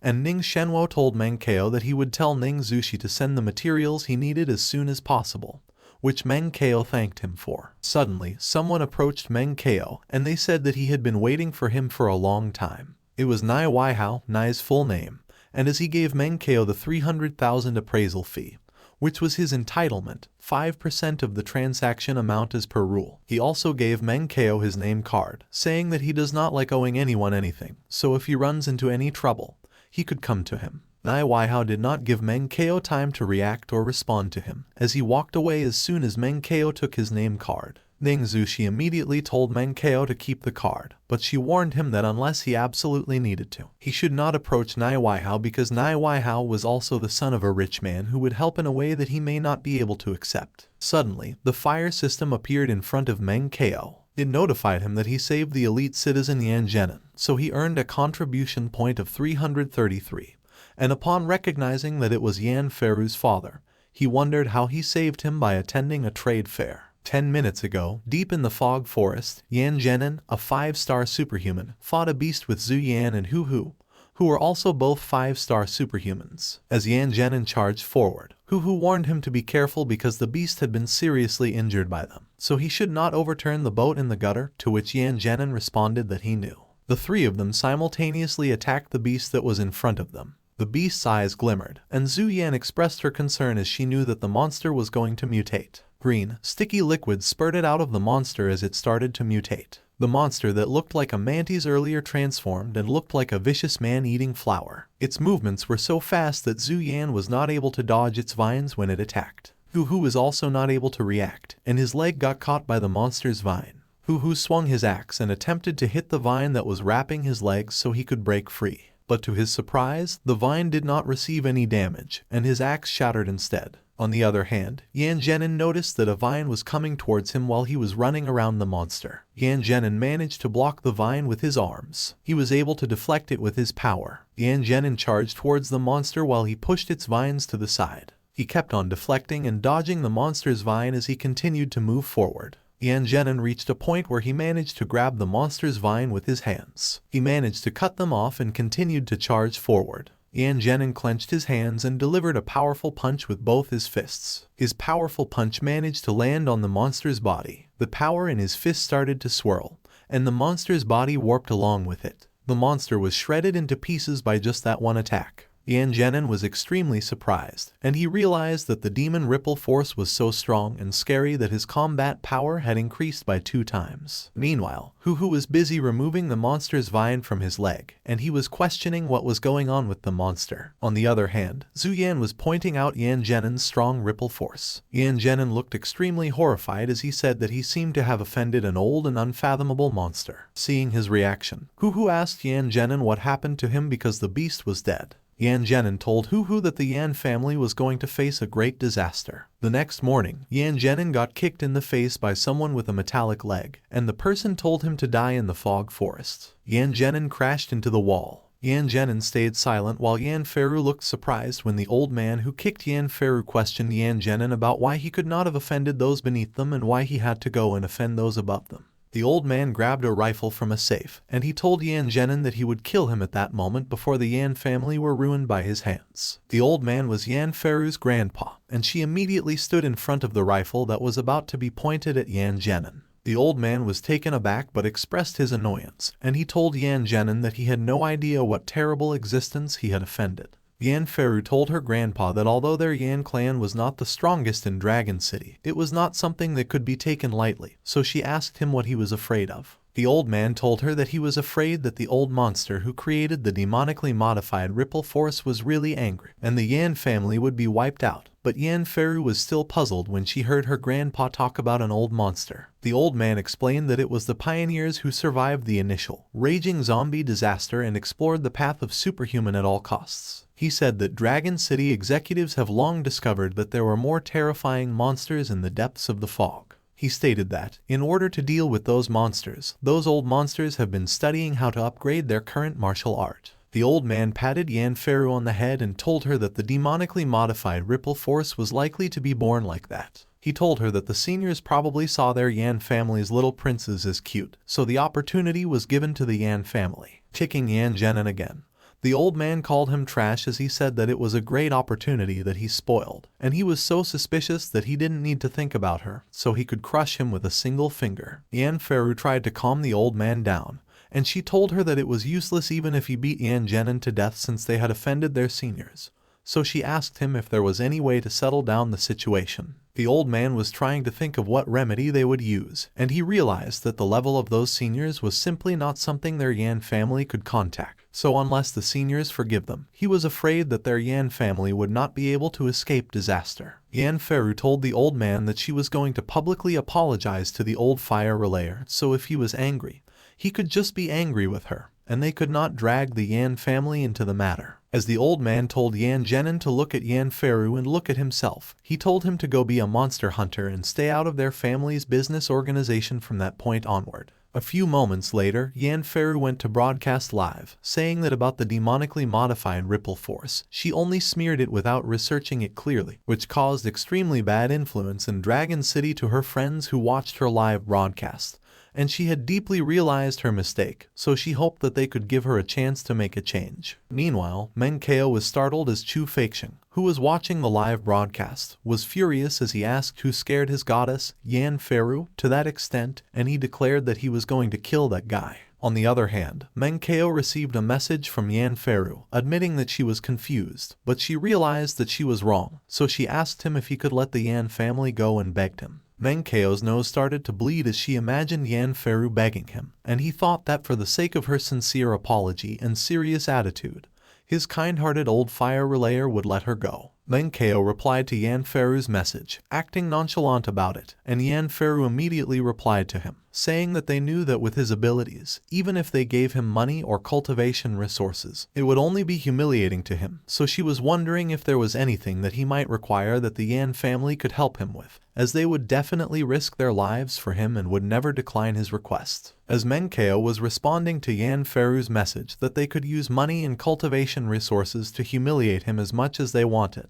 he cursed as he questioned himself as to why he had to put on the image of a mysterious and aloof senior. While Chu Feixiang was still enraged beside him, watching the stream, Meng Chao decided to delete the message he typed. Suddenly, he felt something and wondered who it was. It was Zuo Heoran, and Meng Chao saw him glaring at him intently. Meng Chao remembered that Zuo Heoran's family has a small company, so he realized that they had to prevent Zuo Heoran from using his family's power to harm his parents just in case. Meng Chao asked Yanfei to help him check the Great Waves Corporation in 3 days, and Yanfei was confused about the request, so Meng Chao told her that they were a little troublesome. Yanfei looked puzzled as she looked at her phone and read about the trouble Meng Chao mentioned. Yanfei looked determined as she said that she got it, while Meng Chao was puzzled, so he asked her what they got yesterday and what they understood. Meng Chao left their apartment, and Bai Jiakao told him that if his grades weren't good that day, she would laugh at him. Meng Chao was annoyed, but he still told Bai Jiakao to rest assured because her dreams would not come true. Meng Chao thought that the day finally arrived, the first hurdle of the college entrance exam.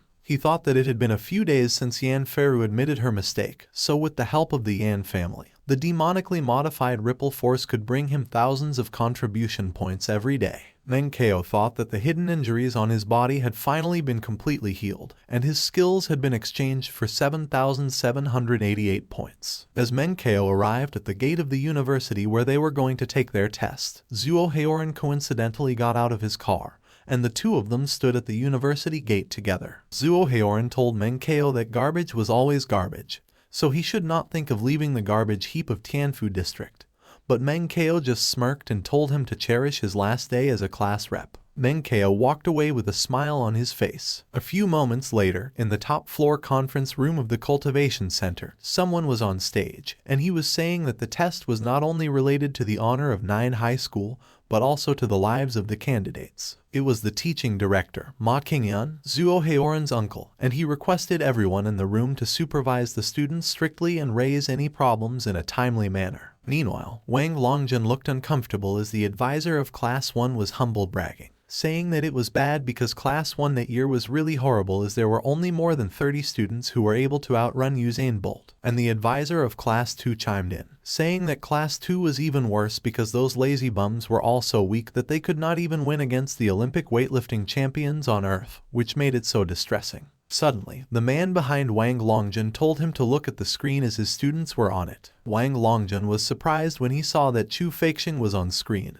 and he was ranked 21st in punching strength. The advisors of Classes 1 and 2 suddenly became awkward, and the advisor of Class 2 asked Chu Feixing if he was hiding some kind of magic skill because his class was beating their rocket class, to which Chu Feixing smugly replied that it was just the students' own efforts. Someone suddenly exclaimed that it was Class 6 again when Meng Chao was shown on screen with a 19th tentative overall ranking in the university. The advisors of Classes 1 and 2 could not believe it, while Wang Longjun started to brag that it was normal. And the advisor of Class 1 could not help but say that if Meng Chao had not been injured in his second year, he would have been in his rocket class, and it wouldn't have been Wang Longjun's turn to pick up the slack. On the other hand, Ma Qingyan acted surprised as he thought that Meng Chao's little interest-free son dared to fight against Zhuo Heoran. So if he had not been injured, he would have been dealt with long ago, while the principal, Sun Daxing, nicknamed Heavy Cannon, was just saying that things were good, when someone exclaimed their disbelief that someone from a parallel class made it to the top 10, and it was Class 6 again. Wang Longjun smiled. It was Zhuo Heoran, and as everyone exclaimed that he managed to break the 9.5 seconds wall in 100-meter dash, broke the 250 kilograms maximum punching strength wall, and said that it was as expected of Zhuo Heoran from the Zhuo family. Wang Longjun bragged again, saying that they should not mention it. Meanwhile, Meng Chao's classmate was worried. One of them asked what they should do as Zhuo Heoran was too strong, leading Meng Chao by 20 points on the first 2. And as Wang Tao said that he was hoping that Meng Chao could get more points in the first 2 tests so that he wouldn't lose too badly in the shooting test, another classmate said that it was over. Suddenly, the examiner announced to the examinees in Class 6 that their tests for maximum punching strength and the 100-meter dash were over, and he instructed them to queue up based on their results and head to the indoor shooting range. Meng Chao and Zhuo Heoran simultaneously looked at each other and looked away from each other while expressing their annoyance. The examiner was leading the students into the indoor shooting range while Wang Longjun, Ma Qingyan, Sun Daxing, and Teacher Yan were observing them from the side. The students faced the 4 of them and greeted them good morning, to which Sun Daxing responded, saying that they were all pretty good. The examiner announced that the first test group would be Meng Chao and Zhuo Heoran, and he was about to tell them the description of the shooting test. The examiner said that the shooting test would last 2 minutes with 10 rounds of pistol ammunition, 20 rounds of semi-automatic rifle ammunition, and 30 rounds of submachine gun ammunition, and the students taking the test would assemble their guns on the spot and fire them from the start of the clock. The targets were set up, and the examiner explained that there were 10 fixed targets with 1 point per ring, 9 moving targets with 3 points per ring, and 1 gold target with 10 points per ring. Both Meng Chao and Zhuo Heoran looked at the targets intently as the examiner asked them to take their position, started the countdown, and signaled them to go. The 2 of them started assembling the gun with incredible speed. With 1 minute and 7 seconds left on the clock, Zhuo Heoran finished assembling his guns, and he looked over at Meng Chao to mock him, saying that he was pretending to be a ghost. Meanwhile, Meng Chao was calmly assembling his semi-automatic rifle. On the other hand, Zhuo Heoran was raining bullets on the target with his pistol and submachine gun. Zhuo Heoran kept on hitting the 10th ring in the middle of the target, which surprised the audience, and they wondered how Zhuo Heoran managed to be so accurate with his submachine gun. Meanwhile, with 40 seconds left on the clock, Meng Chao was still assembling his submachine gun, and the audience questioned why he was still assembling guns, saying that it was over and Meng Chao was finished because time was running out. Meng Chao carefully and precisely assembled the submachine gun, and with 37 seconds left on the clock, he finally managed to finish assembling it. On the other hand, Sun Daxing's attention was caught by Meng Chao, and he said that it was good. Meng Chao started to assemble the pistol. As he finished assembling the pistol, he immediately pointed it at the target. Meng Chao was also able to manage to hit the 10th ring in the middle of the target continuously. Chu Feixing was nervously wiping his sweat as he thought that, fortunately, Meng Chao's shots all hit the 10th ring, so if he was lucky enough, the 30 shots of the submachine gun wouldn't give him many points. Meanwhile, Meng Chao consumed the rounds of the pistol and placed it back on the table. Meng Chao immediately grabbed the semi-automatic rifle off the table, and Zhuo Heoran could not help but look and be surprised at what Meng Chao was doing when Chu Feixing called Meng Chao stupid, questioning him for using a semi-automatic on the fixed targets when it was used for high scores on moving targets, while Wang Tao said that he thought that Meng Chao decided to completely give up on the moving targets so that he could use all his bullets on fixed targets. And when Wang Tao explained that Meng Chao would get a lot of points that way, Meng Chao looked through the rifle sight with the fire system activated in his eyes. Meng Chao fired the rifle. Meng Chao was able to keep hitting the 10th ring in the middle of the target. But with 20 seconds left on the clock, Chu Feixing said that it was still bad because Meng Chao wasted too much time assembling guns, so there was no time left. With 19 seconds left on the clock, the fixed targets were retracted, and it was announced that 10 seconds later, they would shoot the moving targets. Meng Chao, with 30 rounds of the submachine gun left, looked forward intently, while Zhuo Heoran, with 20 rounds of the semi-automatic rifle left, looked at Meng Chao as the examiner requested that both of them take their positions. With 15 seconds left on the clock, Wang Longjun was worried, and he said that Meng Chao was not in a very stable state of mind. On the other hand, while Ma Qingyun confirmed if Meng Chao was the student who searched for deviant martial arts and ended up being sent to the hospital because of it and said that he was too extreme, so he would probably have a difficult path ahead of him, Sun Daxing did not say anything as he seemed to be sleeping, so Teacher Yan called him questioningly. Sun Daxing woke up, and he was a bit disoriented regarding what just happened. He commented that things were pretty good. With 10 seconds on the clock, the moving targets started appearing, and Meng Chao aimed at them intently. Meng Chao no longer hit the 10th ring in the middle of the moving targets. He hit the 8th, 7th, and 4th ring, and some were even off target, so Chu Feixing cried, saying that it was over as Meng Chao was completely finished that time for using the submachine gun to hit the moving target. Zhuo Heoran aimed at the moving targets intently, and he managed to hit almost the same rings as Meng Chao without hitting off target. But he hit the 9th ring on one of the moving targets with his final bullet. The examiner announced that Zhuo Heoran's test was completed. Ma Qingyun praised Zhuo Heoran, and he told him that he did well as the class rep of Class 6. Wang Longjun also praised Zhuo Heoran for doing well, but in his mind, he questioned if Zhuo Heoran was trying to destroy Meng Chao's mentality, and he wondered if he knew that Meng Chao might not be able to get into college. Suddenly, one of the Class 6 students noticed that Meng Chao had closed his eyes, and she told everyone to look while she questioned if he was giving up. Meng Chao was indeed closing his eyes while he pointed the submachine gun at the targets. Meng Chao was closing his eyes as he felt the movement of the gold target, and when he opened his eyes, they were dead set on its mark. He fired multiple bullets to hit it. Just as Meng Chao removed the magazine of the submachine gun, there was no more time left on the clock, and the examiner announced that the time was up and the shooting test was over. One of Meng Chao's classmates said that she thought that he would fight back, but it turned out that his mentality directly collapsed, to which Gu Fang agreed, and she said that it was a shame to see Meng Chao hitting the golden target at the end. Zhuo Heoran smirked while he looked over at Meng Chao, and he thought that Meng Chao overestimated himself. On the other hand, Wang Longjun felt uncomfortable, but he did not say anything when Ma Qingyun said that trash was always trash, and that Meng Chao's mentality was broken. Yet he still wasted so many bullets that he did not know how to save some resources for Dragon City. Meanwhile, Chu Feixing nervously approached Meng Chao, worriedly asking him how his exam was, but Meng Chao confidently told him that it was pretty good and that it was within his limits,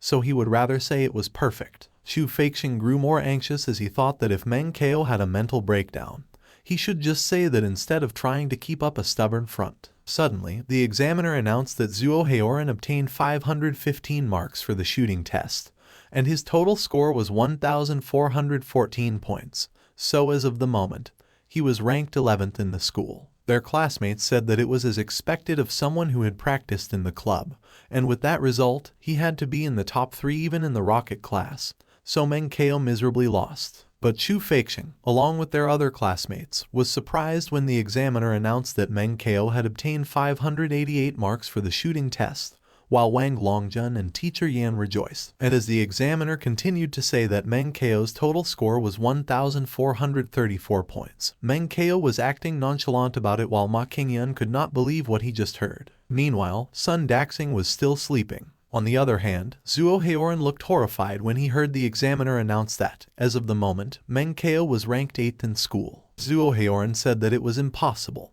and he questioned how Meng Chao could have scored so high when he missed the moving target so many times. He turned to look at the scoreboard to question if their points got mixed, but he was flabbergasted when he saw that Meng Chao was able to land multiple shots on the golden target. Meng Chao acted distressed that the time was too tight, and he said that if it weren't for a few shots that went off during the moving target test, his score would have been better. Zhuo Heoran was so mad that he could not help but give Meng Chao a menacing glare. Ma Qingyan tapped him on the shoulder and told him that he did well in the test, so he should rest and calm down. Wang Longjun happily agreed with what Ma Qingyan said, and he told both Meng Chao and Zhuo Heoran to go into the classroom to calm down. The two of them were walking towards the classroom together when Zhuo Heoran suddenly stopped, and he told Meng Chao that he was not convinced. He glared at Meng Chao, and he asked him if he had the guts to fight with him. Meng Chao acted nonchalant again as he turned to look at Zhuo Heoran. He smiled as he said yes to Zhuo Heoran. 20 minutes later, in the grove behind the cafeteria, the school did not intervene in those fights as the grove was a place for students to settle their disputes. As Meng Chao and Zhuo Heoran faced each other, Meng Chao recalled that in his previous life, Zhuo Heoran had the upper hand, and with a few words, he was able to jump into his trap, so in that life, he would give him a taste of that pain. Meng Chao told Zhuo Heoran that they were about to take their exam, so he suggested that they should put all of their past transgressions behind them after the brief fight was over. Zhuo Heoran smiled as he agreed with Meng Chao, and he said that regardless of who wins or loses, they would put everything behind them. But in the back of his mind, Zhuo Heoran was thinking that after their battle, Meng Chao would never appear in front of him again, so it would be written off naturally. Meng Chao told Zhuo Heoran that he hoped that he would keep his promise, while in the back of his mind, he was thinking that he was giving Zhuo Heoran a chance, so he hoped that he would take it. Meng Chao dug his feet into the ground for driving force. He charged towards Zhuo Heoran with incredible speed. Meanwhile, Zhuo Heoran was also moving at a rapid speed with a grin on his face. He managed to block Meng Chao's fist, and he told him that he had only been practicing Ripple Force for a year while he was skilled in both Ripple Force and Reckless Bull Force. Zhuo Heoran told Meng Chao that he was no match for him as he tried to elbow his face, but Meng Chao was able to dodge it. Meng Chao looked determined, and he declared that at that time, he wouldn't lose. Meng Chao yelled with determination as he bombarded Zhuo Heoran with his attacks, but Zhuo Heoran was able to block each of his attacks with a smile on his face. The barrage of attacks stopped as Meng Chao's limbs were shaking, and fatigue was evident on his face as he was trying to catch his breath. As Meng Chao resumed to attack Zhuo Heoran dodged each of his punches with a smile on his face while he prepared to use the Reckless Bull Force. Zhuo Heoran managed to land a punch on Meng Chao's face, and he told him that his ripple was a mess. Meng Chao was sent flying into the air. As he was about to crash into the ground, Meng Chao managed to stop it from happening by pushing his hand on the ground and maneuvering his body around. Meng Chao managed to land safely on the ground. As Meng Chao yelled in frustration, Zhuo Heoran told him to give up as he couldn't beat him, and in the back of his mind, he was telling Meng Chao to be angry as he wanted because he couldn't wait to try out his newly learned heart hammer on him. Meng Chao charged forward, yelling out Zhuo Heoran's name while Zhuo Heoran's thoughts were telling Meng Chao to come at him and let him destroy him with his improved killing technique, the Heart Hammer Punch. Zhuo Heoran smiled sinisterly as he told Meng Chao in his mind that he was doing well, and he could already see his face under the torture of the Heart Hammer Punch and the painful rupture of his internal organs. Zhuo Heoran was thinking that the hidden force left by his Heart Hammer could not be detected at all. So when Meng Chao finds out that his internal organs have been destroyed by a hidden force, his undergraduate dream would fall apart, and he laughed as he thought that Meng Chao should forget about getting into college as it would even be up for debate as to whether he could get into a high vocational college. At the instant Meng Chao pounced, Zhuo Heoran shrank into himself, and his force execution method changed from the fierce and powerful Reckless Bull Force to the accumulated Force Dragon Snake Force. Meng Chao knew what Zhuo Heoran was planning to do, and as he thought that Zhuo Heoran chose his own path, he believed he gave him a chance. but he was still as vicious as ever. Meng Chao's eyes changed in an instant from a high school student to a doomsday returner, and as he dodged Zuo Haoran's attack while hitting Zuo Haoran's chest with his fist, the way he exerted force became that of a master from the future. Meng Chao used the Reckless Bull technique, which crushed Zuo Haoran's spine and sent him flying away. Zuo Haoran crashed into one of the tree trunks with a loud bang. He could not believe that he lost. As he looked up at the sky, Zuo Haoran wondered why he couldn't feel anything in his body. Suddenly, Meng Chao, who was wiping the blood from his nose, appeared in front of Zuo Haoran. Meng Chao revealed to Zuo Haoran that he held back during the test by hitting the gauge casually and running without trying hard. Meng Chao looked so evil as he told Zuo Haoran that it was just the first stage of the national college examination, so he had no interest in standing out like some low-class clown. And besides, if he did too well, he would not know what to do if he refused to fight him. Zuo Haoran realized that Meng Chao did things intentionally, and he set him up. Meng Chao confirmed that what Zuo Haoran said was right while adding the fact that he intentionally scored second place in class so that he could compete against him in terms of shooting skills so that no one could interrupt their sparring. And he told him that he actually gave him a chance when he mentioned having a brief fight earlier. Zuo Haoran was so shocked that he could not finish his sentence, and Meng Chao told him that he was just getting what he deserved. Zuo Haoran asked Meng Chao what the hell he had done to him. But instead of answering his question, Meng Chao told Zuo Haoran that he would check his wound. Meng Chao searched every inch of Zuo Haoran with a menacing look on his face, and he looked amused when he found something. He found a recording pen, and he told Zuo Haoran that his learning speed was great because he started learning how to record things behind others' backs as well. Meng Chao inserted the pen in his sleeve and placed his hand inside his jacket as he told Zuo Haoran that his spine should have cracked from the shock, so he temporarily could not feel his lower body, but he should not worry because his life was not in danger. While he broke the recording pen inside his pockets, Meng Chao told Zuo Haoran that with the current medical technology in Dragon City, he could hire a famous doctor, and after he recuperated for 2 years after the surgery, it would be no problem to live like an ordinary person, so he should just lay still there while he would go and call the teachers and classmates. But Meng Chao took a jab at Zuo Haoran with his words, saying that it was not as if he could move. Zuo Haoran was so mad that he was trembling as he called Meng Chao's name. Meng Chao told Zuo Haoran that he should believe him that it was a good thing for himself and for Dragon City, even though it cut off his possibility of becoming a superhuman. As Zuo Haoran threatened Meng Chao that he would make sure he died a horrible death while demanding for him to come back, the fire system gave a notification that Meng Chao earned 999 contribution points for the probability of saving a large number of soldiers far into the future by severely injuring normal citizen Zuo Haoran. After 10 minutes, Meng Chao led everyone to the grove behind the cafeteria. Ma Qingyan immediately claimed that what happened was unlawful, and Meng Chao had absolutely no regard for the rules, questioning how he could beat Zuo Haoran into that state. Teacher Yan and Sun Daxing stayed silent as Ma Qingyan demanded for the Student Affairs Office to hurry up and subjugate Meng Chao, who broke the rules. As the officers stood beside Meng Chao, Ma Qingyan questioned if Meng Chao was even a student anymore, claiming that he was practically a murderer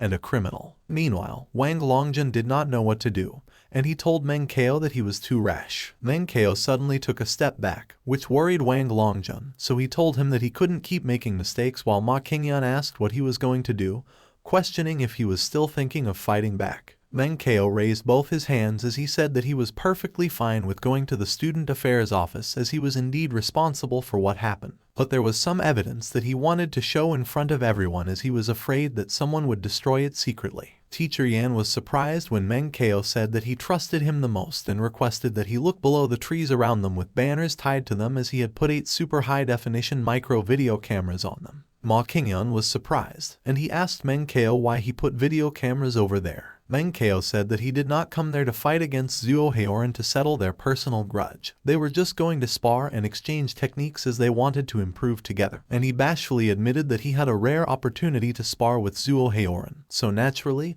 he had to record all aspects of it. He said that he needed to take notes on all aspects of the game and study them carefully when he returned to improve his performance. Meng Chao added that it was just like how Wang Longjun showed them videos to analyze mistakes, and as he asked Ma Qingyan what was wrong with it, Ma Qingyan was rendered speechless. Teacher Yan came back carrying the 8 video cameras, and he delivered them to Sun Daxing. As Teacher Yan handed one video camera to Sun Daxing for him to take a look at them, Meng Chao asked the teachers if they could help him solve what happened earlier because he just recovered, and his arms and legs were weak, so he wondered how he could have seriously injured Zhuo Heoran with just one punch. Teacher Yan looked skeptical as Meng Chao requested that they watch the videos before the students to help him figure out what happened. As Meng Chao was about to warn if his request was not carried out, Ma Qingyun cut him off by asking him if he thought that the school would falsely accuse an innocent man, and he asked Teacher Yan to turn on the videos so they could have a look. Meanwhile, Zhuo Heoran was anxious as he called for his uncle. Everyone saw the recording of the fight, even the students. Sun Daxing and Teacher Yan both looked menacingly angry, while Ma Qingyun looked terrified. Teacher Yan was engulfed in fiery rage as he asked someone to hurry up and tell him something.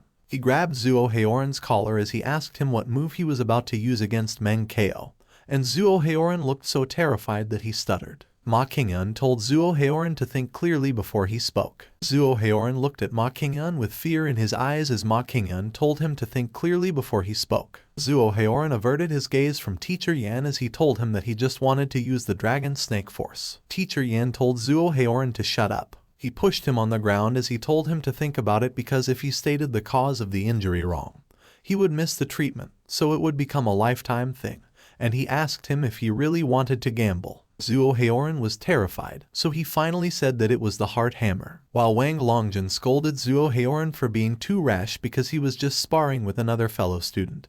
Yet he used heart hammer. Ma Qingyun facepalmed as he thought that it was all over. Meanwhile, the students were clueless, so Chu Feixing asked Teacher Yan what was going on and how Zhuo Heoran was injured because they wanted to know. Teacher Yan was silent for a moment, and he turned to look at Sun Daxing to see what his reaction regarding the question was, but he saw that Sun Daxing was just sleeping. He decided to tell the students about it, and while showing them the video, he started to explain that Zhuo Heoran used a very powerful killing move called Heart Hammer during the sparring session. Teacher Yan said that Zhuo Heoran hadn't mastered it, so the explosive strength was all gathered on his spine. And the moment he was about to release it, Meng Chao hit Zhuo Heoran's chest, which caused the strength at the depths of his spine to explode, resulting in his spine exploding. While Wang Tao asked if the heart hammer was the attack that was described as with a crack of the whip, a needle seeps into the bones, another classmate pointed out that a powerful killing technique like that could directly break the internal organs. Yet Zhuo Heoran wanted to use it on his own classmate, and he said that Zhuo Heoran was too vicious while Meng Chao was just defending himself. Chu Feixing said that Zhuo Heoran hurt himself, so they could not blame Meng Chao for it. Teacher Yan asked Ma Qingyun if he had any opinion regarding his judgment. Ma Qingyun said that no matter what, the incident was caused by Zhuo Heoran and Meng Chao fighting in secret, so Meng Chao must have provoked Zhuo Heoran on purpose. Meng Chao asked Ma Qingyun to allow him to say that they were not fighting but sparring, and the heart hammer was also something that Zhuo Heoran mentioned that he would demonstrate to him beforehand. He said that it was the reason why he believes that it would be better to categorize the whole thing as an accident. Ma Qingyun was surprised by what Meng Chao said, and he was speechless. Meng Chao said that there were some minor conflicts between him and Zhuo Heoran, so it was not so exaggerated as to unleash the heart hammer. Asking for Ma Qingyun's opinion, Meng Chao said that if things go too far, it would not be good for him, Zhuo Heoran, or for their school. Ma Qingyun was startled when he realized that it was Meng Chao's way of forcing him to give in, and he was starting to worry about his future career if things went badly. Suddenly, Ma Qingyun's thoughts were cut off when Sun Daxing cleared his throat. With a smile on his face, Sun Daxing told Ma Qingyun that Zhuo Heoran was still lying there, and he suggested that he should send the boy to the hospital because it was not good for the children's future to be affected by that kind of trouble. Ma Qingyun bowed and agreed with Sun Daxing. Sun Daxing ordered Teacher Yan to ask Meng Chao what exactly happened and how the accident occurred so he could write a report about it while reminding him that he should not scare the children. Teacher Yan confirmed with Sun Daxing that he understood. Sun Daxing walked away, and he said that it was pretty good. A few moments later, with only Teacher Yan and Meng Chao left in the grove behind the cafeteria, Teacher Yan asked Meng Chao how much he held back during his speed and strength tests. Meng Chao told Teacher Yan that it was about 20 to 30%. Teacher Yan asked Meng Chao why he did it, and Meng Chao told him that it was not challenging, so he was not interested in it. Teacher Yan accused Meng Chao, saying that what happened that day,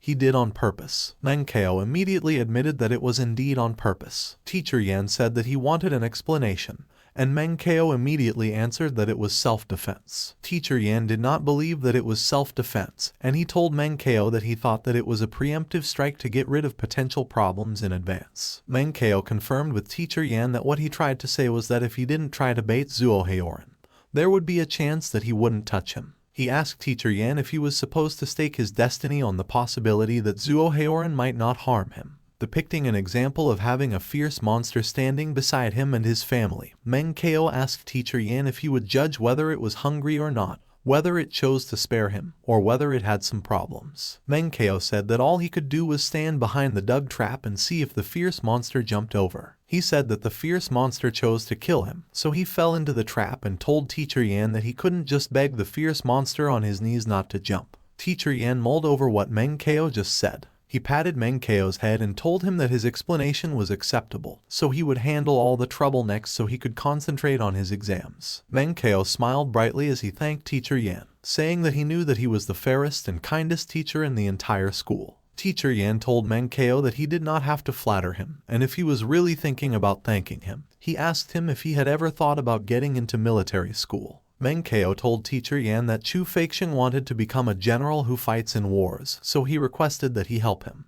But as for him, he immediately turned down Teacher Yan and told him to forget it. Teacher Yan asked him why, as he didn't think that he was the type who hated wars. Meng Chao said that being a soldier was too crude, reducing the monsters into a mess and only leaving 30% of the resources. And as he said that fighting in such a simple and crude manner wasn't his style, Teacher Yan was intrigued, so he asked him what sort of style he liked. Meng Chao said that he liked cutting into monster skin carefully, going through their blood vessels, gently caressing their organs, searching through every drop of their blood, and separating their organs perfectly before placing them in vessels filled with all sorts of medicinal liquid, as it was diligent, precise, and elegant, and in the end, a fearsome monster would become exquisite art, which was the art of a harvester. With a dark expression on his face, Meng Chao said that he wanted to become that kind of artist. Teacher Yan had the chills as he wondered if the current high school students were all so sick, and upon noticing Teacher Yan's reaction, Meng Chao asked him if he was okay. Teacher Yan told Meng Chao that he had one last question. Meng Chao was surprised when Teacher Yan asked him if he really dreamt that he was dead the other day.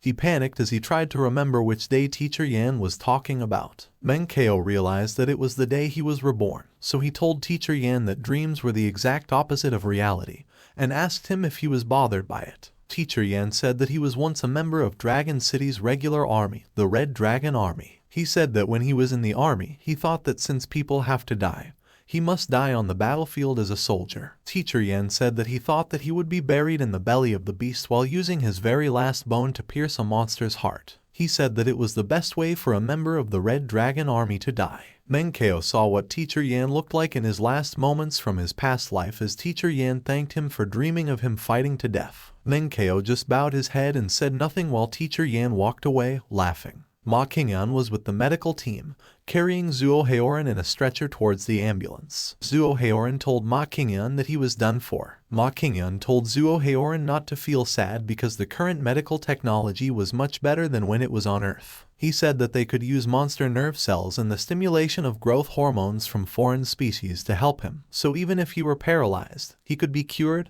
He just needed some time to recover. Zuo Haoran asked Ma Qingyan to confirm if he could not take the entrance exams and become a superhuman. Ma Qingyan confirmed and told Zuo Haoran to forget about it that year so he could just concentrate on healing. As Ma Qingyan proposed taking the entrance exams in the following years, Zuo Haoran got mad at Meng Chao, and he said that he wanted him dead, so he requested that Ma Qingyan kill Meng Chao for him. Ma Qingyan hesitated as he told Zuo Haoran that no matter how strong he was, there were still people above him like Yan Dongxin who would not be influenced by anything. He suggested that Zuo Haoran call his father, as he would definitely have a lot more methods compared to him. Zuo Haoran had an evil epiphany, and he said that they would spare Meng Chao for the time being while they dealt with his family first. Resembling a fierce monster, Zuo Haoran said that he wanted to see Meng Chao's family suffer pain that was 10 times worse than his. Evening came, and the Dragon City Financial Center, New Binjiang City, was lively and brightly lit. A lady was telling a receptionist that was her sister-in-law, whose name was Xiao Liu, to get out of the way while she clarified that she was not there to make trouble as she was just asking Chairman Zhuo for an explanation. But Xiao Liu asked her not to make things difficult for her as Chairman Zhuo instructed her that no one would be seen at that time, so she had to wait a while. Suddenly, a voice from the machine instructed Xiao Liu to let her sister-in-law come in as he was done practicing. Xiao Liu informed Chairman Zhuo that she had arrived as her sister-in-law entered the room, and Chairman Zhuo ordered Xiao Liu to go out. The lady told Chairman Zhuo that he couldn't just let old Zhu be, as they were best friends who risked their lives together in the past, and he saved his life. She told Chairman Zhuo that old Zhu was going through Chi deviation and was lying in the hospital with his fate unknown. Chairman Zhuo told the lady, who was also his sister-in-law, that he owed old Zhu his life and he would always remember it, which is why he said that he would use 20 million to buy all his shares in the company, which should be enough to save his life. The lady told Chairman Zhuo that his husband, old Zhu, had worked hard for the Great Waves Corporation for 30 years, treated him like his brother, and helped him bring the Great Waves Corporation to its current state. Yet he wanted to kick him out of the company with just 20 million, so she accused him of just trying to rob old Zhu blind while he was going through a predicament. Chairman Zhuo told the lady that he had nothing to say when she was twisting his words that way, and he told her that the company was going to be very busy over the next few days. So once they were done, he would go to the hospital to visit old Zhu. The lady was about to accuse Chairman Zhuo again, but he cut her off by saying that he could understand how she feels, which was why he was not blaming her for all the words she was saying in distress. But he told the lady that if she wanted the money, she had to act fast because old Zhu's illness would not wait for anyone. Chairman Zhuo went to press a button on his machine, informing his employees that the lady, Madame Zhu, was leaving, so they should send her off. 2 muscular guards ushered Madame Zhu to leave. She left by herself, and the guards told her to take care. Chairman Zhuo sat on his chair as he thought that after taking care of old Zhu, he could finally take over everything in the vast group and become the real emperor. He looked at a picture of Zhuo Heoran, thinking that Zhuo Heoran was promising and would definitely be better than him in the future, so when the time came, father and son would join forces. When his phone rang as Ma Qingyun was calling, Chairman Zhuo calmly answered the call. But his expression changed when he heard that Zhuo Heoran was crippled, and when he asked who did it, he heard that it was Meng Chao, a poor kid living in a public rental house. Chairman Zhuo exuded his power as he got mad at Meng Chao, and he said that Meng Chao ruined his son's future, so he would ruin his entire family and make him suffer a fate worse than death. Suddenly, someone came into Chairman Zhuo's office, telling him that things were not good as some people said that they sold empowered nutritional fluid produced by the underworld in unlicensed workshops, and even the semi-official Dragon City Online reported it. The employee was terrified when a rock flew beside him, crashing into the wall. When Chairman Zhuo got surprised and mad by the news he brought, Chairman Zhuo asked the employee why he did not go and take care of it, questioning why he needed him in the public relations department.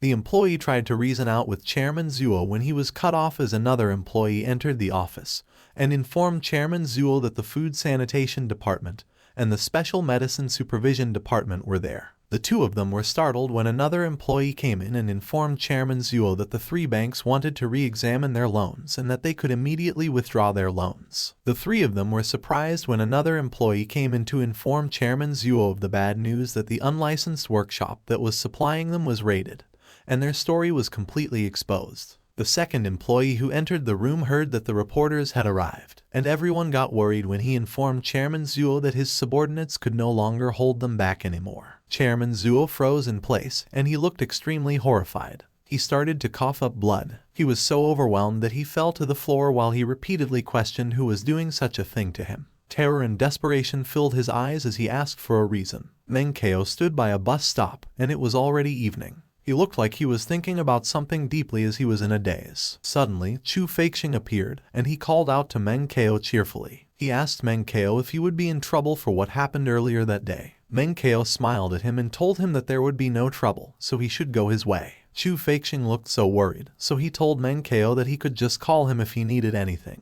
And Meng Chao confirmed that he got it while pushing Chu Feixing to go his way. Chu Feixing waved Meng Chao goodbye, and he said that he would go home first. Suddenly, the bus arrived, and it opened its doors near Meng Chao, whose expression turned gloomy again. As he sat on the bus, Meng Chao thought that although Lao Meng had signed a contract with Thunderbolt, there was no guarantee that Zhuo Heoran's parents wouldn't go crazy and do something excessive. He looked at Nai Weihao's name card, and he wondered if he should look for him. Meng Chao bumped his head into the chair in front of him as he realized that he was still too weak, so he had to become a superhuman as soon as possible to be truly strong. Suddenly, Meng Chao was surprised when the fire system notified him that the Great Waves Corporation, a criminal organization that was involved in producing counterfeit and forbidden medicine, had been destroyed under his guidance, and his contribution points had increased by 5,000. Meng Chao was confused as to how he managed to make contributions again and what guidance he provided, as he wondered if the Great Waves Corporation really did something horrible because he got a lot of contribution points.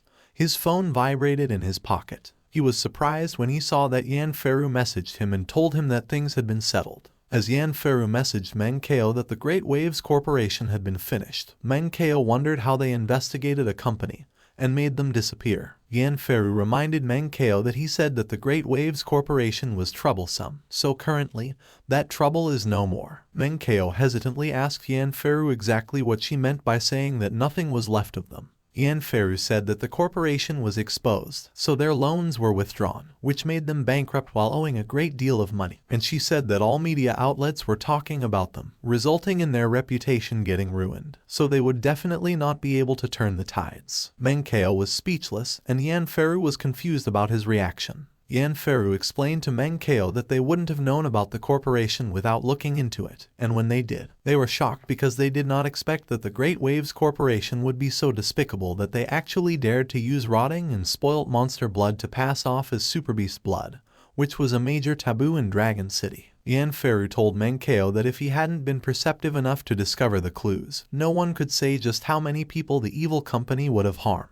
But she told Meng Chao that while she understood his desire to treat all injustice as his enemy, Dragon City was a society governed by law, and the Yan family was a well-known righteous sect, so it was the most they could do through official channels, so she hoped he understood. Yan Feru told Meng Chao that since the supernatural tower had become involved, the supernatural abilities of Zuo Qingshan, Zuo Heoran's father, would definitely be stripped off him. He would also be imprisoned for life, and because Yan Feru still knew Meng Chao as the old fire relayer, she told him that since the Zuo family owes tens of millions, Zuo Heoran would definitely not be able to bother his disciple, which was Meng Chao himself, again, and if that wouldn't do, they could think of something else. Meng Chao was petrified and speechless when he saw Yan Feru's message asking him what else they could do if what they did didn't work. He thought that Zuo Qingshan was already bankrupt and sentenced to life imprisonment, and he was horrified as he wondered exactly what else they were thinking about doing. Meng Chao told Yan Feru that what they did was fine, so Yan Feru thanked him, saying that he was truly generous and kind.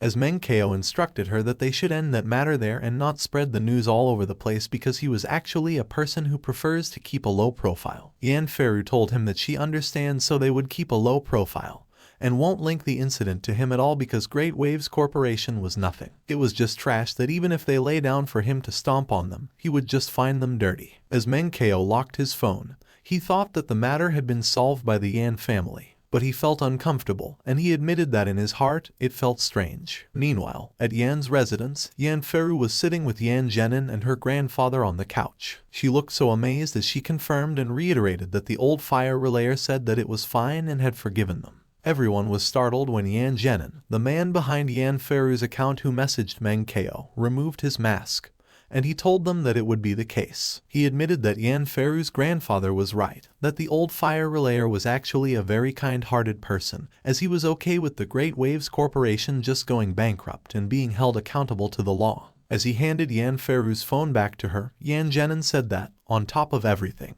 the old fire relayer didn't fuss over the Yan family's mistakes. The old man hit Yan Zhenin on the face with his knee as he told him that he was a scourge, questioning if he wanted the old fire relayer to take a little more care. Yan Feru changed the topic by asking her grandpa how he found out about the old fire relayer's identity, and how he could be so sure about it, and she asked him to tell her about the old fire relayer wanting them to rectify their mistakes by taking care of the Great Waves Corporation. The old man asked Yan Feru if she remembered an old friend of his named White-Haired Ghostly Hands, Ning Shenwo, and Yan Feru told him that she definitely remembered Ning Shenwo, but she heard that a few months ago, he was struck by a strange poison that was incurable. The old man confirmed the news, and he said that Ning Shenwo was about to retire, but 2 days ago, he told him that he had received guidance from the old fire relayer, so he was able to come up with a new prescription and asked him for some rare ingredients. The old man told Yan Feru that he wondered if the old fire relayer Ning Shenwo mentioned was the same person as the mysterious old monastery they have been messing with.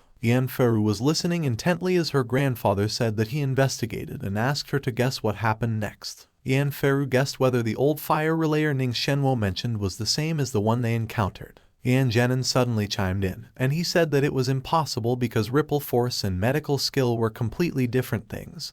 So even if he was an old monster, he couldn't be good at both. The old man kicked Yan Zhenan in the face, telling him that he was a loser and that the future of the Yan family could only rest on Yan Feru. The old man asked Yan Feru if she remembered the demo video she received and what she thought of the person's identity in it, and Yan Feru responded that, looking at the person's school uniform, he was either from 3rd high school or 9th high school, while his room was really small and disorderly, so it looked like a public renal house. The old man kicked Yan Zhenan again as he told him that he should learn from his daughter, and Yan Zhenan told him to take it easy as he was not in charge at the moment. The old man said that he got the information from Ning Shenwo that the old fire relayer had a disciple named Meng Chao who happened to be studying at the 9th high school and was living in public housing. Yan Zhenan told his father that even if the 2 old people were the same person and that old monster had great powers, he was still wondering why he wanted to attack the Great Waves Corporation. The old man kicked Yan Zhenan again as he told him that because of him, he went to check and found out that Meng Chao was in the same class as the son of the chairman of the Great Wave Corporation, and their relationship was so bad that they even had a conflict recently. Yan Feru said that all the details connected together and everything made sense. The old man told Yan Feru that she was right and that the old fire relayer's disciple was not someone who could be bullied as others like. He said that the Great Waves Corporation had seriously run into an iron wall, but it was, as they say, spare the rod and spoil the child. So the man brought up a wicked son, and it ended up in his reputation being ruined, so he got what he deserved by being sent to prison. Yan Zhenan was horrified, and he apologized to his father, saying that he wouldn't provoke a sage like old fire relayer again. Yan Feru asked her grandpa why they had to target the Great Wave Corporation when the old fire relayer was so powerful. Her grandfather just said that the word trouble was what the old fire relayer said. Yan Zhenan asked his father what that word meant and if it was the reason why they had to finish the job, which made his father angry and called him a fool. The old man asked them what the Great Wave Corporation meant to the old fire relayer when it was just a pile of poop, and they had no right to have the old fire relayer step on them personally. He asked Yan Zhenan and Yan Feru, who had a good sleep after the last time they had offended the old fire relayer. Yan Feru admitted that she hadn't been able to sleep for the past few days as she shocked herself awake every night at around 2 to 3 in the morning. Yan Zhenan's soul left his body while Yan Feru let out a deep sigh, and the old man looked at them with pity. The old man continued to explain that, hence, the old fire relayer decided to be merciful, which is why he asked them to handle that small problem and gave them a way out of the situation, allowing them to calm down. The old man told Yan Zhenan and Yan Feru that the old fire relayer was a merciful senior, and that he personally dealt with the situation, or else everything would have definitely gone wrong with those kids. Yan Feru was moved as she thought about the matter. On the other hand, Yan Zhenan told his father that in order to properly handle the Great Wave Corporation, they conducted many investigations, including the identity of Meng Chao, so he wondered if the old fire relayer wouldn't be displeased by it. The old man told Yan Zhenan that there was nothing else he needed to think about because he and Ning Shenwo had already studied the matter. He said that the old fire relayer does not want Meng Chao to hide his identity as he intended to use his disciple to toss out some new martial arts, knowledge,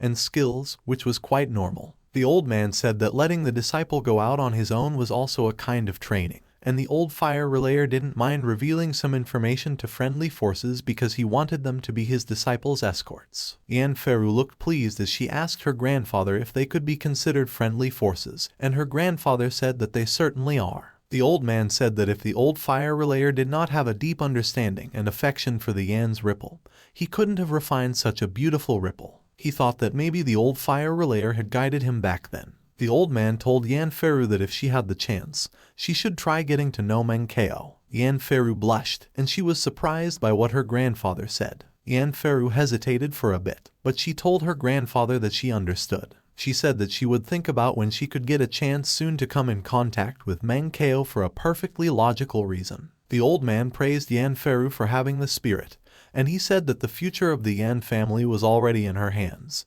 so she must seize it tightly and not be like Yan Zhenan, who couldn't distinguish between what was right and wrong. Yan Zhenan fell into despair and cried as he heard his father say that, and Yan Feru was trying to comfort him.